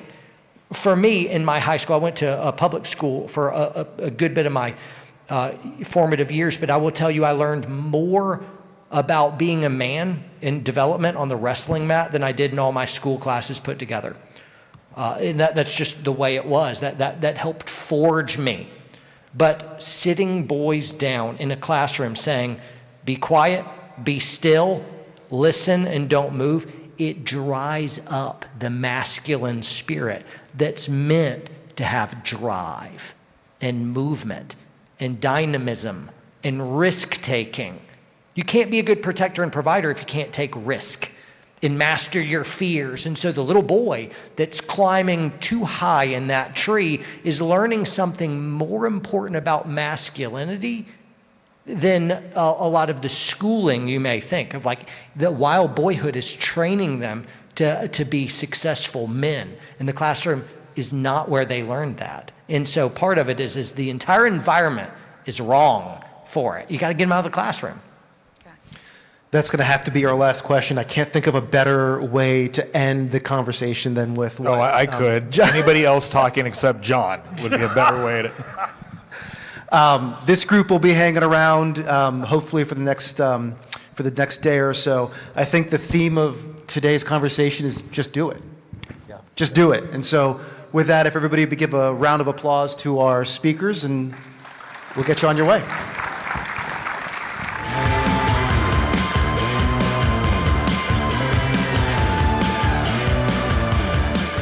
Welcome to Des Moines to the 50th anniversary of Gun Owners of America.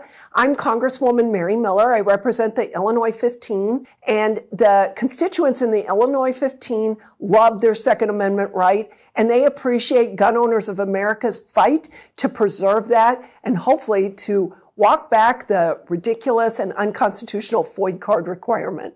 Have a great time at the conference.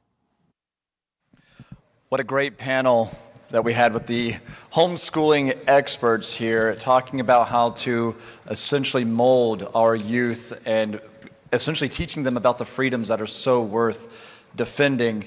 Great questions. Appreciate all of you getting involved as well. And I'm excited to introduce our next speaker.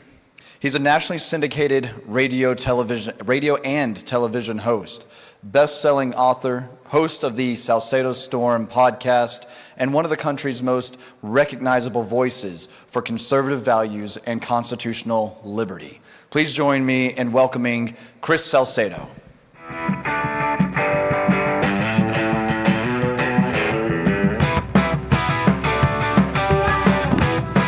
Hey, howdy, folks.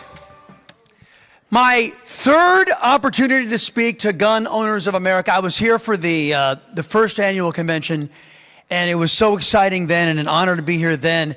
And I'm going to do something now that I haven't done in the previous speeches. I'm going to need audience participation.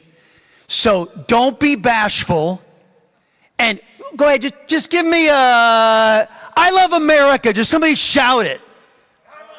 Okay, I like that. See, that's exactly the kind of, I'm going to need that level of participation, because what I'm about ready to describe to all of you, it's going to need all of us.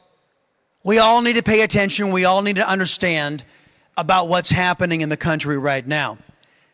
As mentioned, my third opportunity doing this, and let me ask you a question. Why is Gun Owners of America now America's dominant Second Amendment organization? Anybody? Just shout it out. Just shout it out. Why? What is it? No compromise. I like that. It's true, because what used to be the preeminent organization, Second Amendment organization, has done nothing but compromise. Let me give you some examples of this. Recently, I was asked by a good friend of mine, another fellow conservative. He goes, do you know how much some of these think tank presidents make? Okay, just throw out some numbers. Annual salary, just throw out some numbers. 10 million, no, well, that's not quite that high. But yeah, I mean, he said some of these think tanks, like the former preeminent Second Amendment organization in the country, $600,000 a year to $1.2 million a year for their executives. So is it, and this is what happened to the former preeminent Second Amendment organization in the country, and why Gun Owners of America now supplants them, because they succumbed to all of that opulence. They forgot the mission. And GOA has not forgotten the mission. I'm going to share some stories with you about that organization. Not GOA, the former Second Amendment, preeminent Second Amendment organization in this country. How many of you know the name John Cornyn? John Cornyn is a senator. He's an alleged Republican. He is from my home state of Texas. And John Cornyn has an A+ rating with the National Rifle Association. John Cornyn worked with socialists and Marxists to commit my taxpayer dollars and your taxpayer dollars to what I call blue flag laws. Why do I call them blue flag laws? Because they exist in communist and Marxist states, designed to take away our Second Amendment rights. They take away due process, and an alleged Republican with an A+ rating worked on that legislation and forced it upon our people. You're being forced to fund that to this day. Did you know? Let me tell you about a guy named Dade Phelan. He too is supported by that former preeminent Second Amendment organization. He works in my home state of Texas, or did, as the former Speaker of the Texas House, to enable socialist Democrats to give them power that they didn't earn at the ballot box in the state legislature, so those Democrats can harm me and mine. That's what, now, Gun Owners of America would not back somebody like that. Why? Because they live in the real world. They understand that if you are backing leftists and Marxists, that you are anti-Second Amendment, because they want to get rid of the Second Amendment. Everybody following me? Now, how many out there have heard of something called the Red-Green Alliance? Show of hands. The Red-Green Alliance, I'm going to give you guys a little bit of an education on this. It is an alliance between communists and radical jihadists. They have nothing else in common except for one thing. They want to destroy this country. That's the only thing they have in common. Makes very strange bedfellows, doesn't it? The jihad and leftists and Marxists and communists joining together in common cause. What is the first thing that leftists seek to do when they achieve power? What's the first thing? Shout it out. Disarm those who would do what? Oppose them, right? That is job number one of any leftist communist that has ever assumed power in any nation or any principality in world history. Once your right of self-defense is gone, what happens to the rest of your rights? They just disappear, right? And then you disappear, right? Let me drive this point home a little more poignantly. I'm going to point you to the state of New York, the People's Republic of New York, where we see an example of this Red-Green Alliance in practice. How many of you know the name Dexter Taylor? For those of you watching online, those of you who don't know Dexter Taylor is a black man who is sitting in prison now. You know what his crime was in the People's Republic of New York? His crime was manufacturing his own guns for his own personal use. That has been a tradition in this country that has been 100% legal and encouraged since the founding, since before the founding of our country. Yet he sits in jail because of bold Marxists and communists and timid fake Republicans. And of course, as you all know, the first example of gun control in the United States came against what?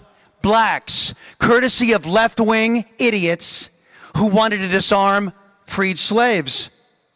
The first example of gun control in our country was that. And isn't it nice to know the Democrats are consistent? Today, they have a man sitting in jail for undertaking a basic American right. How many of you know who the mayor of New York is? I call him Marxist Mandani.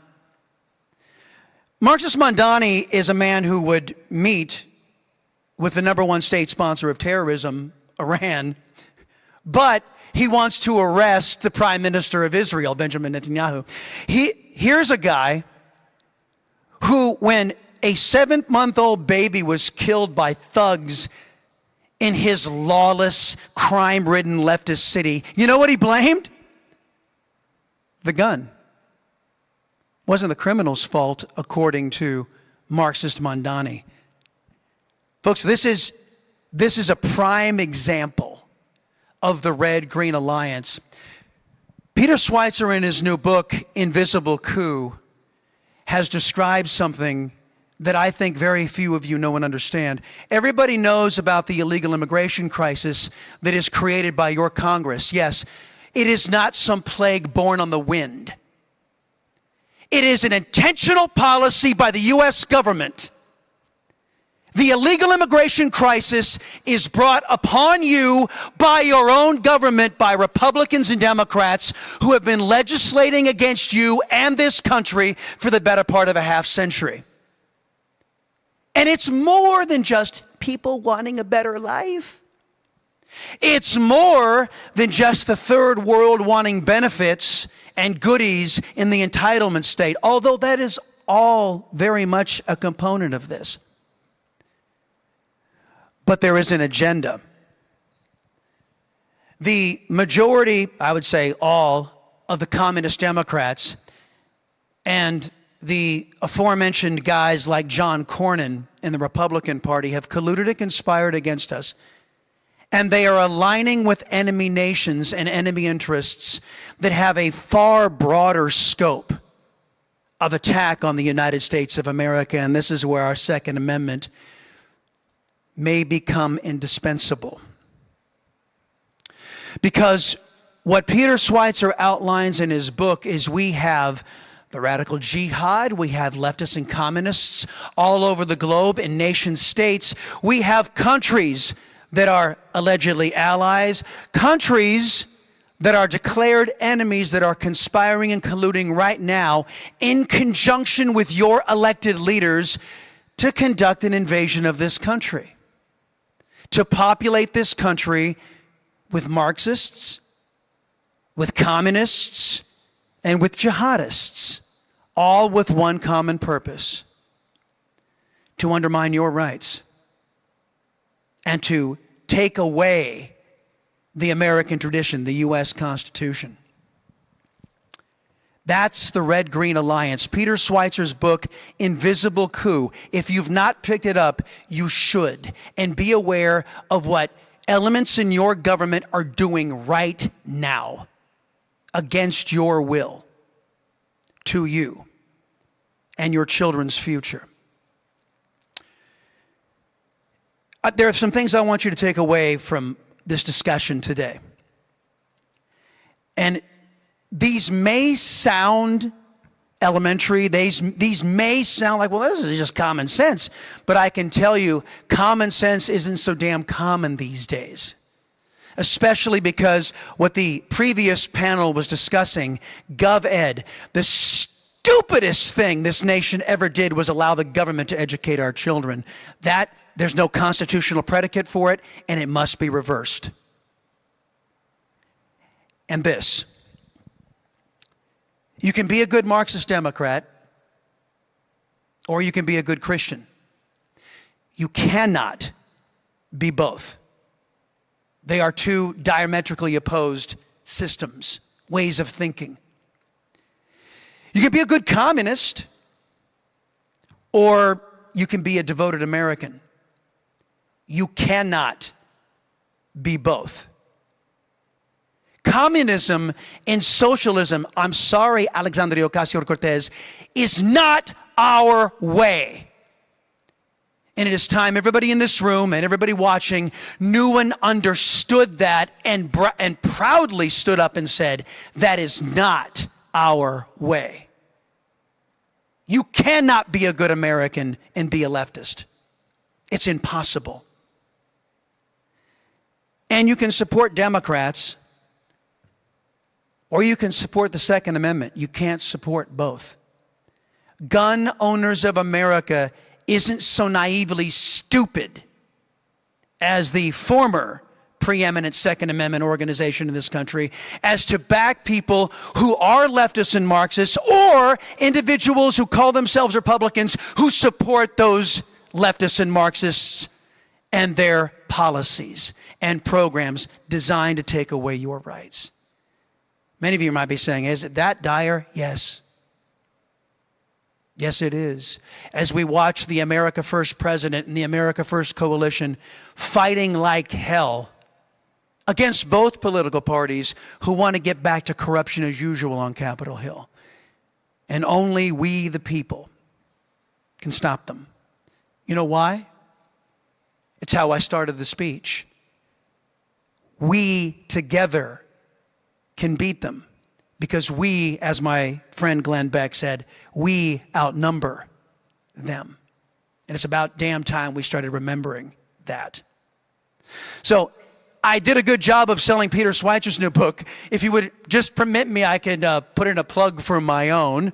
Going to be signing at the GOA booth my book, The Rise of the Liberty-Loving Latino, A New American Revolution. That revolution, I liken it to this. In the darkest days of World War II, the Allies were up against it, as you all know. And when America joined the fight, the entire complexion of the war changed. So too was it in 2024 when those who believed in liberty in the U.S. Constitution were joined by millions of liberty-loving Latinos who joined the fight to keep America free, that Constitution and your rights in place. Between 3 and 4, I'll be down at the GOA booth and signing copies of that book. So hopefully you can join me then. God's blessings to each and every one of you. Thank you so much for supporting Gun Owners of America. Thanks for listening.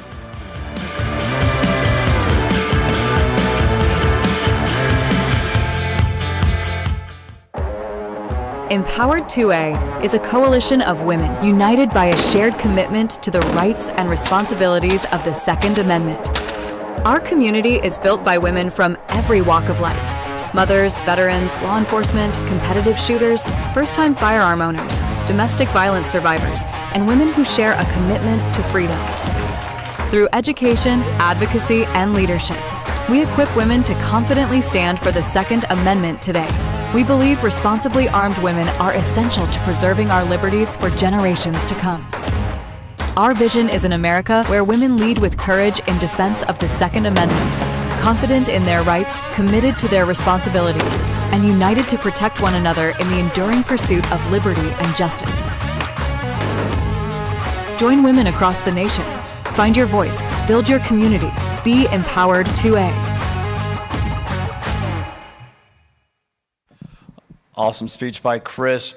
Chris Salcedo is great. Empowered 2A is fantastic. Women are the largest demographic getting into firearms. So if you find yourself here, you're a woman, you want to get into Empowered 2A, check it out. We've got great, wonderful representatives there.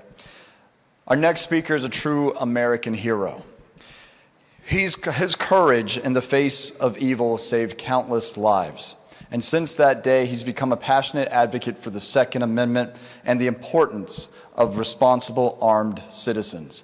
Please welcome the barefoot defender, Stephen Williford.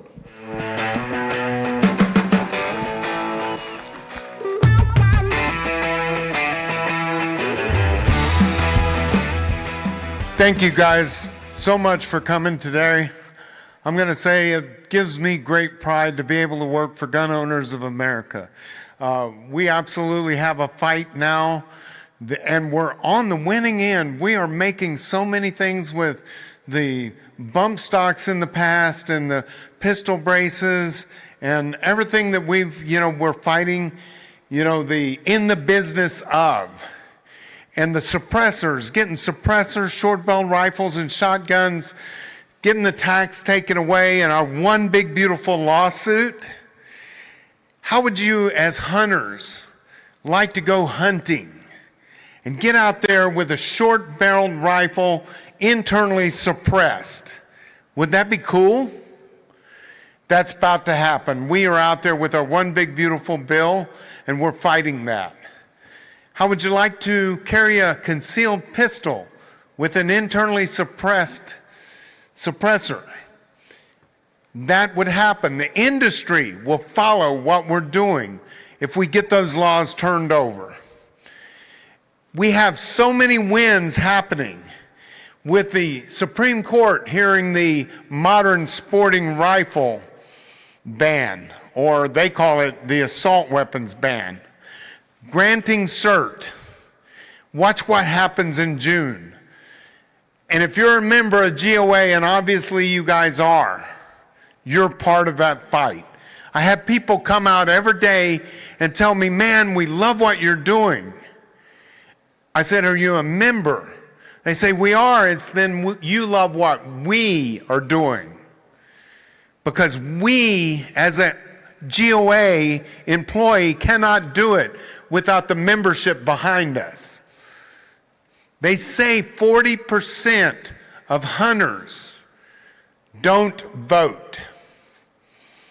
If you're one of those hunters that's not voting, not getting out there, we are pulling the wagon without you. We need your help. It's time for you to get out there and vote, and I'm not going to make an excuse for any one of you. Ronald Reagan said it best when he said, freedom is no more than one generation away from extinction. It wasn't passed down through the bloodline, but it must be fought for and protected and handed down to the next generation to do the same. He said, I do not want to spend my twilight years telling my grandchildren what it was like living in a free nation. Let it never be said that it was my generation that failed to stand when tyranny rose. And if that's a great comment, and I love Ronald Reagan, however, he fell short with that quote. Because if that's all we do is fight for our freedom and hand it to the next generation, we have still failed that generation. We have to teach that new generation what our founding fathers meant, what the freedoms that they have left. And actually, even we need to teach them the freedoms that a lazy generation of our own have allowed to pass. And more than anything, we need to teach them how to fight. Because if we don't teach this next generation how to fight, we have still failed. We have still failed. I look out at crowds when I go and speak to Republican conventions and when I speak to Tea Party places, and it's all gray hair. What's wrong with that? It's time for us to get young people activated, get them out there on the move. And GOA is trying to do that with things like 2A Defenders, where we go to colleges and we take Turning Point USA to shooting ranges. It's time to teach our young people, and it's up to you guys to teach your children and your grandchildren what this nation is all about. I am honored to work for Gun Owners of America. And please, if you don't know my story, tomorrow at 10 to 11, I'm doing a book signing. Come get my book. Come look me up on the internet. You'll find out why it's important that we fight to make sure that AR-15 bans don't stand. Please go out there. Drag other people in. Bring them to be members of the Gun Owners of America. We are doing more than any other organization out there. God bless you guys. God bless America. And thank you for listening.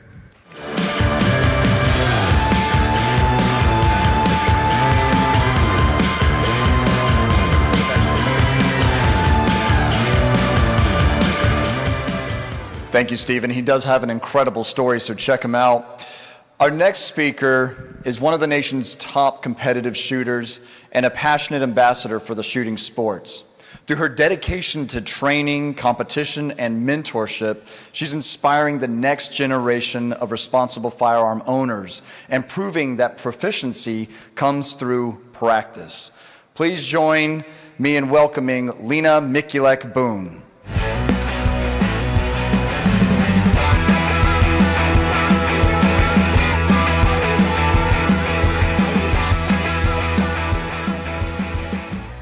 Well, hi everybody, welcome out. First of all, I always want to thank you for your time. It's the most valuable thing that you possibly will have in your life, and I get 5 minutes of it, so let me talk to you a little bit about shooting.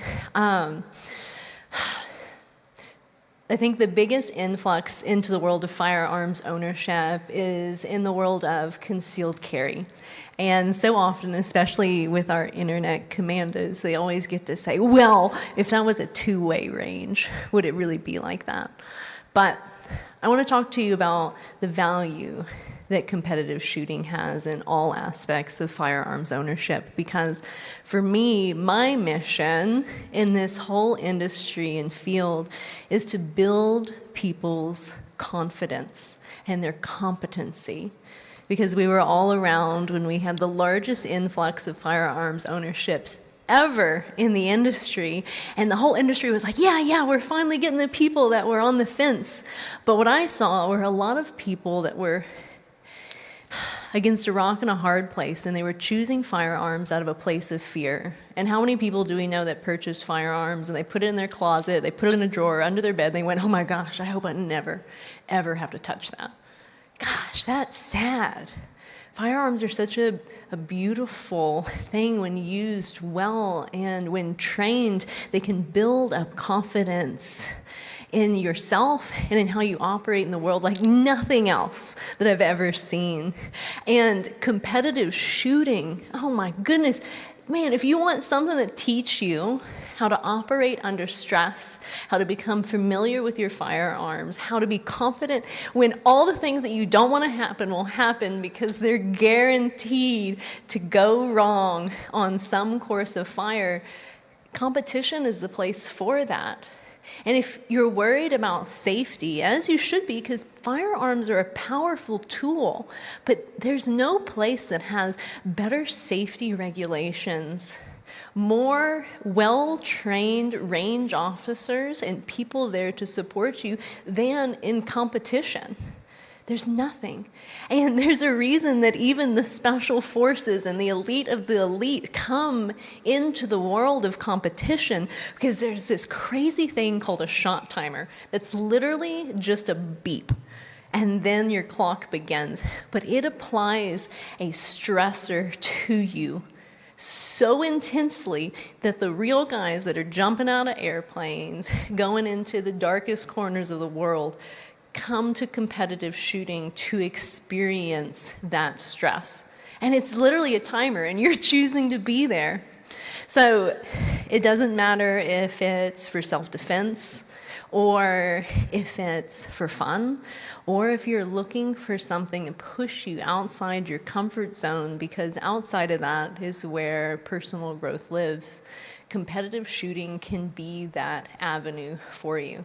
You can do it safely, it can help you build a community, and it can help you connect yourself to a side of you that you've never seen before. And I guarantee you, if you give it some commitment, you'll have a lot of fun, which if you're not having fun in life, it's literally not worth doing.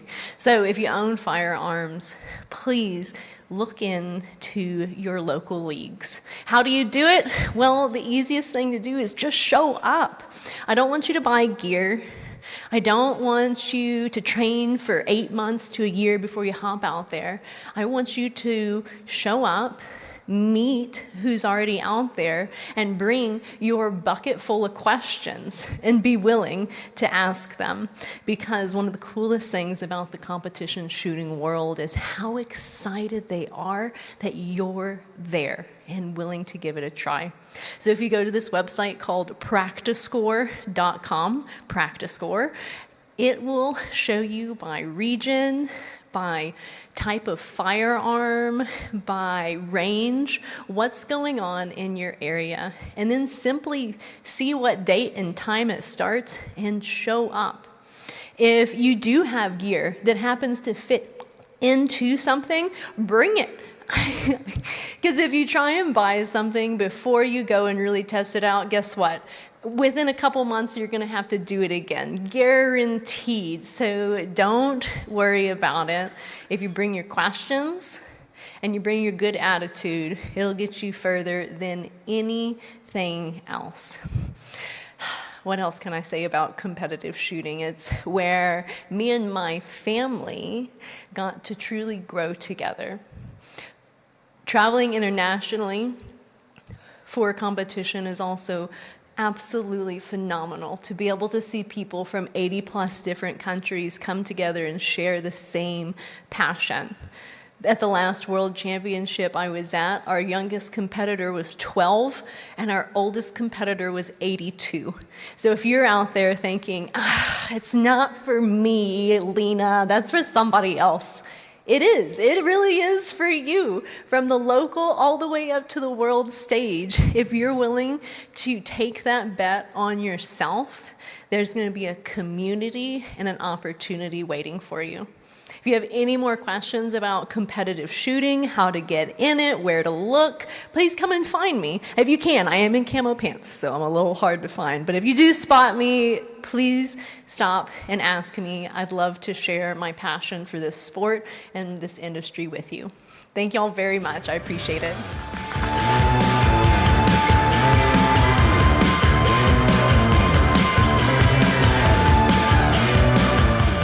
Thank you, Lena. It's so funny how Lena has such a calm presence here on stage, but whenever you see her out on the range, man, she's quick. Awesome stuff. And congratulations on the marriage as well, Lena. Our next guest is a bold and thoughtful voice in American media and politics. Shermichael Singleton is a political strategist, conservative commentator, and a host on Guns Out TV and We the Free.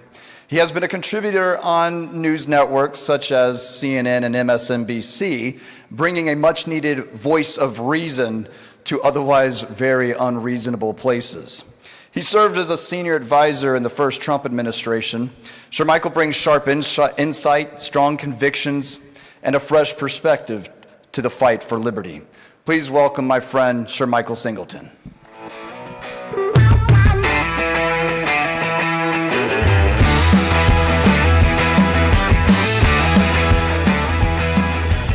All right. Thank you guys for being here. You know, we're in a very interesting moment right now in our country's history. And one of the things that I get to see a lot of working in politics, traveling across the country, you get to see what the priorities are. The priorities for our elected officials, the priorities for gun owners, conservatives, Republicans. And one of the things that I have found, and I was thinking about this as I was writing this speech over and over and over again, and I kept thinking, what did I want to say to this engaged audience?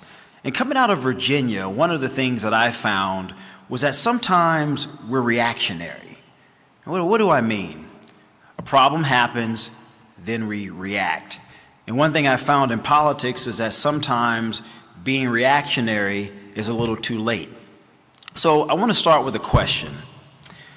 What does a free nation look like when it's lost its freedom? Now, most people think it happens in a single dramatic moment, a war, a revolution, one terrible law, and God knows we have a lot of those. One terrible politician, we have many of those. But history tells us a very different story. Freedom is almost never lost in the storm. It's lost long before the storm arrives. Imagine your grandfather planted an oak tree. Just a sampling, a small little thing. Every morning before work, he'd get up over and over, watering that tree. A storm comes, he'd brace for it. Insects attacked, he'd protect it. Years passed, and then he passes. Then your father inherits that tree. He cared for it the same way because he understood what our founders understood, which is something important. He didn't own the tree. He was simply entrusted with it until it was his turn to pass it on. And then one day, that responsibility becomes ours. So let me ask you another question. How does a tree die? Now, most people would say lightning, a hurricane, someone with an axe, but that's usually not how great trees die, any more than it's how great countries die.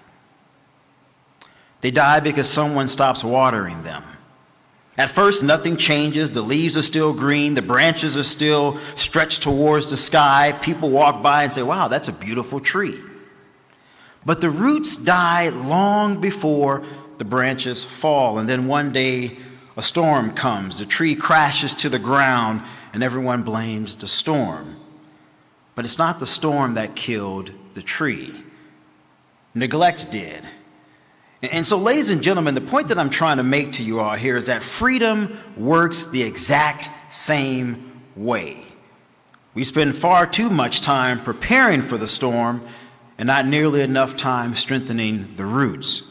So let's be honest with ourselves. The greatest threat to the Second Amendment isn't always politicians who want to take it away, and there are a lot of them in Washington, a lot of them in cities and towns across America. It's also the people who become complacent. The gun owner who says, we'll be fine. I saw this in Virginia, talking to a lot of gun owners, a lot of Republicans, a lot of conservatives, trying to encourage them to go out and vote. So somebody else will volunteer. Somebody else will show up. But history has not always been changed by determined enemies. History has also been changed by comfortable friends. We could have won in Virginia. In fact, we should have won.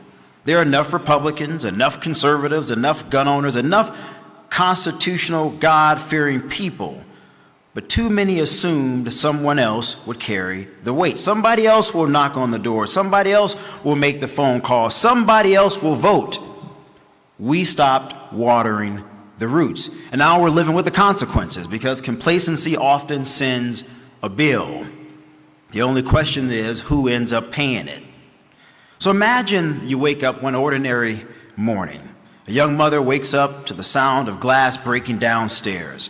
Her children asleep down the hall. She reaches for the firearm that she always kept beside her bed. But this time it's gone. She surrendered it not because she wanted to, but because someone promised that government can protect you better than you can protect yourself. Just trust us, if you will. And in that moment, it was no longer about politics. It was no longer about ideology. It became painfully personal. Imagine an elderly rancher living somewhere in the beautiful Midwest, still living on the land that's been in his family for 150 years. He sees a stranger crossing his property, probably to steal something. The nearest deputy, as most of you guys may know, living in a rural area, 25, 30 minutes away. He grew up being taught by his father, by his grandfather, that it's your responsibility to defend and preserve what this family had built. But now he was told to wait. It's no longer your right. That right now belongs to the government. I don't want to live in that America. Imagine a veteran, a man trusted to carry a rifle in defense of this great nation, a man who swore an oath to defend the Constitution. He comes home after a lifetime of honorable service, only to discover that the government that once trusted him to carry that rifle says, we don't trust you anymore. We're going to take it away. His character didn't change. His discipline didn't change. His service didn't change. Only the government's opinion of him did. This isn't simply a debate about policy. This is a fundamental change in relationship between the citizen and the state. And our founders understood something that we must never forget. They didn't write the Constitution because they feared one particular leader. They wrote it because they understood human nature. They knew that power expands when nobody's there to restrain it. They knew liberty survives only when ordinary citizens refuse to become ordinary in their commitment to freedom. That's why the Second Amendment matters. That's why we're all here, not because steel, wood, or this particular gun, or rifle, or shotgun, not merely because of politics, but because of principle. In America, rights belong to the people first, government comes second. That is the order. Now, I've traveled all over the world, and what you will find is the reverse of that order. You'll find that the Second Amendment, if you find a country that grants it, it's a gift that the government can take away. But that's why GOA matters. That's why this organization is so critical, because activism, as I stated at the onset, cannot be reactionary. If you're only reacting to something, in my opinion, in politics, you've already lost a battle. You're no longer defending freedom, you're trying to recover it. And history teaches us that recovering liberty is far harder than preserving it. You guys have heard this from Jerry Yanis. You've heard it from so many of the other speakers, John Lovell, about what happens all over the world when freedom was taken away. It's very seldom that people are able to get it back. And so elections are critically important. And I'm not saying this just because I've spent a lot of time trying to help good conservative, pro-2A people get into office, but it's because I have seen over and over and over again what happens when we don't involve ourselves, when we don't stay engaged, when we aren't inspired. Inspiration is one thing, but at some point even that leaves. But the responsibility of maintaining what we've inherited has to stay forever. Vote in the election, even when someone else isn't paying attention or telling you to. Teach your children how to handle a firearm. Talk to your neighbor about the importance of freedom. Support organizations like GOA, and when you come back to the next goals, bring someone with you, not because it just is an event for camaraderie and to have a good time, but because you all recognize the precipice of the moment that we are in. Now, every day I go on television and I debate with someone on the left.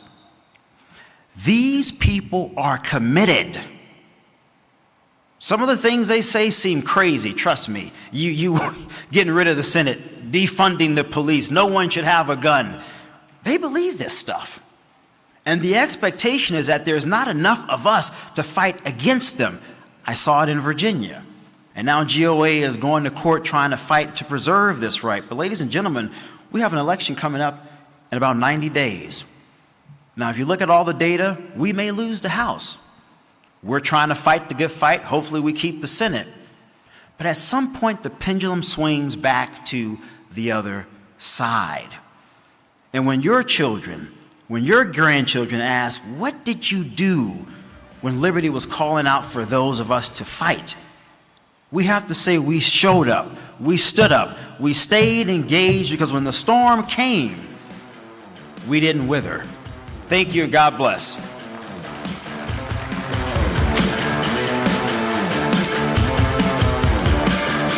So happy birthday, GOA, and welcome to all the members to Des Moines for your 50th anniversary celebration. I'm so proud to work with you and GOA, so proud to have led successfully the short act across the finish line, getting it signed into the Working Family Tax Cuts Bill, so you're no longer paying taxes on short-barreled rifles, short-barreled shotguns, as well as suppressors. It's been a thrill and honor of a lifetime to work with GOA, and just appreciate you all coming, organizing, staying together, shouting loud to never give an inch, to never compromise, and always protect our God-given constitutional rights, and especially our Second Amendment.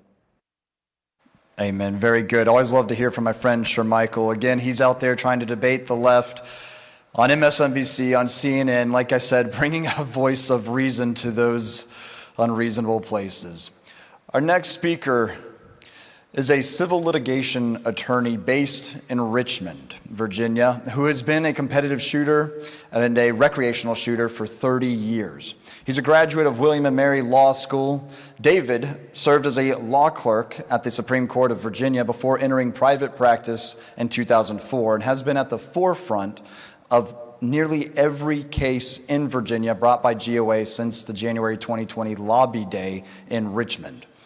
David Brown successfully argued for and obtained injunctions against Governor Northam's COVID-era order that closed indoor shooting ranges and against the state's universal background check law enacted in 2020. He remains actively engaged in the fight in Virginia, arguing successfully this past June for an injunction against the Virginia's recently enacted ban on semi-automatic firearms and standard capacity magazines in GOA's lawsuit against the state. Ladies and gentlemen, please welcome David Brown.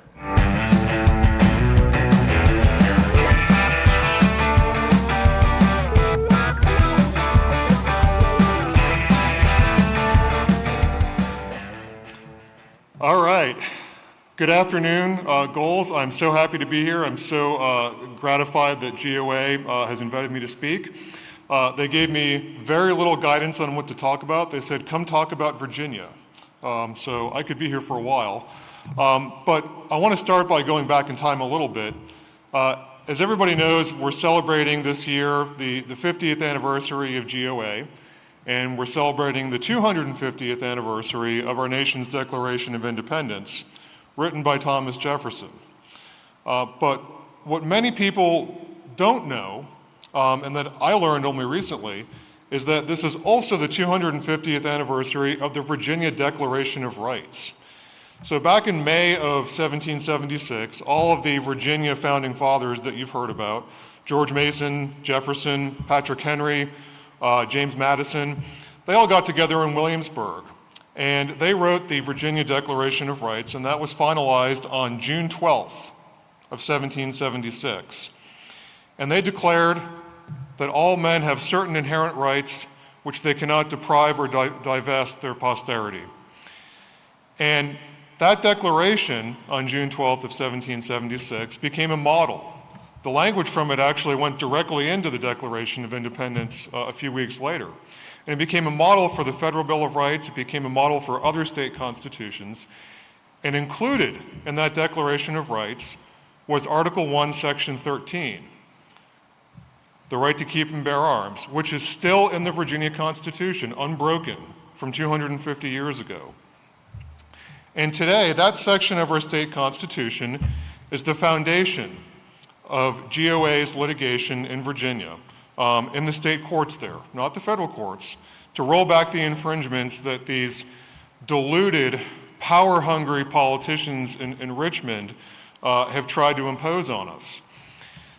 That enumerated guarantee provides at least the same protections as the Second Amendment. That is our consistent position, and that is the truth. And our state courts provide us with an excellent forum in which to make that argument.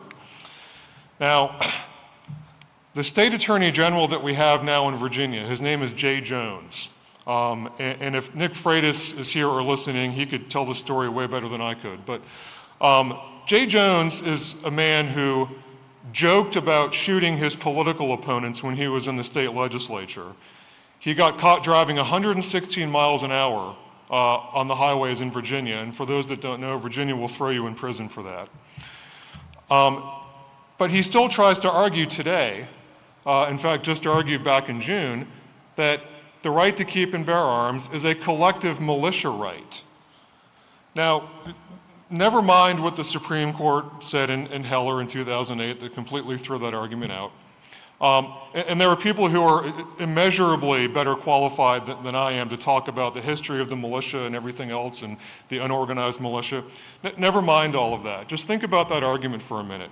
They're arguing that the government has a right to arm its own militia. And you don't have to have a law degree to figure out that that's just the stupidest argument in the world. In fact, I have a friend and a client down in Tidewater, down in Norfolk. He drives boats. He's a towboat, tugboat master. And he said, David, why would they do that? Are they going to guarantee the right of the Navy to have ships, or the right of the cavalry to own and ride horses?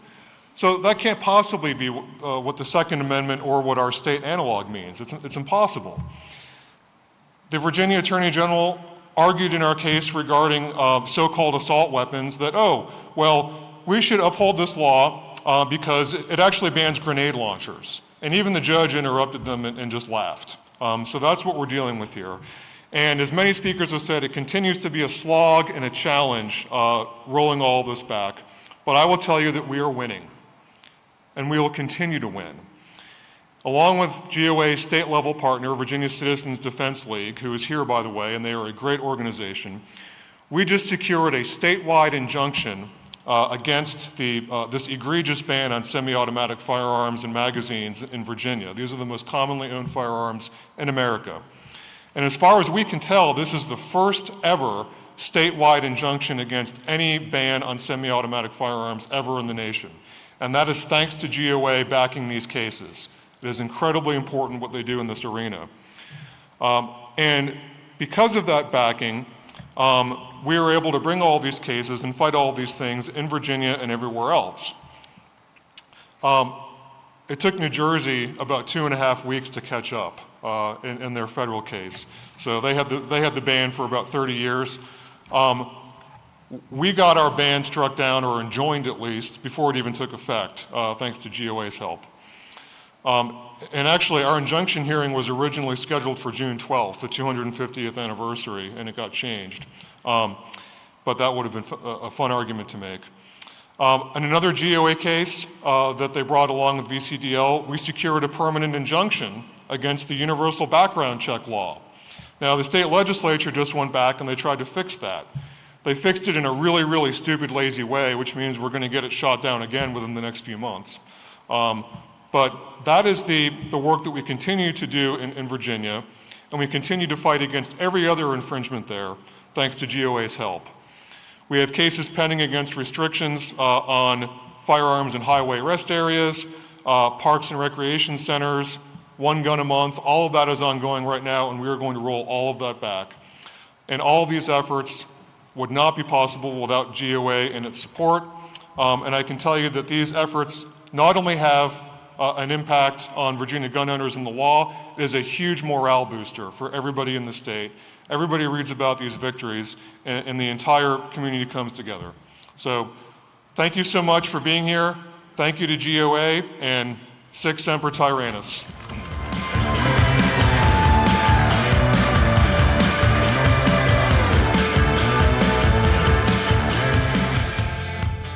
Love it. Hopefully we get to see some good work and restoration of the Second Amendment in Virginia. Our next speaker works every day to advance the Second Amendment, where so many battles are won at the state and local level. As GOA's Director of State and Local Affairs, he's helping lead the fight to protect and restore our rights across the country. Please join me in welcoming Chris Stone.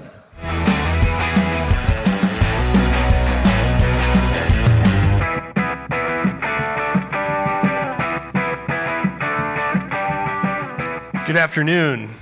I thought I was going to stand at the podium, but they gave me this microphone, which is dangerous because I actually really moonlight as a Sunday school teacher. So if you give me a Bible, we could be up here for a while. But I appreciate everyone being here today. And really what I want to talk about is this concept of what does it mean to fight back and win? Because that's ultimately what we're in the business of doing. Growing up, I played football. I love playing football, and there's a famous saying that defense wins games. And that's completely true. If you do not have any sort of defensive component to a football team, the other team will run up the score, and you will lose by attrition. But the reality is you cannot just constantly sit back and expect to defend rights. It's even something we talk about very frequently in our line of work is y'all as activists of this organization, that we are in the mission to defend the Second Amendment. And that is fundamentally true. But what I think is important for us to remember is that is really only half of what we do. Ultimately, we are also in the business, just like in football, of driving down the field and scoring goals, scoring touchdowns. If we don't do that, then there won't be a future to secure for our children. And so at the state and local level, that is our job, is to be a pit bull, is to be aggressive and not just merely defend rights, but restore rights. Bring them back into conformity to what our founders wrote, that our right to keep and bear arms shall not be infringed. And you know, it's incredible. I really first started working at GOA actually when I was in high school. I volunteered. They had internship programs. And this would have been back around 2004. And when I first worked at GOA in 2004, there were only 2 constitutional carry states. One was Vermont, which has always had constitutional carry, and the other was Alaska. Today, slightly over 20 years later, there are 29 constitutional carry states, and that is not by accident. That is by design because of activism from folks like yourself through the power of Gun Owners of America. We stepped on the front foot to advocate and say, no, you literally cannot tax us and permit us to exercise a fundamental God-given right. And we are continuing to do that. Again, obviously organizationally wide. David, who just spoke, is doing fabulous work in Virginia. I know our federal affairs panel was speaking this morning, talking about critical lawsuits and different pieces of legislation that we're running in Congress to restore our right to keep and bear arms. And at the state level, we're doing that at a very aggressive pace. In fact, one of the bills that we ran this year, it didn't get passed, but we're hopeful to come back next session and expand this in other states, is that in West Virginia this year, we actually introduced a bill that would create a state entity to purchase and sell and transfer machine guns to law-abiding citizens. And I'm not talking about the machine guns regulated under the Hughes Amendment that you have to own before 1986. I'm talking about newly made machine guns, getting them back into the hands of regular citizens. And in the process of getting that bill written, getting it introduced, getting support from the governor and the attorney general of West Virginia, and getting it popular in the news cycle, we had an overwhelmingly positive response of people saying, thank you. Thank you for doing this. This is exactly what we need. And as we did this, we had other state legislators and attorneys general and governors calling us saying, can you come to our state and do this here as well? That's what the mission is about. We're looking at the left. We're looking at the enemies of liberty and freedom and saying, no, we're not merely just going to be fine with saying, okay, yeah, we'll just try and stop some gun control. We want to actively be pushing forward to restore our rights. Yeah, I don't want to take up too much time because I know Brett Cooper's about to speak, and that's who everyone really wants to hear. But as I stand on this podium, I'm a father. I've got 2 kids. I have a son and daughter. They're 12 and 9 years old. I think about this job and what I'm doing. I think about when I interact with y'all out here, when I'm down at the booth and doing this work. what am I doing it for? Well, my hope is that when my son is my age, he doesn't just say there's 29 constitutional carry states. He looks around and goes, wait, you had to pay to carry a gun? You can just do that everywhere now. I hope when my daughter's my age, she doesn't even have to understand and know what the NFA is. You can just own suppressors and short barrel rifles and short barrel shotguns and machine guns, and the state is out of the way. And we are proud to do this work. We are proud to have y'all as members here supporting us and joining in the fight, and that is where our strength comes from. So I appreciate you being here. Thank you for participating with us, and we pray that you have a great weekend ahead.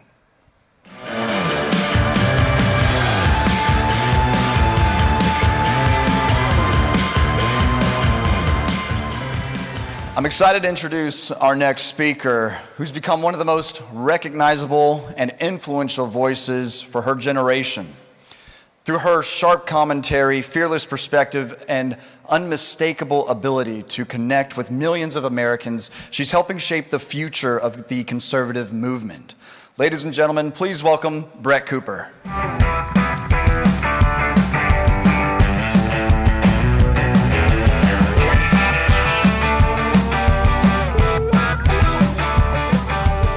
Hello, how's it going?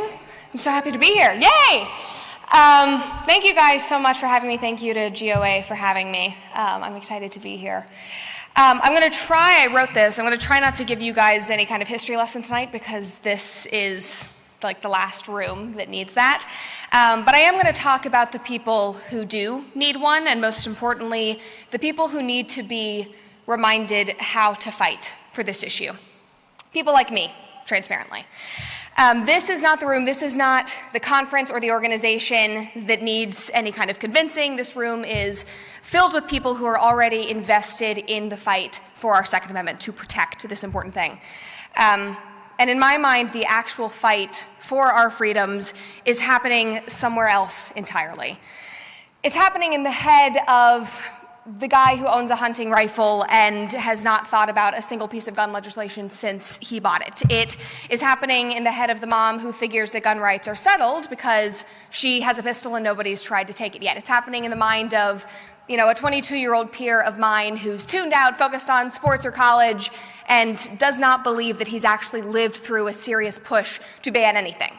Little does he know, obviously, he has, but he doesn't know. And unfortunately, in many ways, even though you guys are out here fighting every single day, those are the people who decide whether we get to keep what we've won. Not all of you. And I'm talking about the ones who tuned out. And unfortunately, I understand why they tuned out, because I did too. And I'm sad to say that because I, of all people, believe that I should have known better. Now, you might not know who I am or much about me. I'm 24 years old.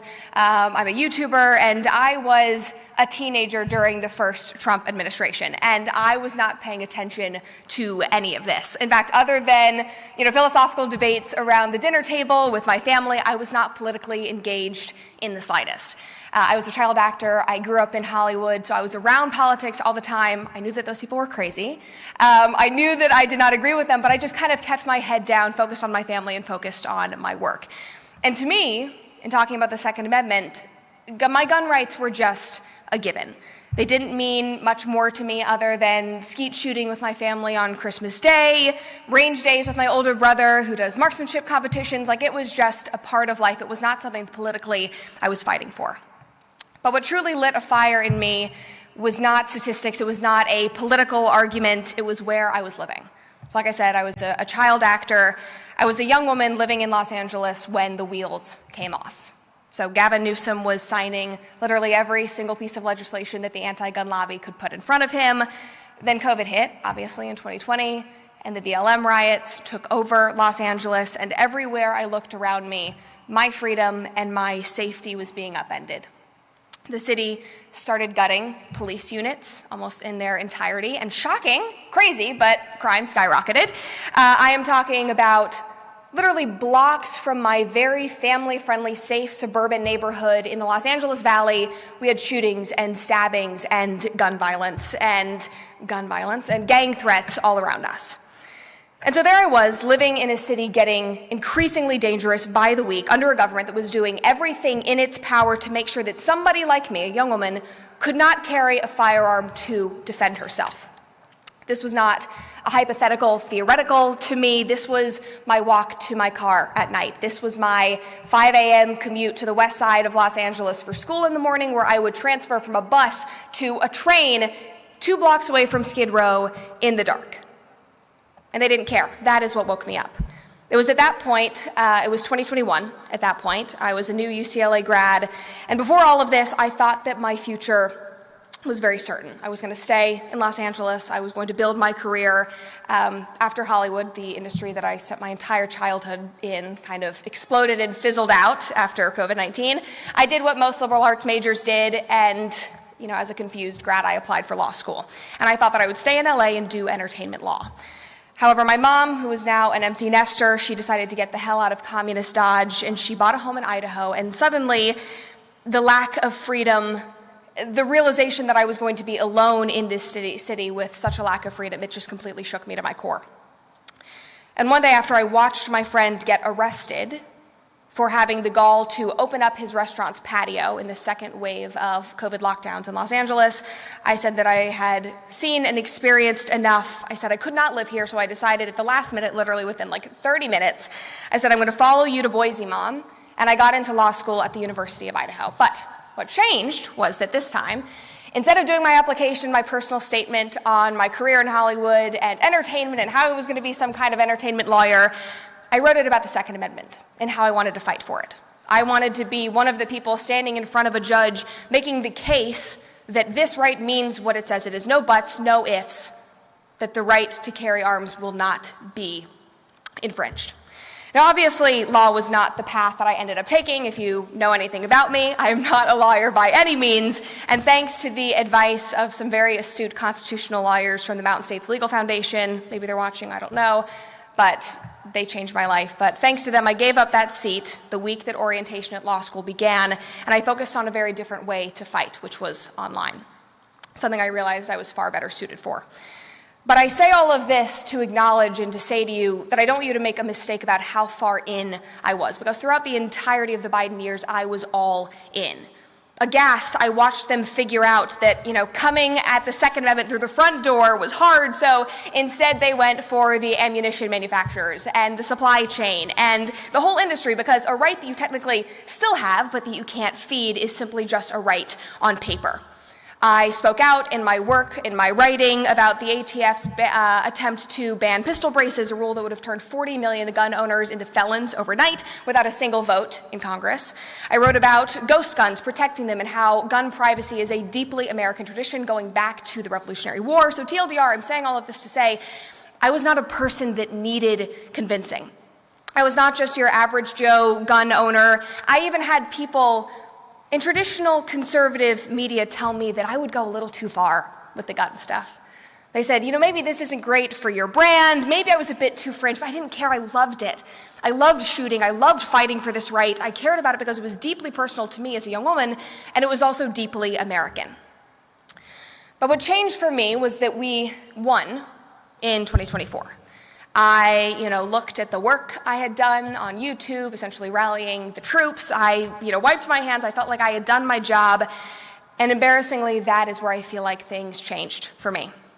I turned inward. I focused on building independence in my personal and professional life. I left the media company I was working for. I had a baby. And a lot of the time, I just felt beat down and burned out by things going on in the news and in politics. And I certainly didn't stop caring about freedom, and I've had plenty to say about this administration on plenty of issues, but this one issue, it just slipped for me. Not because I went soft, but because I thought, hey, we won. And largely, we have been winning on this issue. But meanwhile, everything around me, everything else in the political news was just screaming for attention, all of the hot-button issues that you see on X right now and in the legacy media. But a fight that somebody thinks is already being won is the first thing that a busy person stops paying attention to. And a fight that somebody thinks other people can just handle, like I did, is a fight that is very easily lost. That was me. And then one day, not long ago, actually, when the amazing people at Gun Owners of America reached out to me, I turned around and I realized that I could not tell you where this fight actually stood. And I was like, should I even be speaking at this event? I was so embarrassed. Now, other than humbling myself, I say this to point out that if this fight can slip off of the radar of somebody like me who had such a fire in her for this issue, then there is no mystery about why it fails to land on the radar of your neighbor, the one with the rifle or a shotgun who has never had to think about it twice. And to me, that really is the scary thing, because on paper, I am exactly the kind of gun owner and gun advocate that this movement should never have to worry about, and yet I still ended up feeling disengaged and complacent.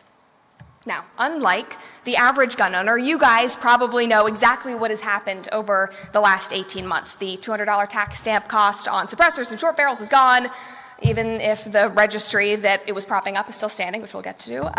The Bruen decision protected our concealed carry rights. Reciprocity is finally moving forward after it feels like it's just been standing still for years and years. You probably have all of that memorized. I don't need to go into that. I'm sure other people have talked about it. But if you were to ask a room of totally normal average gun owners about any of that, how many could actually tell you that the tax stamp is gone or what Bruen actually did?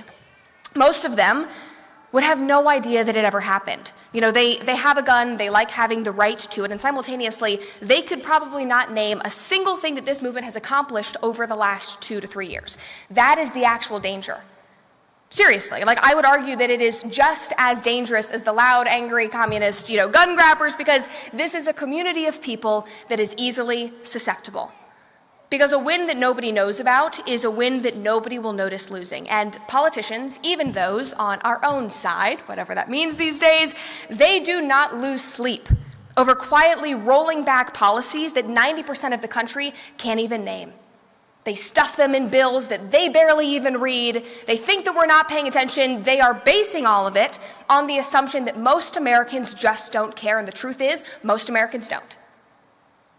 But they might if we found a better way to tell them about it. Silence gets read as permission. We get told, it's politics, you have to compromise. It's politics, you have to play the game and, go along with things. And it's happening a lot right now. As I'm sure you all know, like I just said, with the tax stamp, the whole point of zeroing that tax was to knock the constitutional legs out from under the NFA registry itself. And the GOA, thank goodness for them, they went in to finish the job. But guess who's on the other side of that fight? The current Justice Department, the same DOJ under the same president who signed that tax away, filed to defend the NFA's registry and to keep it standing. Gun advocates won the tax, yay, hurrah. But the people on our side are still fighting to keep everything that the tax was holding up.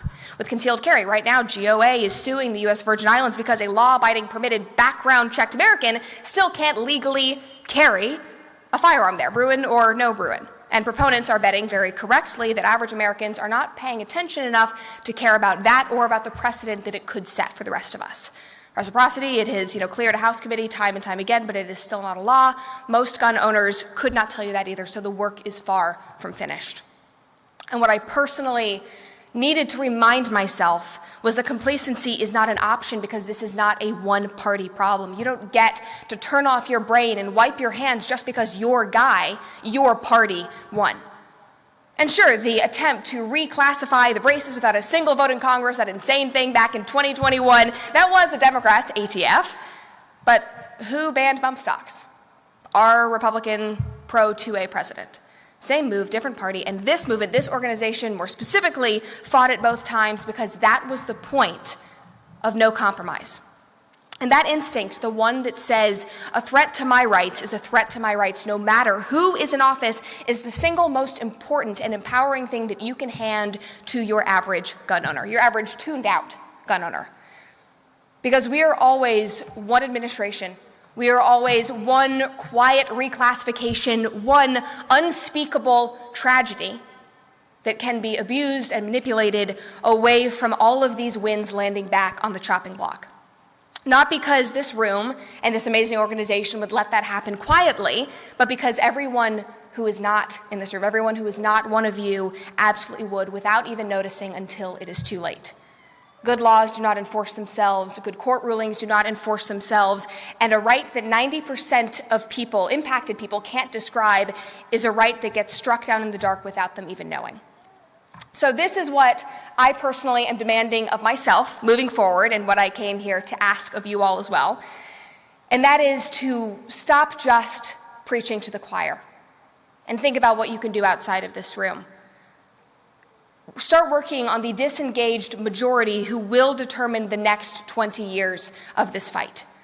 Tell your brother-in-law, who casually owns a gun, that the tax on his suppressor is gone, and tell him why, but also tell him how much further we have to go.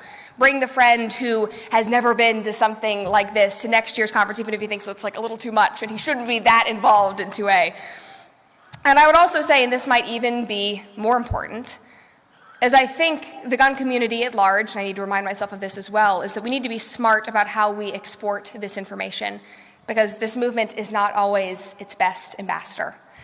The gun community can be incredibly intimidating, even to other gun owners.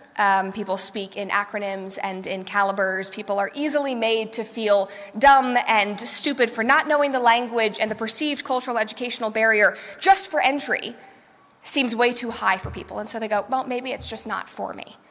And I'm guilty of this too. I mean, I would have young people in my comment section on social media and on YouTube saying, Brett, how do I get started? How do I exercise this right? How do I start carrying and shooting and defending myself? And I would be like publishing videos of myself in tactical gear, rolling around the ground in like night vision goggles with Lucas Botkin, being like, whoa, this is so fun. And again, that is epic and entertaining, but I have to stop and ask myself, is that the best way that I, as a communicator, can best support this movement and encourage my audience to be this next generation of fighters? So we shouldn't lead with the gear or even the very specific political updates. We should lead with the thing that actually does reach people. The fact that at the end of the day, this fight is about whether you get to protect yourself and the people that you love, full stop. That's really what it's about. That's what will reach people on an emotional, cellular level. And while I think this is another important thing to share with people, is that while, yes, legislation about braces and bump stocks might not be relevant to them as a casual gun owner or somebody who just wants to defend their family, the precedent that that kind of legislation will set will trickle down straight to them eventually, and they should know that.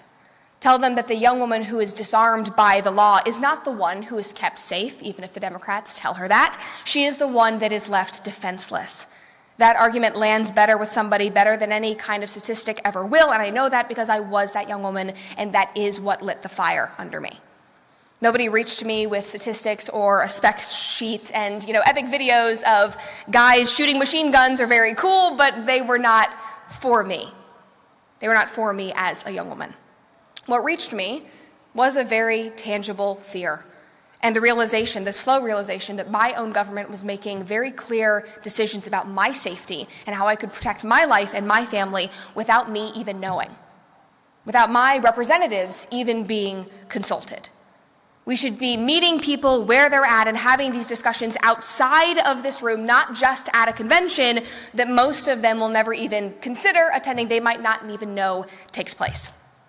So you are not the audience, those of you here or watching at home, you are not the audience that needs convincing. You are actually the missing link between what actually happens in Washington and the people sitting at home who have no idea and probably will never have any idea. And in my opinion, that is as just important of a job of being vigilant in your own personal life and being around people who are also vigilant in theirs. You have to spread the message. And now lastly, just in honor of GOA and this amazing anniversary, I will leave you with this. 50 years ago, a small group of people took a look at a political climate that told them that compromise was the only realistic option for their issue. And they said no. They said no, not just for themselves and what they believed was right, not just for the people who were already in the room with them, but for the people who would eventually look up 50 years later and realize and hopefully be so incredibly grateful that there was somebody out there who never stopped fighting for their rights, even when they were not looking, when they were tuned out, and when they did not care. That is still the job 50 years later. It is being loud enough so the people outside of this building, the ones scrolling past all of this without a second thought, being so loud that they hear it and that they are impacted. So enjoy this amazing 50-year anniversary. Enjoy every single win that the GOA and its partners have earned. Just don't keep it to yourselves. No compromising, no complacency. That is what I'm reminding of myself. That is what I'm reminding myself. And I want to thank you guys for all the work you do, inspiring me as a gun owner, inspiring me as a mom who wants to protect her child and her family. Thank you for everything you do, and keep on moving forward. Thank you, guys.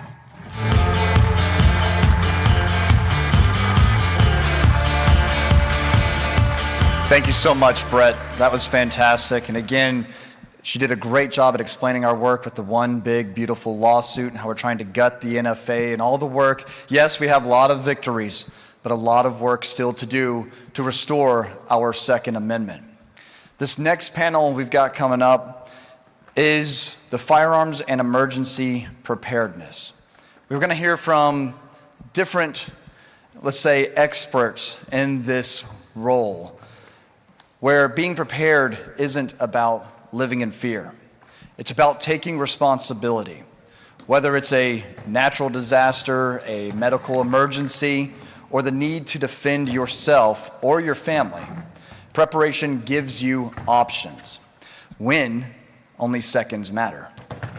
Responsible firearm ownership is just one part of being prepared, and this next discussion will explore how training, planning, and the right mindset can help you face life's unexpected challenges with confidence.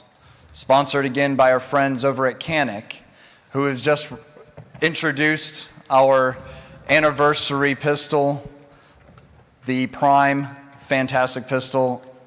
I do like the gold accents on it quite a bit. Sponsored by Canik for the firearms and emergency for the firearms emergency preparedness panel. Please welcome Skinny Medic, Sean Heron, Mr. Guns and Gear, Mike Mills of Tactical Considerations, Tundra Tactical, and Johnny Q. Moderating is our very own, once again, host of Law and Ammo, Phil Raboli.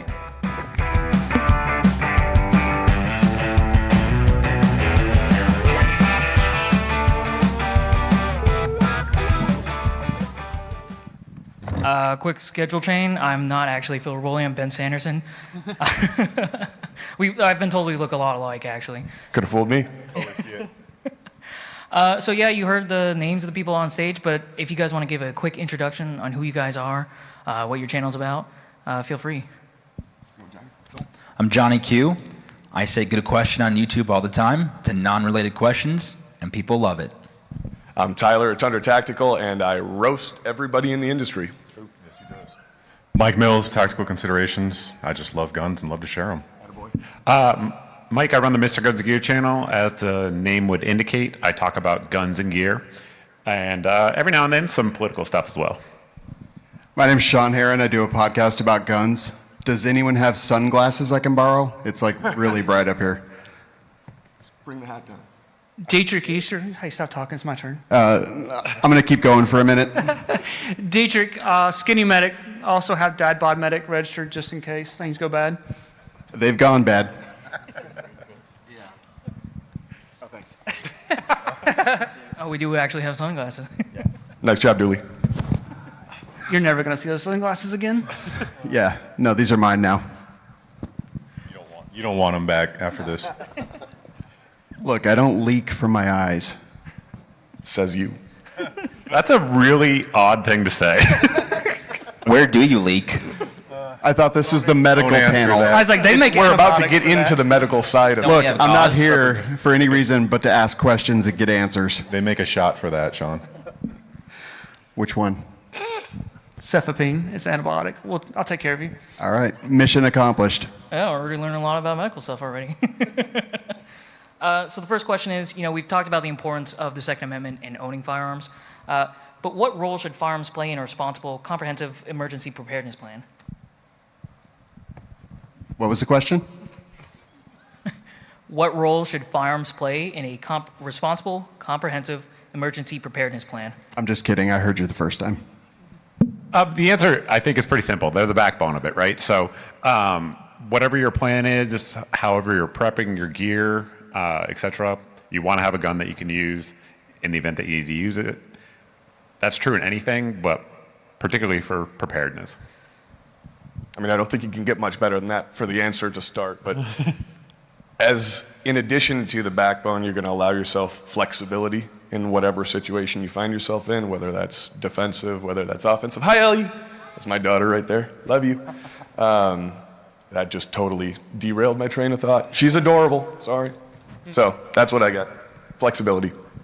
Yeah, there's not only flexibility there, but it's a huge role in emergency preparedness, and it's one that some people are kind of scared to get into. But also remember, it's not just about preparedness. It's also your right, and it should be exercised just based on that fact alone. And then the emergency preparedness just doubles that down. Yeah, and in the event of any type of disaster, if you're prepared in other ways, let's say you have food stockpiles or energy stockpiles or whatever the case may be, if you don't have a firearm, then that is just someone else's loot drop at the end of the day. Yeah, Most of them are going to drop common loot too, by the way. Sorry for stepping on you. Whoa. I don't know about that. But, just how we have seat belts in cars, like we're prepared to go in a car and put it on, right? We got smoke alarms. If you're building out a med kit, bring a Glock 19. Bring it apart, make it be part of your kit because you do need it. All these things that we're saying, it's just important to have. I would just encourage people to do some training. I mean, it's one thing to go buy that Glock 19, but if you're just standing at a range, standing still, your feet still, your heart rate 70, that's one thing. But then when your heart rate gets to 120, you're moving, you're shooting. I think I would just encourage people to have some training with that gun too. Awesome answers, yeah. So the next one is, I have some personal experience with this, is I live in a really built-up metropolitan suburban area. I had to call the police one night. My parents did. It still took them 45 minutes to get there. But how is that for rural areas where, there are situations where families might not be able to get to the police, or the police might not be able to get to them in time? How should people prepare for that? That's an easy one. Depending on where you live, whether it's city, rural, whatever, every agency has a different response time. Where I worked, our response time was sometimes down 7-8 minutes. You're always your first responder. There is nobody else that's ever going to be able to take that role from you. And by the time I got there or any of my officers got there, the crime was over, right? So if you're not prepared to not only defend yourself, but defend others, and then possibly move into that medical care afterwards, you're really doing yourself a disservice, because when seconds count, we're minutes away or a half hour away, or sometimes in certain cities, they just don't show up. So. Yeah, thinking about like active threat, active shooters now, by the time the police are generally on scene, the shooting's done, like they're over with. So being prepared to be able to, at the workplace, the church, wherever, that you are the first responder. The time EMS gets there, they're going to be staging 2 miles away, law enforcement 7-8 minutes if you're lucky. So you are your first responder. You have to be able to take care of your family and take care of yourself. Yeah, I think education's a big one. I'm not going to leave my family out and about. I'm not going to wait on another man to come and save me and my family. So biggest thing is YouTube videos. How do I apply a tourniquet?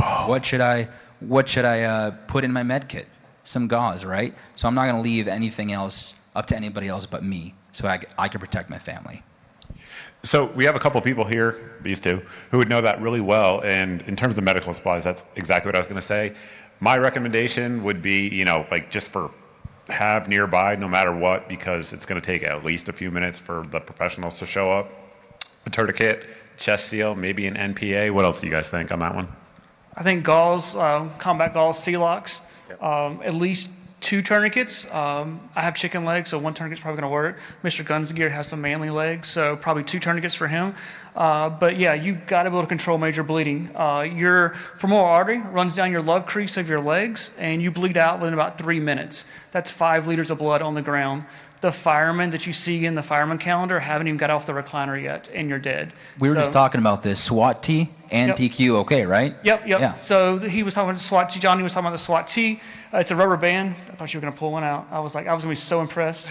It's a rubber band style, so it's a bit wider. It's not great for one-handed application, but if I was putting it on a tourniquet on any one of these guys, it's fantastic. And it works great for kids and dogs.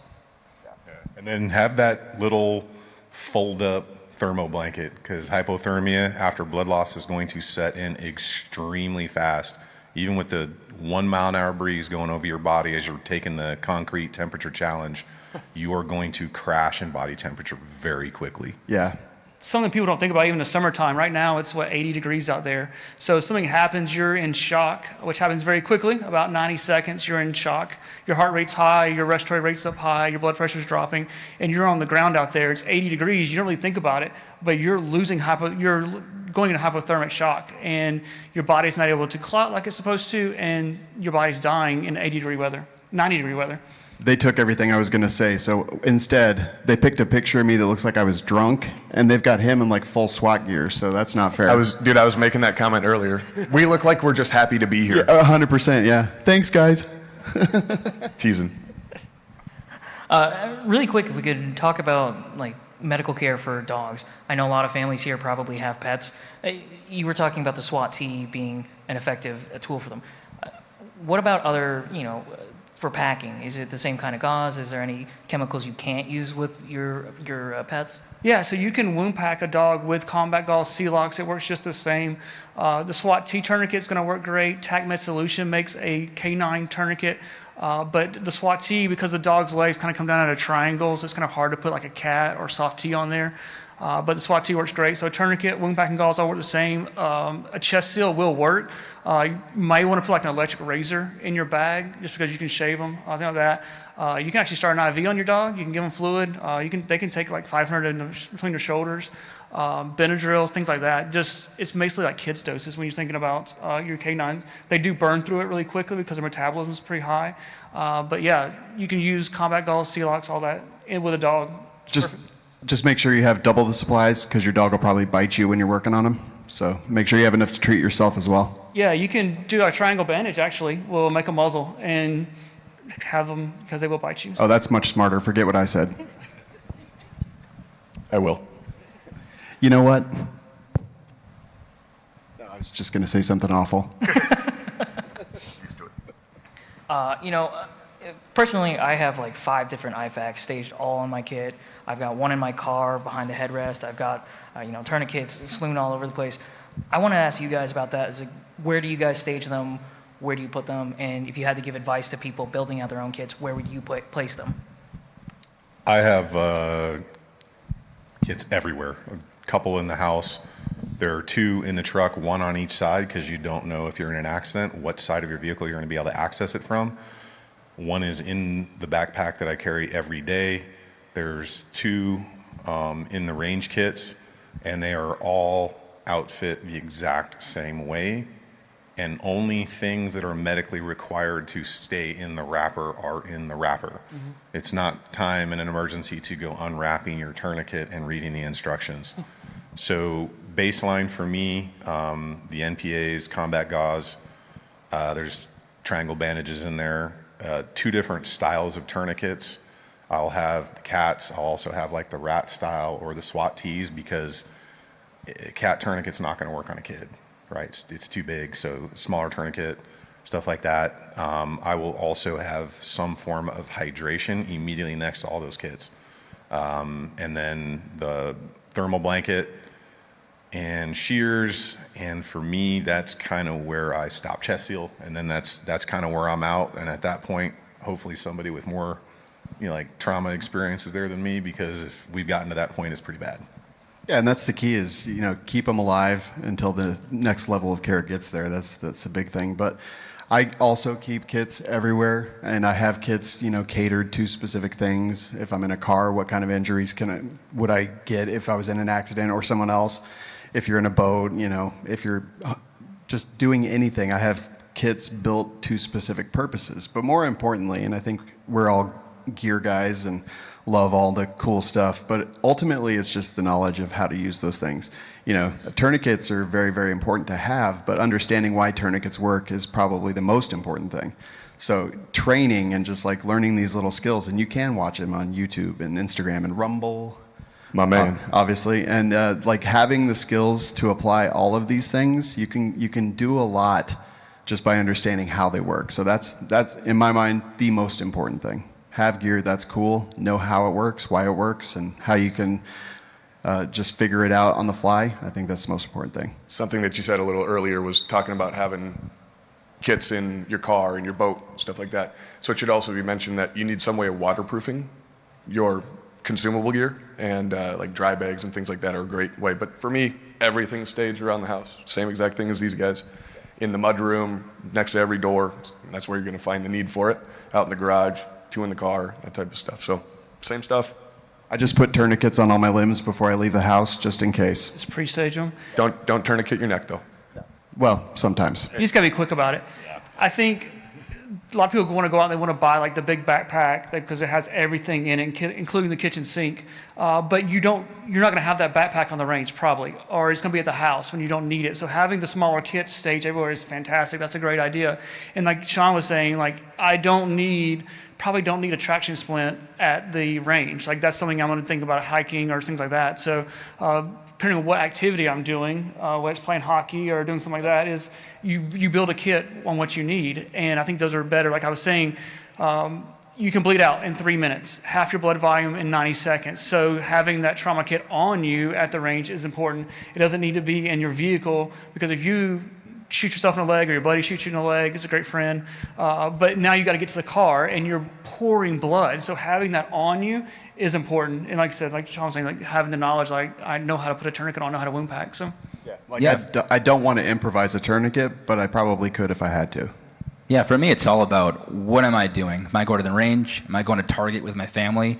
I'm at least bringing something with. You know, as far as placement, again, truck, it's in the house. It's pretty much everywhere I need to go. If I'm going to go, that's where it's going to be. And so it's all about placement. It's all about thinking about what you're going to do with who you're going to do it with. And if I'm going to Walmart, I put body armor in there as well. Yeah.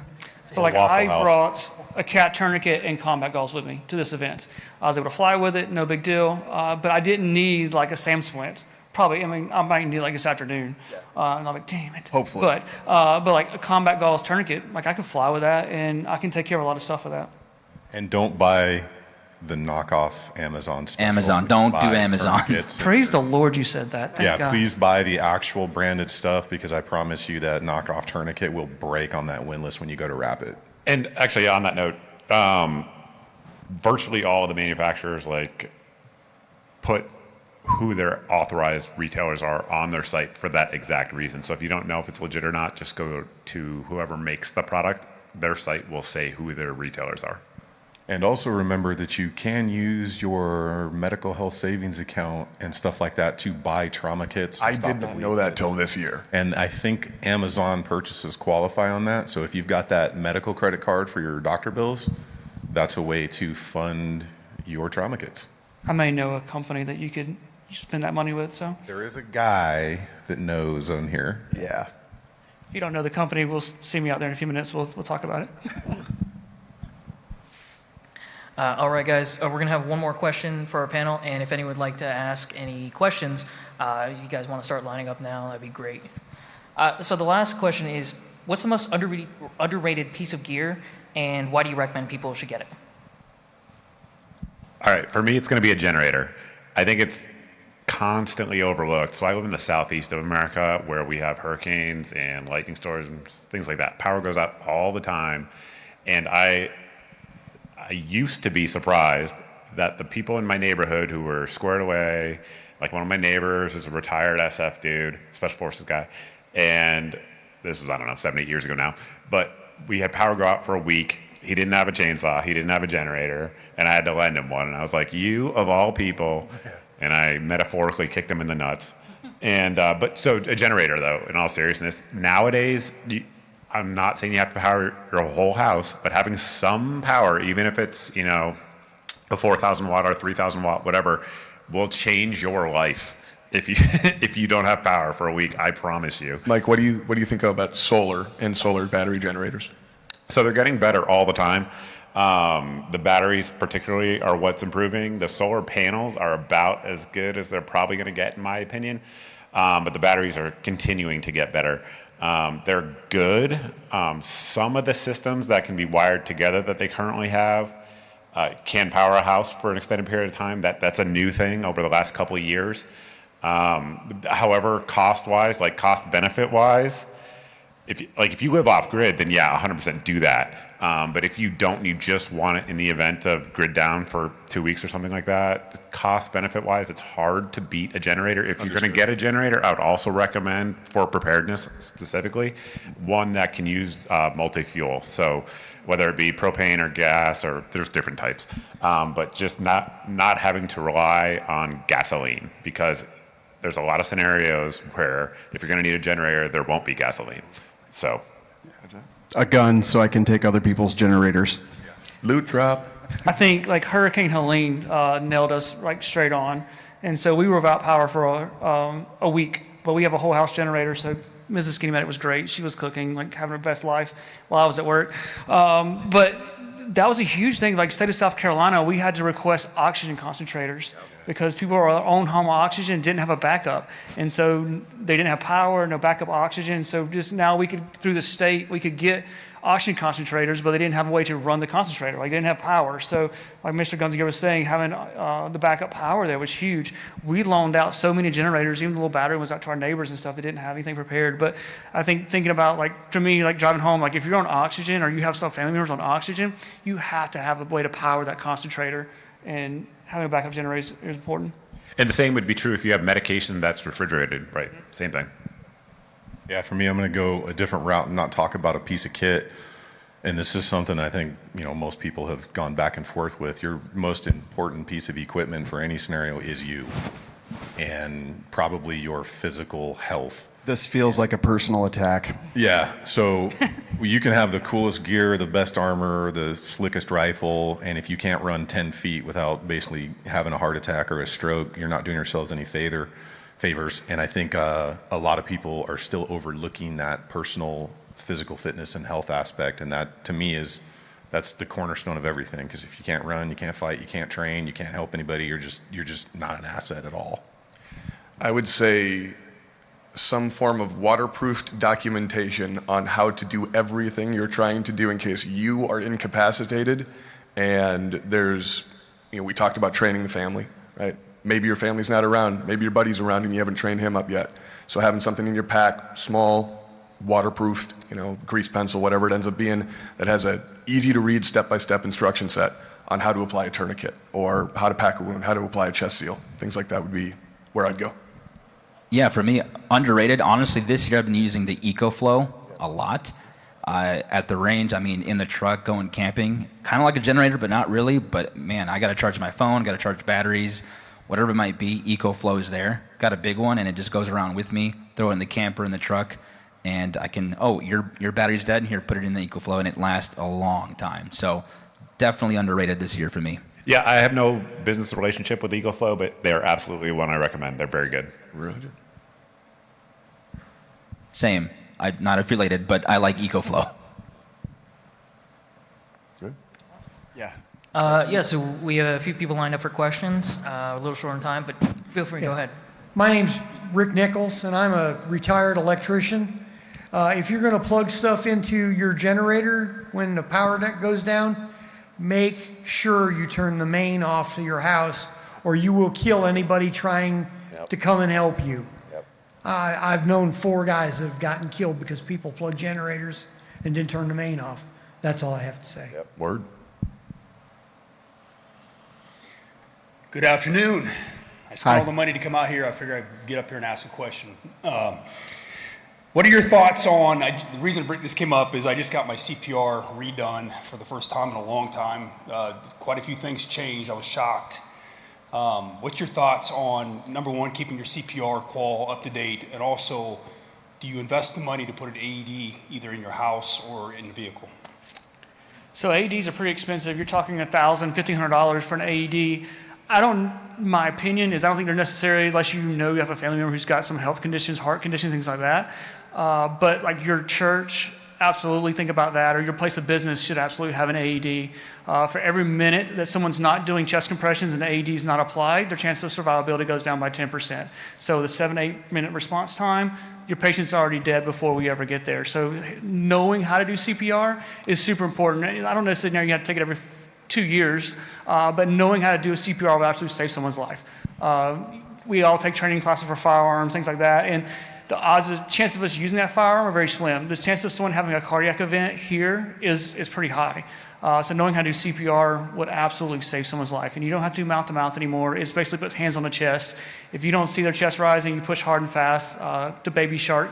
And if they wake up, hey, high five. If they don't wake up, then you're going to save their life by doing chest compressions. So there was a lady on the plane on the way here who had a seizure. And I was like, they yelled like, hey, is there a doctor on board?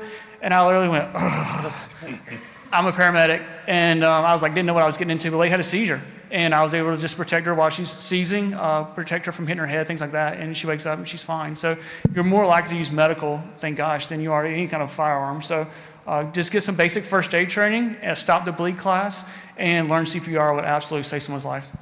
Okay. What he said. So unless you have a history of somebody in the house, you wouldn't spend the thousands of bucks.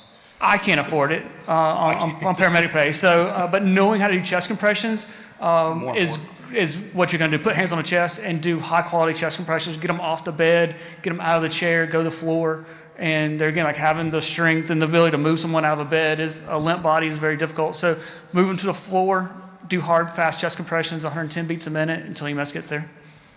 I would just add to that on the AED. I think I'm sure this will piss people off, but it's true. Well, in my opinion, it's true.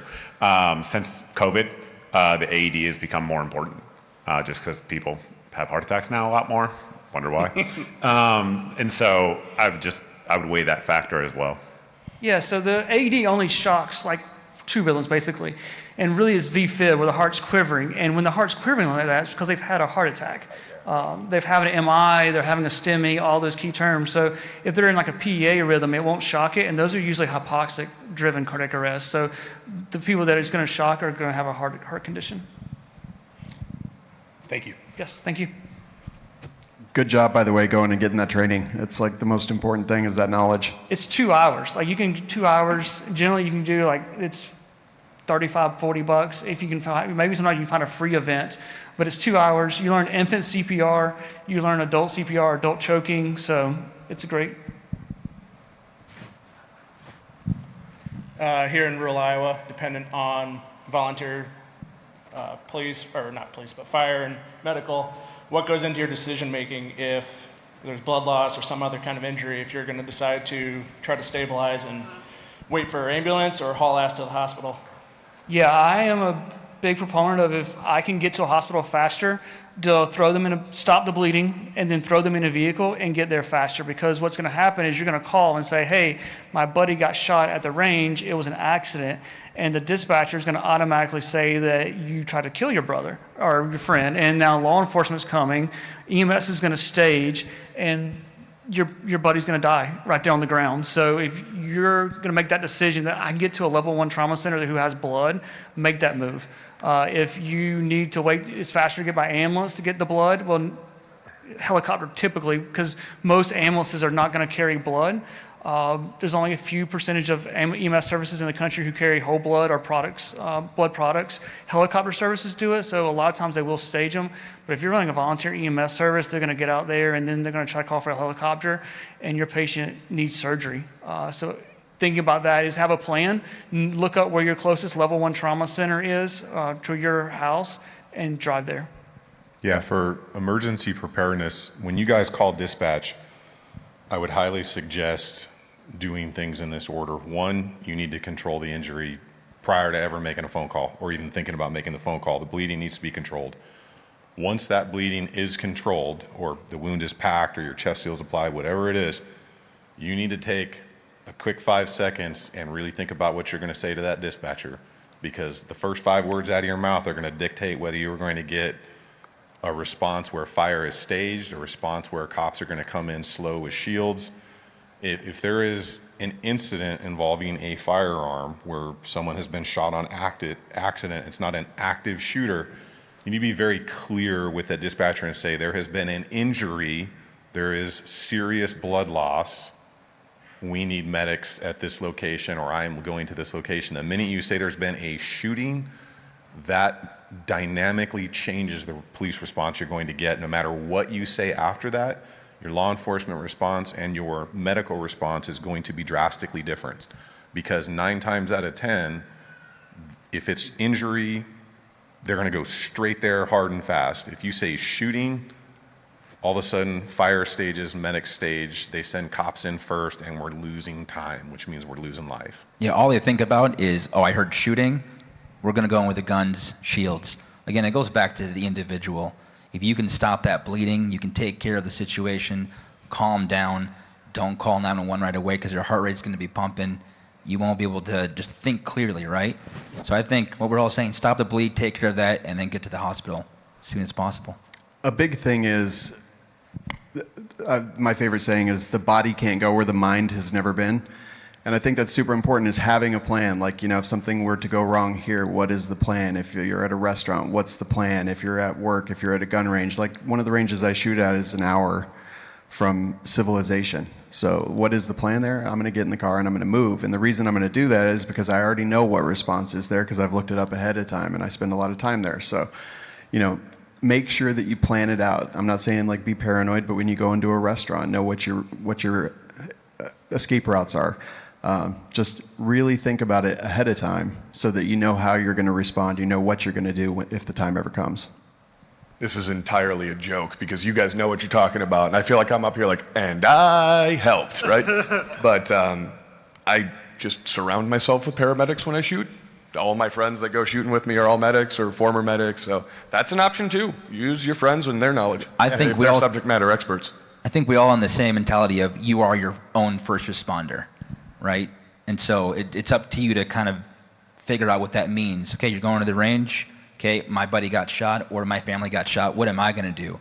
Already get yourself in that mentality and that mindset of, I'm going to do this, which means I need these things, right? So that's part of being prepared in an emergency. Yeah, but we can't say you are your own first responder because he's got that copyrighted. I was getting ready to say, there's a guy on YouTube who says you never know when you'll be the first responder. So like, now I owe him $5. Come get it. Some bourbon, it'll be fine. Paid. Okay, we got time for one more quick question. Hello. A lot of times in the firearms industry, they'll say like buy once, cry once. Do you recommend getting a bigger kit that has all the stuff you need in it, all the niche items, or have like a bunch of more simple ones staged around?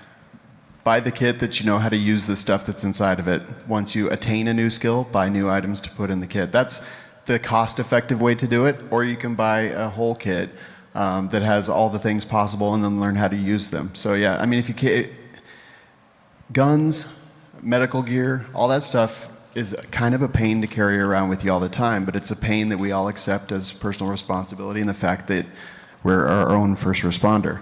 So if you can afford to buy all that stuff, just make sure you learn how to use it, and if not, you can buy things one or two at a time and just add them to a bag that you keep around. Yeah, so if you go to medicalgearoutfitters.com, and use coupon code We Like Shooting. There we go. You can buy whichever tourniquet you want. Like some people really like the cat tourniquet. Some people really like the soft T. So it's kind of like, or your SIG or your Glock, like you're a Glock fanboy or whatever. That's it. So some people like the cat tourniquet. So buy what you want. Some people like combat galls. Some guys like C-locks. Some people like Halo chest seals, hyphen chest seals. It's Ford versus Chevy. So do some research and figure out what you want and just look at these different items and say, that's what I want. I want to build my own and build it how you feel comfortable and what the items you want to build. Like we said earlier, the Amazon TQ, no. Like buy once, go spend the $30, $40 on a TQ. Don't spend $13 because what is your life worth, right? And so for sure there, like what you need, TQ chest seals, but really spend the money on that for sure. Those are airsoft toys. Like they really are. Like those 100%, tourniquets are they'll airsoft break. toys. You can do it yourself, get an Amazon one, put it on, it'll break so quick. Yeah, like make sure. Go ahead. I was gonna say, make sure that your significant other is okay with you testing an NPA on them. Nothing like a nasal. Don't tell them, just do it. Everybody's got to do it once. You got to know what it feels like. Doesn't feel great, but once you've done it once, you understand how good it is. I've done NPAs on pretty much all my homies. Yeah. They just let me practice, so it's good. Yeah.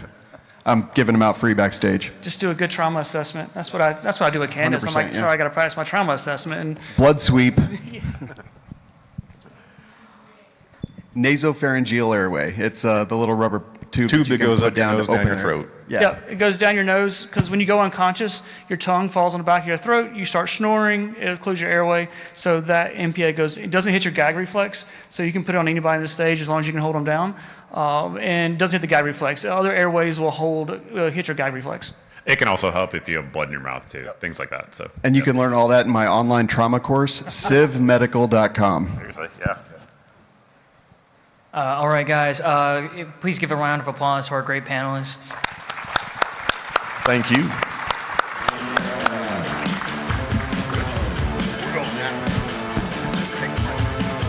Gun Owners of America, I'm Jim Risch, United States Senator for Idaho. Welcome to the Goals Conference. I think you're going to have a great time here.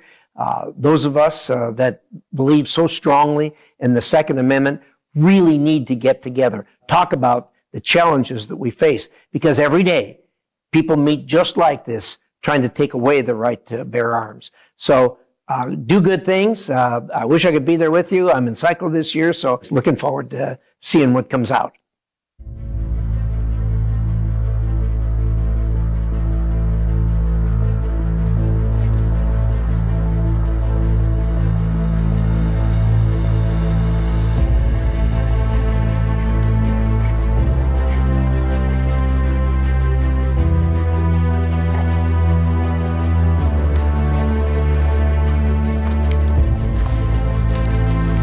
Some messages built this country, carried by hand, across hard ground, through distances that didn't forgive. Before wires, before signals, before any of it, there was a rider and a promise. Some still carry that weight. This is one of them.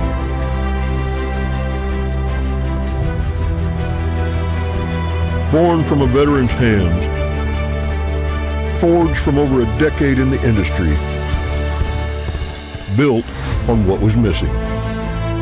Integrity, precision, zero compromise.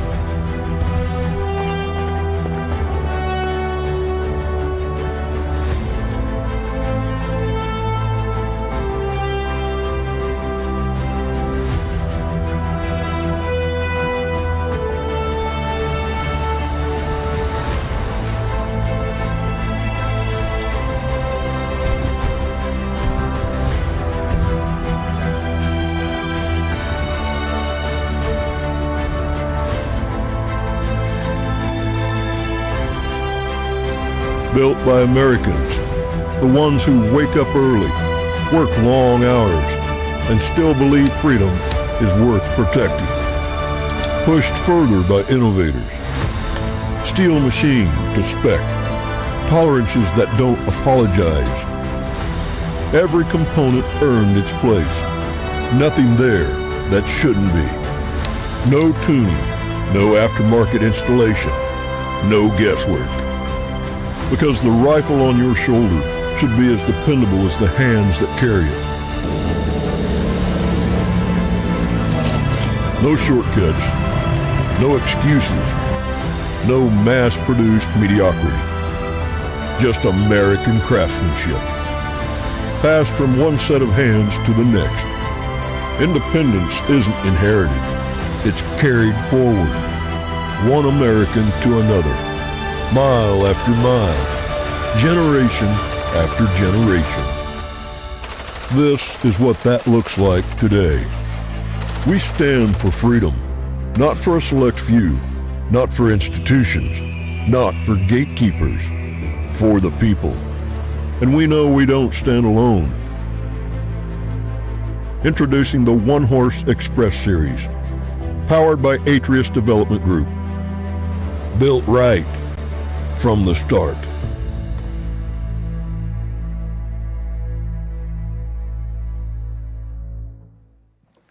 Excellent video from our friends over at One Horse, and it looks like we got a few gentlemen here from the manufacturer in a pretty awesome get-up too. So ladies and gentlemen, let's welcome One Horse.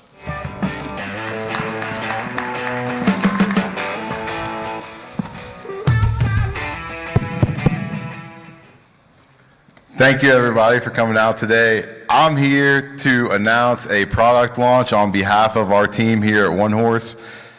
Last month, we had the opportunity to make history and be the first rifle to come out full production, out of the box, tuned and ready to host Atrius Development Group's Forced Reset Selector. And today, I'm here to announce first the One Horse Express pistols. They're both chambered in 5.56, 10.5-inch barrel. Obviously, with the Forced Reset Selector, ambidextrous controls, and Thrill Furniture SB Tactical Braces. And I'm also here to announce that One Horse is bringing the Express 22 in the rifle form and the pistol form. This will save you a little bit of money when you're in that accelerated position. Guys, I'd like to thank you for all the support that we got from the 2A community on this, and I want to keep that rolling forward. So once again, thank you guys so much, and thanks for giving us the opportunity to be up here and launch new product. Thank you, GOA, for all that you do for us. I'm Kyle Wade. Thank you guys again.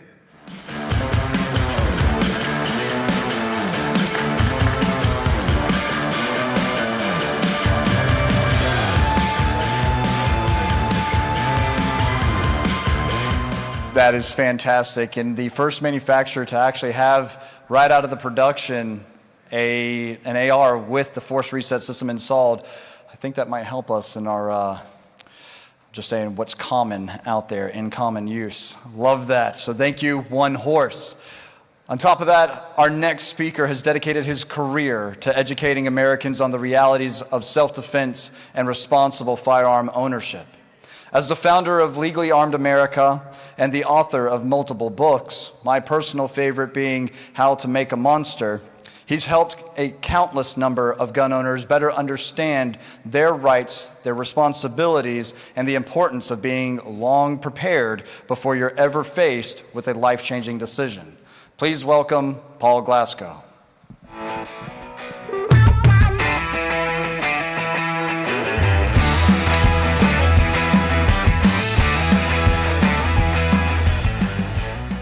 I'm not going to stand by the podium if that's okay with you guys.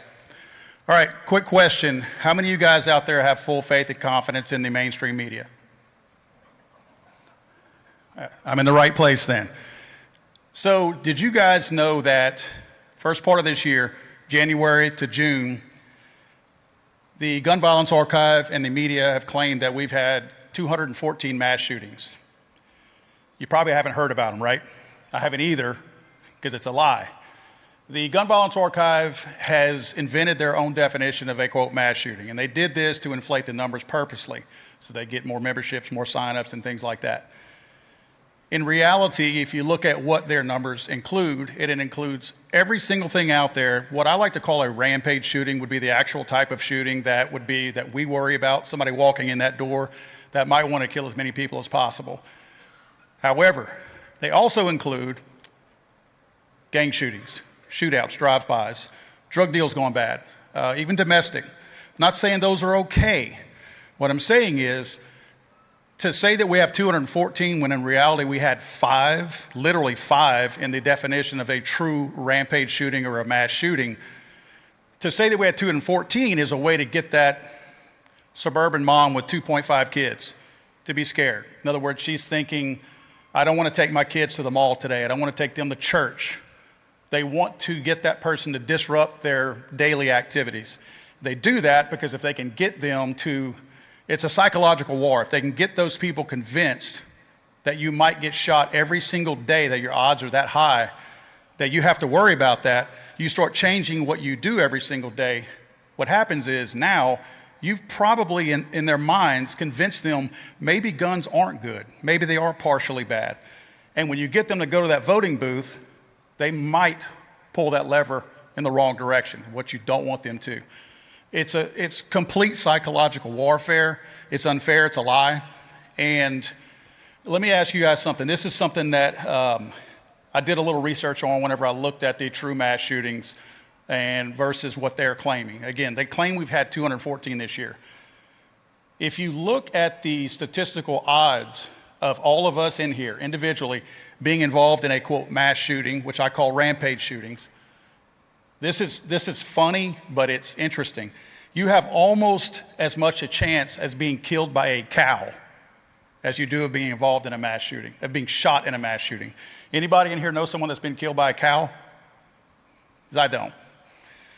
All of it it's all designed to make you think that guns are bad. That's the intended goal. But we hear the phrase all the time, anti-gun. Honestly, guys, I think because guns, I wouldn't say a way of life, everyone that you wake up and you think about your guns, but it's a culture, right? I mean, those of you that are deeply involved in guns, you probably train, you probably practice, you're saving up for that next gun. This is a way for them to attack us. These policies and these lies that they put out there are not necessarily anti-gun, they're anti-gun owner. It's us that they're after. And a lot of times I think they put so much stock in the fact that the gun is the problem. Sometimes maybe we fall into that too, and we think they're after our guns. Again, it ain't the gun they're really after. They want us not to have the guns, so it's against us. And that's the biggest fallacy of all, that these people have created this lie. And it's one of those things that I feel like we have to be more vocal. I kicked this off with talking about the media. You guys have seen a ton of content creators this weekend, and you'll see a lot more. That's your best source of truth out there. If you think about it, these people didn't go to school to tell them how to tell you about guns, tell you about shootings or anything like that. These people did it on their own. They grew up, they're probably not educated in a journalism field or anything. You're getting true truth from them. You're not getting this manipulated lie that the mainstream media and the left are pushing out there. And it's a beautiful thing because I feel like you're getting information faster and certainly more accurately. So I encourage every one of you to continue doing what you're doing, support all these people out there that are putting content out because they work hard at it. And I think all of them are really concerned with integrity, and getting the true word and the truth out to you guys. And they work really hard at it. So appreciate everybody being out here. Thanks for GOA putting this whole thing on. And again, they wouldn't put it on if you guys didn't come. So thank you so much for you guys coming out.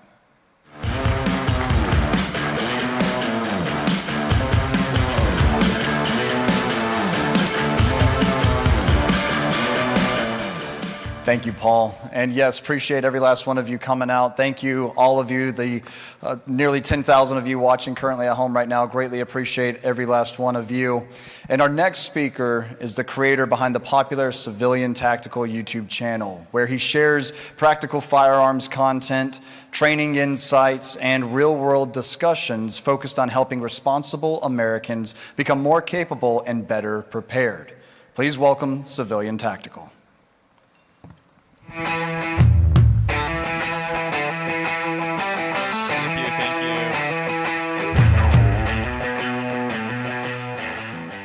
Thank you guys for being here. Now, what I want to talk to you about is something that's very important to me because most gun owners will never fire a gun in self-defense in their entire life. So, why carry a gun? Is the Second Amendment completely useless? Well, if you don't think about it, it kind of makes sense.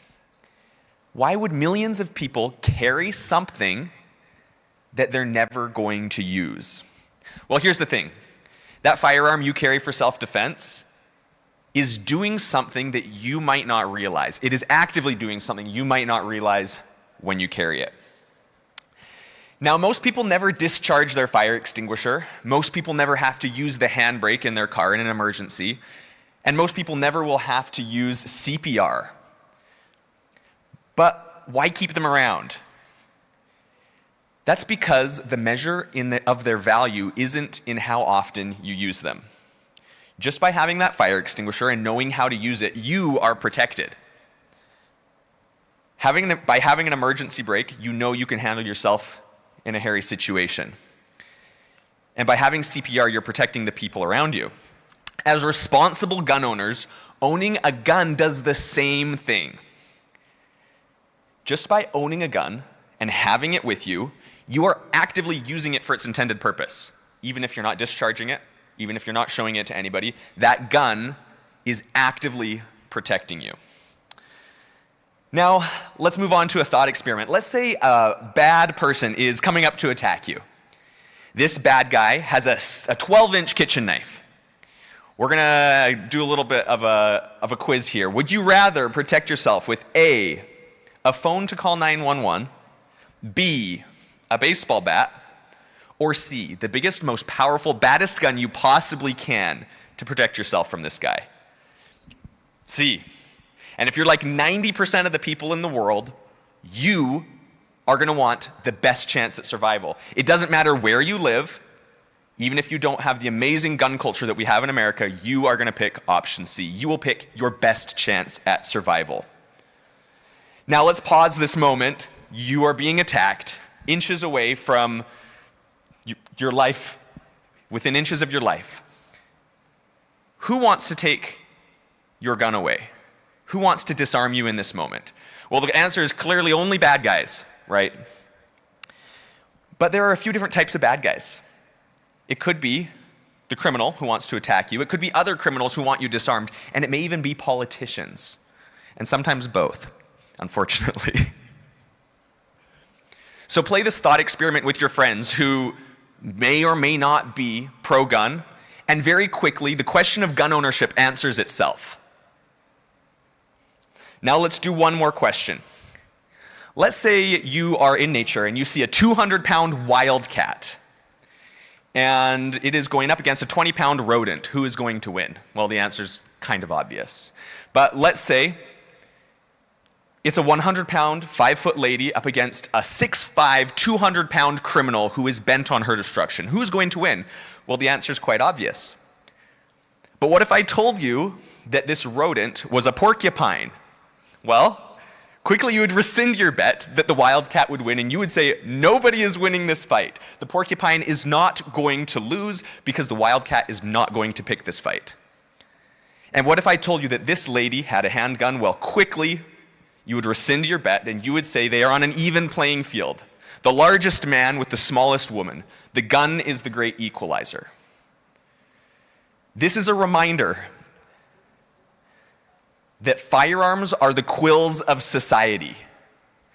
And by simply having them, we live in a more equal and in a safer place. So please use this analogy of the porcupine to teach your kids, to teach your friends the importance of owning a firearm for self-defense. It is the simplest way to see that our right to self-defense and self-preservation is natural. Hard-pressed would you be to find anybody who would recommend that we should remove the quills from the porcupines. And that is because it is only natural. Thank you for supporting the Second Amendment. A massive thank you to the gun owners of America who do the heavy lifting for us. They do the work so that we can rest assured that our rights are secure. Thank you to the gun owners of America, and thank you guys for coming. I'll see you later.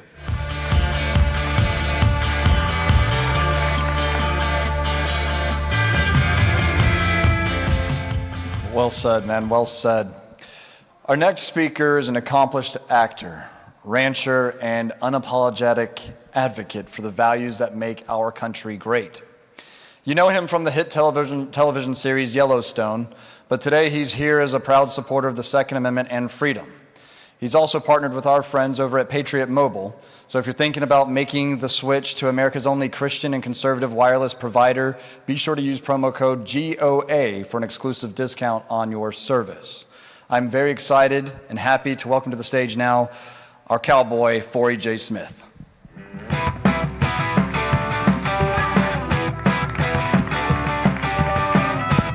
Yeehaw! Hey, thank y'all for being here today.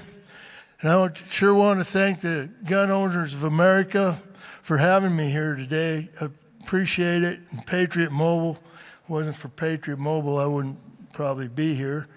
And one of the reasons I'm involved with Patriot Mobile is because of their support of the Second Amendment and our rights in America.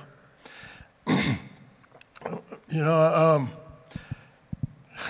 it's funny. I can get in front of a camera with 15 million viewers and not get nervous, but I get up here in front of my peers and stuff and kind of get a little nervous. I was raised on a ranch in Montana. We had a closet full of guns. My granddad carried a pistol most all the time when we were horseback out in the wild. You know, it's not when we were working in the corrals and stuff, but when we were out in the wild summer pasture, he always had a pistol with him. We always had rifles in the truck. I never thought about shooting anybody.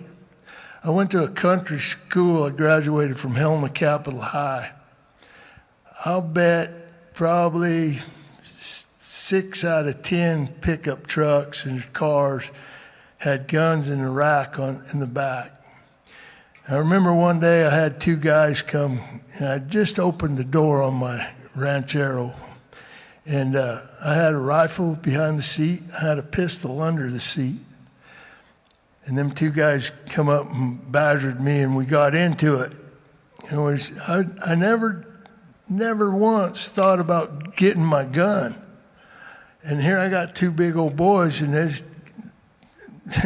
getting the best of me pretty good when one of my football teammates pulled up and evened the score. It's not the guns. It's society. It's all these kids and their video games, killing things and blowing stuff up.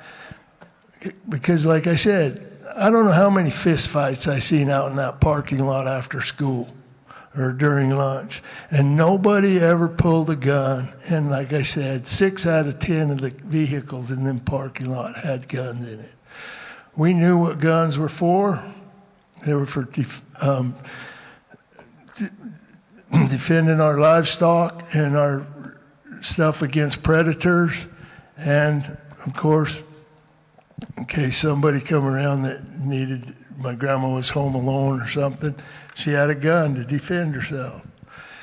So I'm pretty sick of anybody trying to go after my guns, and I appreciate Gun Owners of America and Patriot Mobile and the NRA and these people that are sorting through all this red tape for us to be able to keep our guns. I've been asked if I got a concealed carry license. No, I don't, and I'm not gonna. I have the right, the Second Amendment gives me the right to carry a gun at any time. I don't think we need to have a concealed carry license, but I can understand. Thank you. Like I said, I was raised around him. My granddad, he packed one whenever we left the house. We had guns everywhere, and I don't think it's the guns. It's society. They want to. They put the man and woman both to work so they could get taxes from both parties. So now the kids are raised in daycare centers. And when there was a mass shooting back out here somewhere, and I called, I tried to find out how many of these kids that are involved in mass shootings were raised in daycare centers. All of them. You know, it's society's problem. It's not the gun owners and the guns problems. We have a social problem, and we need to start taking care of that. We need people. A guy asked me the other day, my cousin, he says, what do you think will change it for you? I says, a woman back in the house where she's supposed to be. I says, yeah, and I'm not being non-feminist or whatever, but that's where when the problems began. We don't have anybody taking care of the kids. My granddad told me one time, he says, there's no job in the world that your grandmother could go get that'd be worth as much to this ranch as her being here. She took care of everybody. She was the best shot, too. My dad, boy, he was the eagle shot on his ship and the best shot, but he couldn't outshoot my grandma. Oh, it used to make him mad. I packed this gun over my head for miles, and I got a little old woman. I can't outshoot her. She was a shooter. And we didn't go out practicing. One of the things my granddad would give me a nickel for every gopher tail that I brought home. So then he would count the bullets, how many bullets I used. So he would give me a nickel for each gopher tail. And then if I used 3 more bullets than I had gopher tails, then he would take a nickel back for each bullet that I used. And I said, where's this come from, Granddad? He says, well, when my dad sent me out hunting, he gave me 2 or 3 bullets, and I better come back with something for each bullet. So there wasn't a lot of target practice. They're tools. And I just can't believe, I can't imagine not having guns. I've got a Colt 45 my granddad gave me that he carried. I've got a 30-06 that my granddad and my grandmother both killed elk with. I've got multiple trophy rifles that I've won rodeoing. And of course I have some self-defense weapons too, but it'll be over my dead body before anybody ever comes and gets them guns that I got from my grandpa and grandma. Thank you all for being here. Thank you, Gun Owners of America, for what you do for us in the Second Amendment. And God bless America.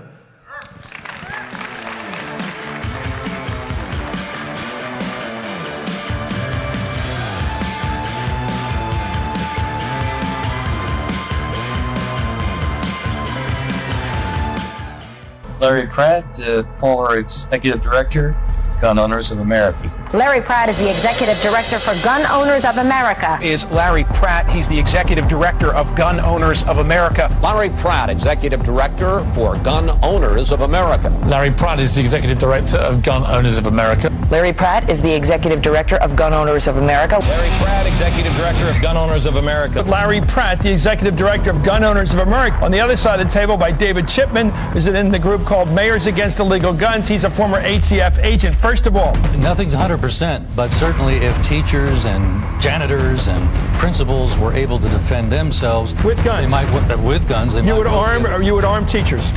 Various efforts to control firearms, control the industry, and criminals just don't obey the law. And we're not going to look at the rest of his record. If he thinks his job is to come after gun owners, legitimate gun owners in this country, then we're against him. And we just really don't care how many arrests he can tout. He will also be making arrests of gun owners who haven't done anything, because those are even easier arrests to make than going after real criminals. And when they use 70 agents to take down a 61-year-old town councilman who runs a gun store, it seems to me that's almost in the order of Waco, where they had an invading army. At least this time they didn't kill the guy and they didn't screw up the arrest. People who say that simply are not familiar with the law. I'm trying to be as gentle as possible. Ever political correctness views guns as the ultimate evil. Evil's in our hearts, not in the guns. Would this be a less free country if you couldn't have an assault rifle? Yeah, because we have guns fundamentally protected by the Second Amendment. Well, wait a minute. Why would anyone? What? I thought you'd hear that. The right to keep and bear arms is enshrined in our Constitution in order to protect the people's right to protect themselves against tyrannical government. Why do you believe that more guns is the answer to less gun murder? Because the problem occurs, sir, in those areas precisely where we have said no guns. The problem doesn't occur where the guns are allowed freely to be carried. So if there ever were any logic to the system, it's certainly not going to be put into place. You don't actually care. All you care about is the right It seems to me that facts don't bother you, do they, Mr. Morgan?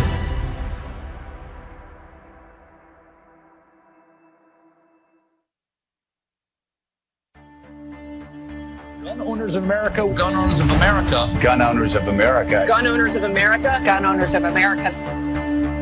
We do not support gun control. We do not support gun control fully loaded. We do not support gun control light.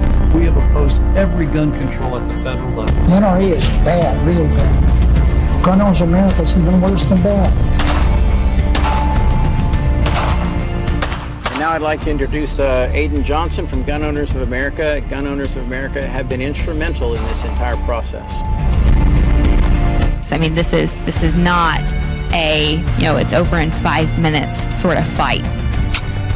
And like you said, it's been a part of our American tradition since our founding.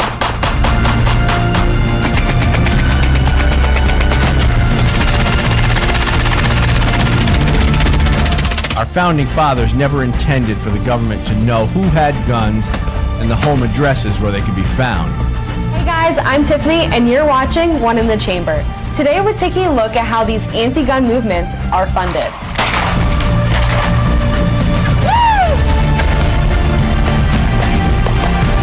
ATF Director Dettelbach. He's now saying he wants an assault weapons ban. Sound familiar?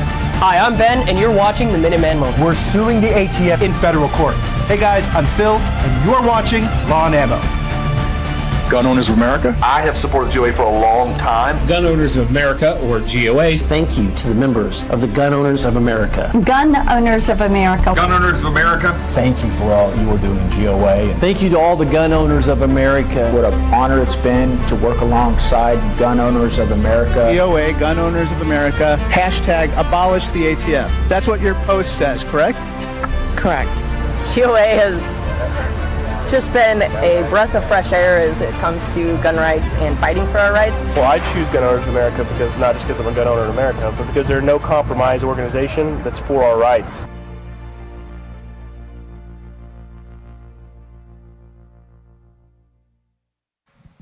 What we saw in these past two videos were generations of no compromise. Again, we're celebrating 50 years of defending and restoring our Second Amendment, and I'm happy and honored to introduce our next speaker, a friend of mine you might know as Rapid Fire Rachel. Through her content, she's introducing new audiences to responsible firearm ownership, training, and the importance of protecting our Second Amendment rights. Please join me in welcoming Rachel Stroud.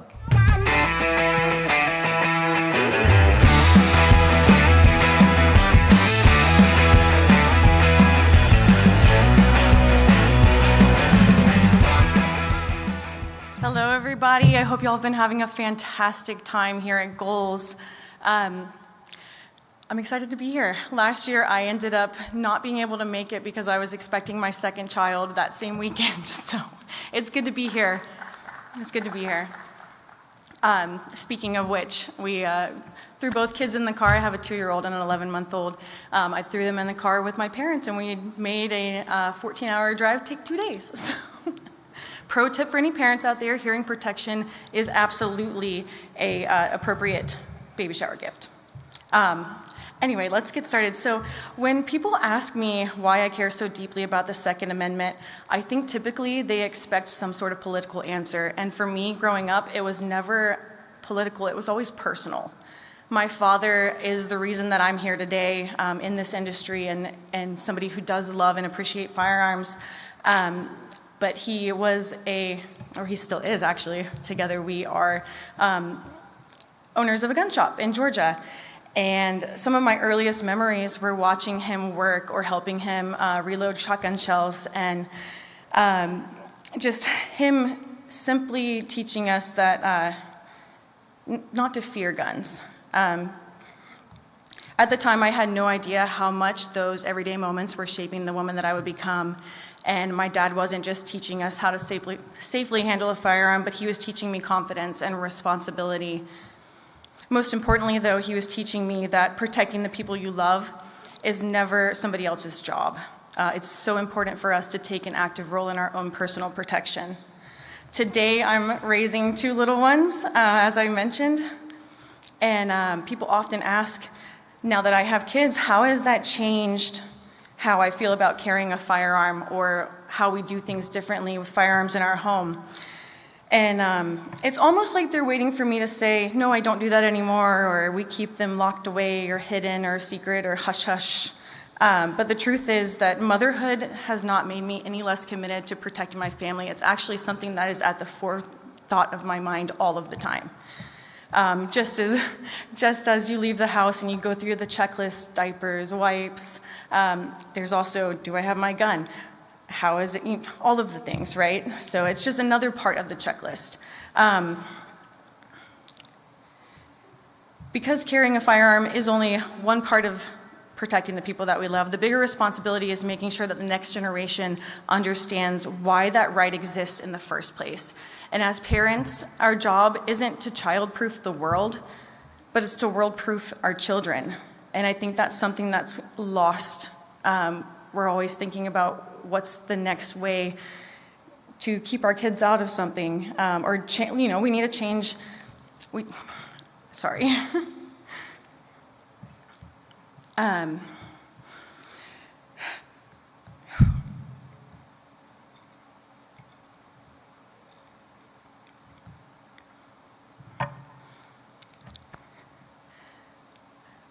I'm sorry, guys. I do not do this very often, but I am very glad to be here and a little bit all over the place. Like I said, bringing the kids on this trip, your mind is pulled different directions, and all of that factors back into, self-protection and how we carry each other and how we have to split our mind between the distractions of motherhood and, the importance of carrying safely.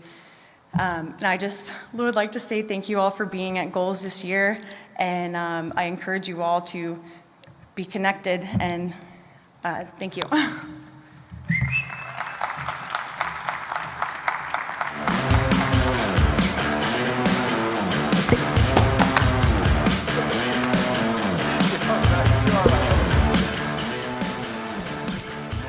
Guys, Rachel is lovely. She's awesome. Follow her again, Rapid Fire Rachel.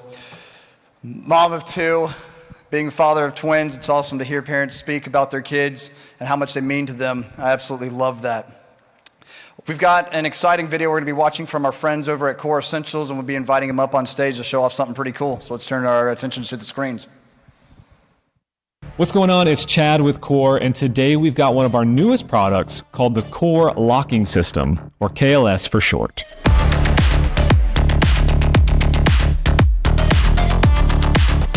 So at its core, the KLS is a duty-rated rapid holster attachment system.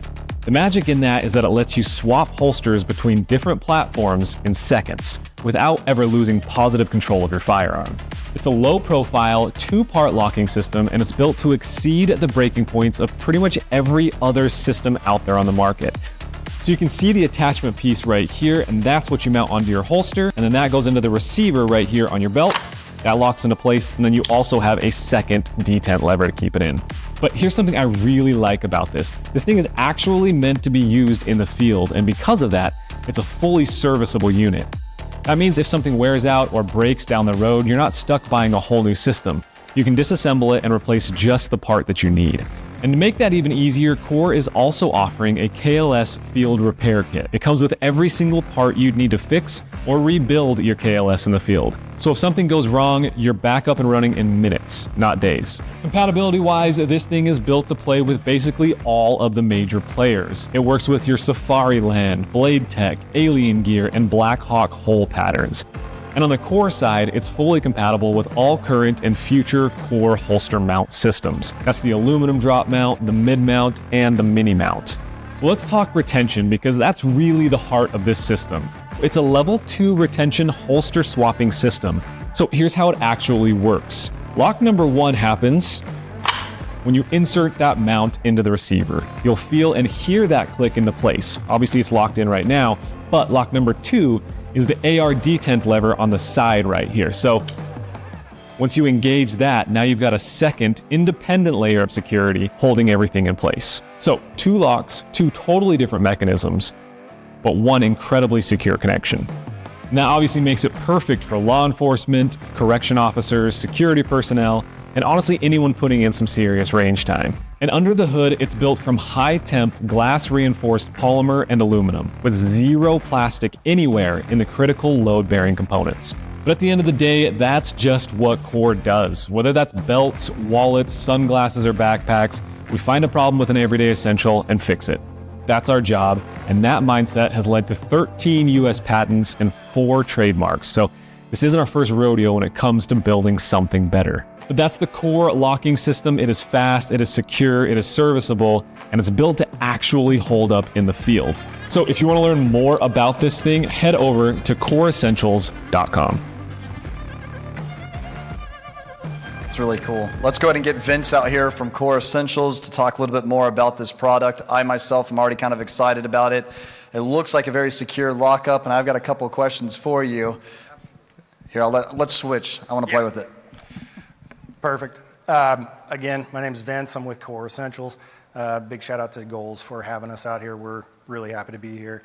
So the KLS system was first designed to kind of be an ode to the other companies out there that have developed something similar. One of the problems that we recognized in this industry is cross-compatibility. Companies don't like to play with other companies, but because we don't have any skin in the game from a holster perspective, we can compatible with several different companies. So as the video said, the Safariland holsters, the Blade Tech holsters, Alien Gear, and Black Hawk holsters all fit with the KLS system.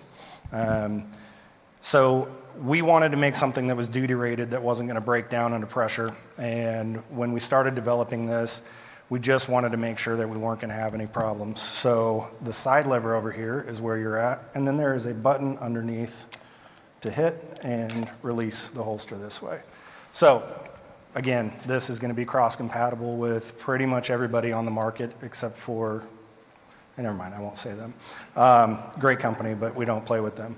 So it's going to be cross-compatible with pretty much everybody in the industry. And then this is high-temp polymer, and it is bulletproof at this point. It's got about a 1,600-pound pull rating, and we have tested that thoroughly. So yeah, it's been fun. It's been a fun project. Yeah, man.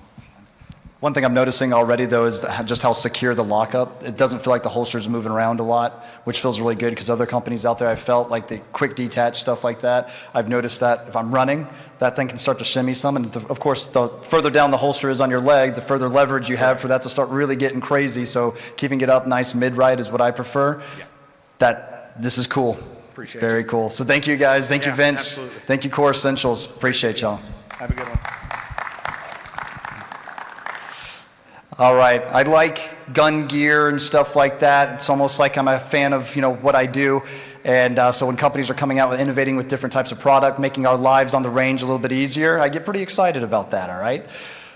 Now, our next speaker, he's a former Navy SEAL. I think he would actually appreciate this also. He's a Navy SEAL veteran, best-selling author, and nationally recognized television host. Through his service, his writing, and his commentary, he's become a leading voice for constitutional freedoms, national security, and the values that define America. Please welcome Carl Higbie.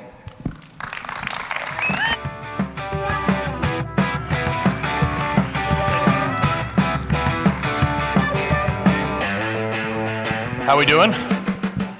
All right, so happy to be back, second year here at Goals. I actually wasn't always a gun guy. I grew up in the Socialist Republic of Connecticut with two, let's just say, Clinton Democrat parents, bless my mother's heart. And they didn't let me even have a pocket knife. That's the only reason I became a Cub Scout, is because they gave you a knife, and then I quit right after that. Same thing with the BB gun. I carried on long enough to get the BB gun, and then as soon as I quit, my parents took that away too. Then I became a Navy SEAL, so that worked out great for firearms in the house. But this has been something that has been near and dear to my heart, and GOA for me has been one of the front fighters for the Second Amendment. I don't know how many of you make your way up to New York and the places that hate guns up in the Northeast, but 10 years ago I applied for a Manhattan permit because I worked in Manhattan when I got out of the military. They said no. I said, well, how do I get one? They were like, just no. So I went back and forth with nearly every gun group, including the NRA, and nobody even wanted to look this way.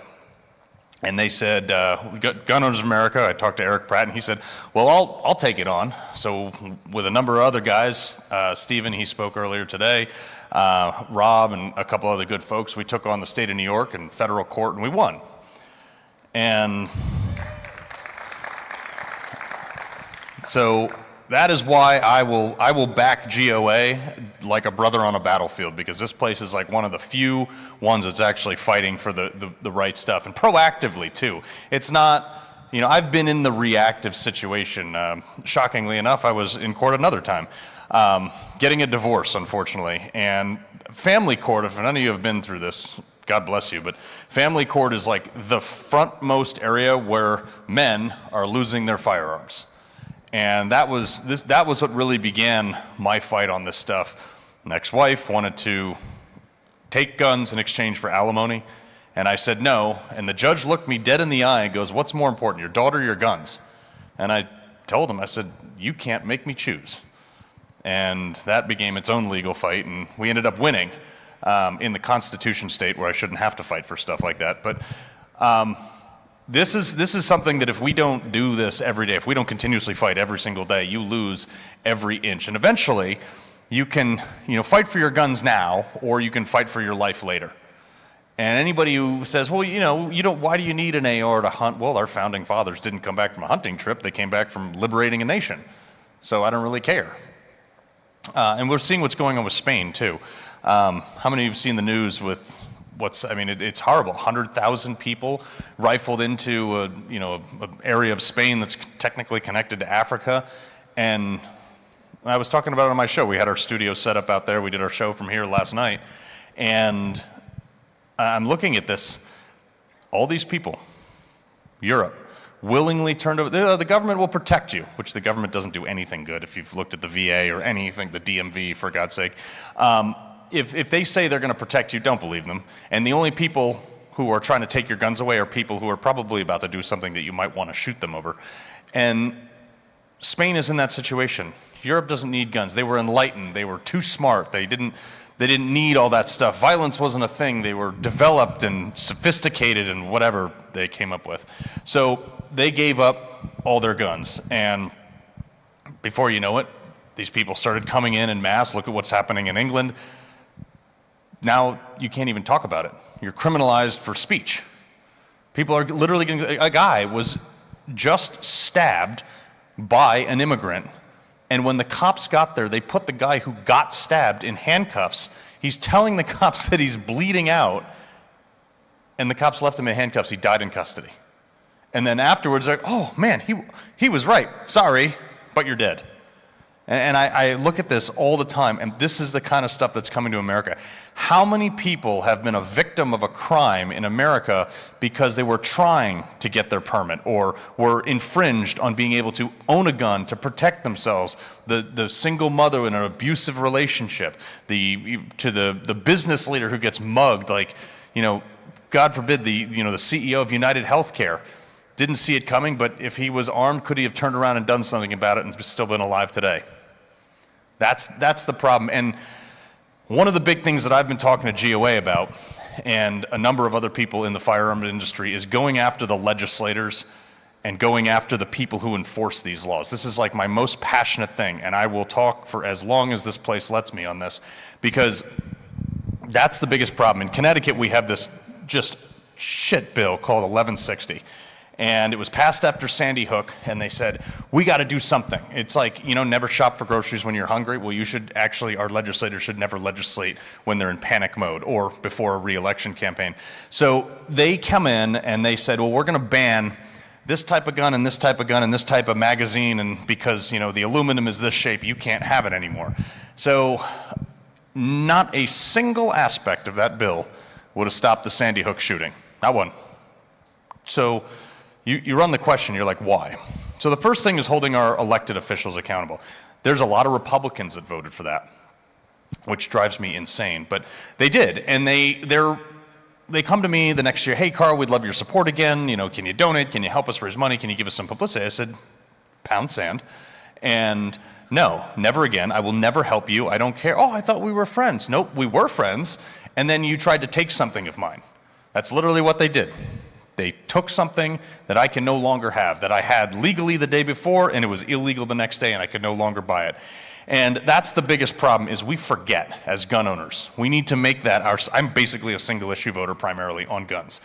And the Republicans said, well, you know what we did was we made it not as bad. That's why we voted for it. I'm like, not as bad?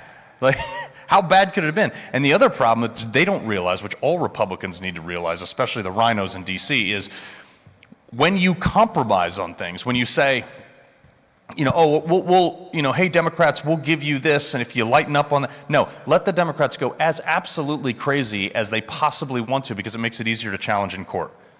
And we finally have, thankfully, Harmeet Dillon, who is a phenomenal asset to the DOJ that is prosecuting and helping overturn bad gun legislation, which is ultimately will keep Americans safer. But the first thing you need to do is when one of your elected officials, a state rep, I don't care if it's a mayor or the dog catcher, if they ever vote on any aspect of any gun control whatsoever, it's like all taxation is theft, all gun control is unconstitutional. If they vote for that, you lock them out of your life. I don't care if they're your neighbor. I don't care if they're the godparent to your kid. If you vote against my guns, I do not speak to you anymore. I do not support you. I will never help you again. And I will actively campaign against you. I definitely won't campaign for a Democrat, but I will campaign to make sure that you never hold a seat of power ever, ever, ever again. Because if you're going to take one of those things, if you're going to take my gun rights, what's to stop you from, I don't know, installing flock cameras? Shocking that passed in Connecticut too. Same people voted for that. Why don't you just shove a leash up my ass with those? But you have, yeah, I can tell you guys don't like those. You have legislators that will just do these things, and then they'll come back to, well, no, you didn't. No, I live in the state of Connecticut, where you have the Second Amendment of the Constitution. You have Article 1, Section 15 of the Connecticut Constitution, which basically says the same thing. You have a series of other laws that support Connecticut. I think we were the last state in America to actually have a duel. And it's the Constitution state. And every day I have to explain to these people, it's like, you took my gun. No more. And that's the first step. The second step, and this is where I'm hoping the new DOJ is really going to step up. We have a great case, Grant v. Lamont, which is our AR-15 and mag ban case at the Supreme Court now. They were granted cert after, I think, 16 pushes. It was enjoined with Illinois. And this is something, because since 2013, I basically haven't been able to buy an AR-15, and I like to buy lots of those things. I have kids, so I got to get more for the kids. But they are they're pushing hard on this kind of stuff. So when Grant, I've talked to a couple people over there, and when Grant v. Lamont comes down, the next push, and this is why I say I don't care whether you like the strong Republican candidate or not. This is why we have to keep a Republican in office no matter what, because we need that DOJ to have the lever to do these things. Right now, these legislators, they vote for this stuff, and then it goes to court, and it gets overturned. It's like, oh, well, who cares? It's like New York. They get, Bruin happens. They say, well, you have to issue these permits. So they turn around, and they're like, well, you know what? We're going to pass this new New York SAFE Act, or SAVE Act, whatever the hell they called it, and basically makes everywhere in New York a safe area that you can't carry a gun. Thankfully, I went and got deputized and gave them the middle finger and said, well, now you can't tell me where I can't. But for most people, that's not the case. And you can't go after the legislators because they have, of course, they make the laws, so they made laws that protect themselves from people like you for doing stupid stuff. So you can't go after those people, unfortunately. You can throw them out of office by getting enough support from them. But the DOJ needs to go after these people who enforced it. Ned Lamont enforced this rule, Tong, the AG, a variety of other state officials, the state police. And people say, well, what's done is done, we got our rights back. No, we got them back. We should never have lost them in the first place. And the state of Connecticut deprived me of a fundamental right for 13 years until we won this case, which we will win. I want the governor of Connecticut in handcuffs for conspiracy against rights. Because, and I get heat from, fellow Republicans in Connecticut, which are Republicans, and say, well, Carl, it's, you can't go that serious. That's a little, it's not crazy at all. What if I came in and, took your kid for 13 years? Same thing. It's the same thing. And I think that we need to have a serious conversation about having consequences for the people who broke the law. They took an oath, they stood there and they said, support and defend the Constitution against all enemies, foreign and domestic, and then turned around and took something out of your house that you're not allowed to have anymore. And I want those people buried under the jail. I mean, I'd like a lot more, I'd like public trials, but these people need to know. So the next legislator, the next Democrat that comes out there is like, hey, let's pass a gun bill or something. No. They're like, well, the last guy is in jail for the rest of his life for conspiracy against rights. That should be the litmus test. They should look at that and be like, wow, is this actually against the Constitution? Yeah, okay, better no. That's the conversation. That's as far as it should go on a state house, state senate, federal level, anything. And the only way to do that is start electing the right people to put the right people in office that will appoint people for the DOJ that will go after these people, because you can't do it as a citizen. You know, civil lawsuits are almost impossible and prohibitively expensive. That's the only way to do it. And I will say, as a gun owner, nothing would make me happier than seeing somebody who tried to take that away from me just go to jail for the rest of their life. I don't even care about how anybody in the middle of the aisle feels about that. Like I said, my state is far left. But when we talk about what this country is, you know, you hear them screaming, it's a democracy. It's not a democracy. It's a constitutional republic. And if they want a democracy, okay, that sounds fine. And you explain to these people what a democracy is. A democracy is where the majority rules. And in the last election, Kamala got spanked by Trump, not only in the Electoral College, but in the popular vote too. So in a democracy, I can tell every single liberal to shut up and I can pass a law to do that, and they don't have these rights. They can't talk, they can't own guns, they can't do this, and they can only go out when we say so, kind of like what they wanted to do with us during COVID.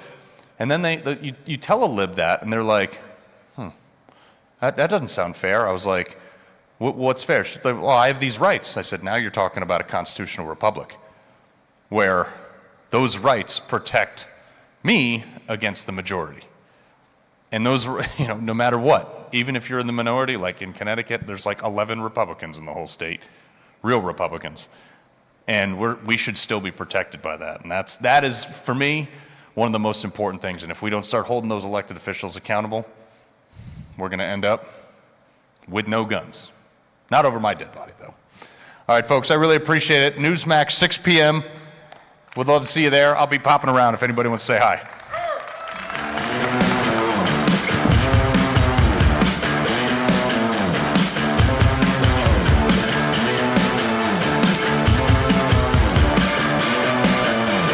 Thank you, Carl. And thank all of you here that came today and celebrated day one of our Gun Owners Advocacy and Leadership Summit, our third annual goals, and of course, our day one of celebrating 50 years of no compromise. I want to remind all of you that we've got our trivia night being put on by the Gundy's crew at Big Grove Brewing. Doors open at 5:30. There's going to be prizes, raffles, food and drink. Join us, have a good time, and hopefully you've got good 2A knowledge. With that, I want to direct our attention to the screen for today's closing video.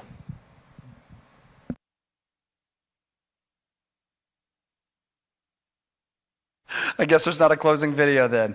Well, well, that works out. There's definitely a closing video tomorrow, so be in attendance for that one, because that one's got some exciting news in it, all right? Thank you guys so much again for attending. God bless you all. God bless America. God bless Gun Owners of America, which is all of us here in this room. We will see you tomorrow. Thank you.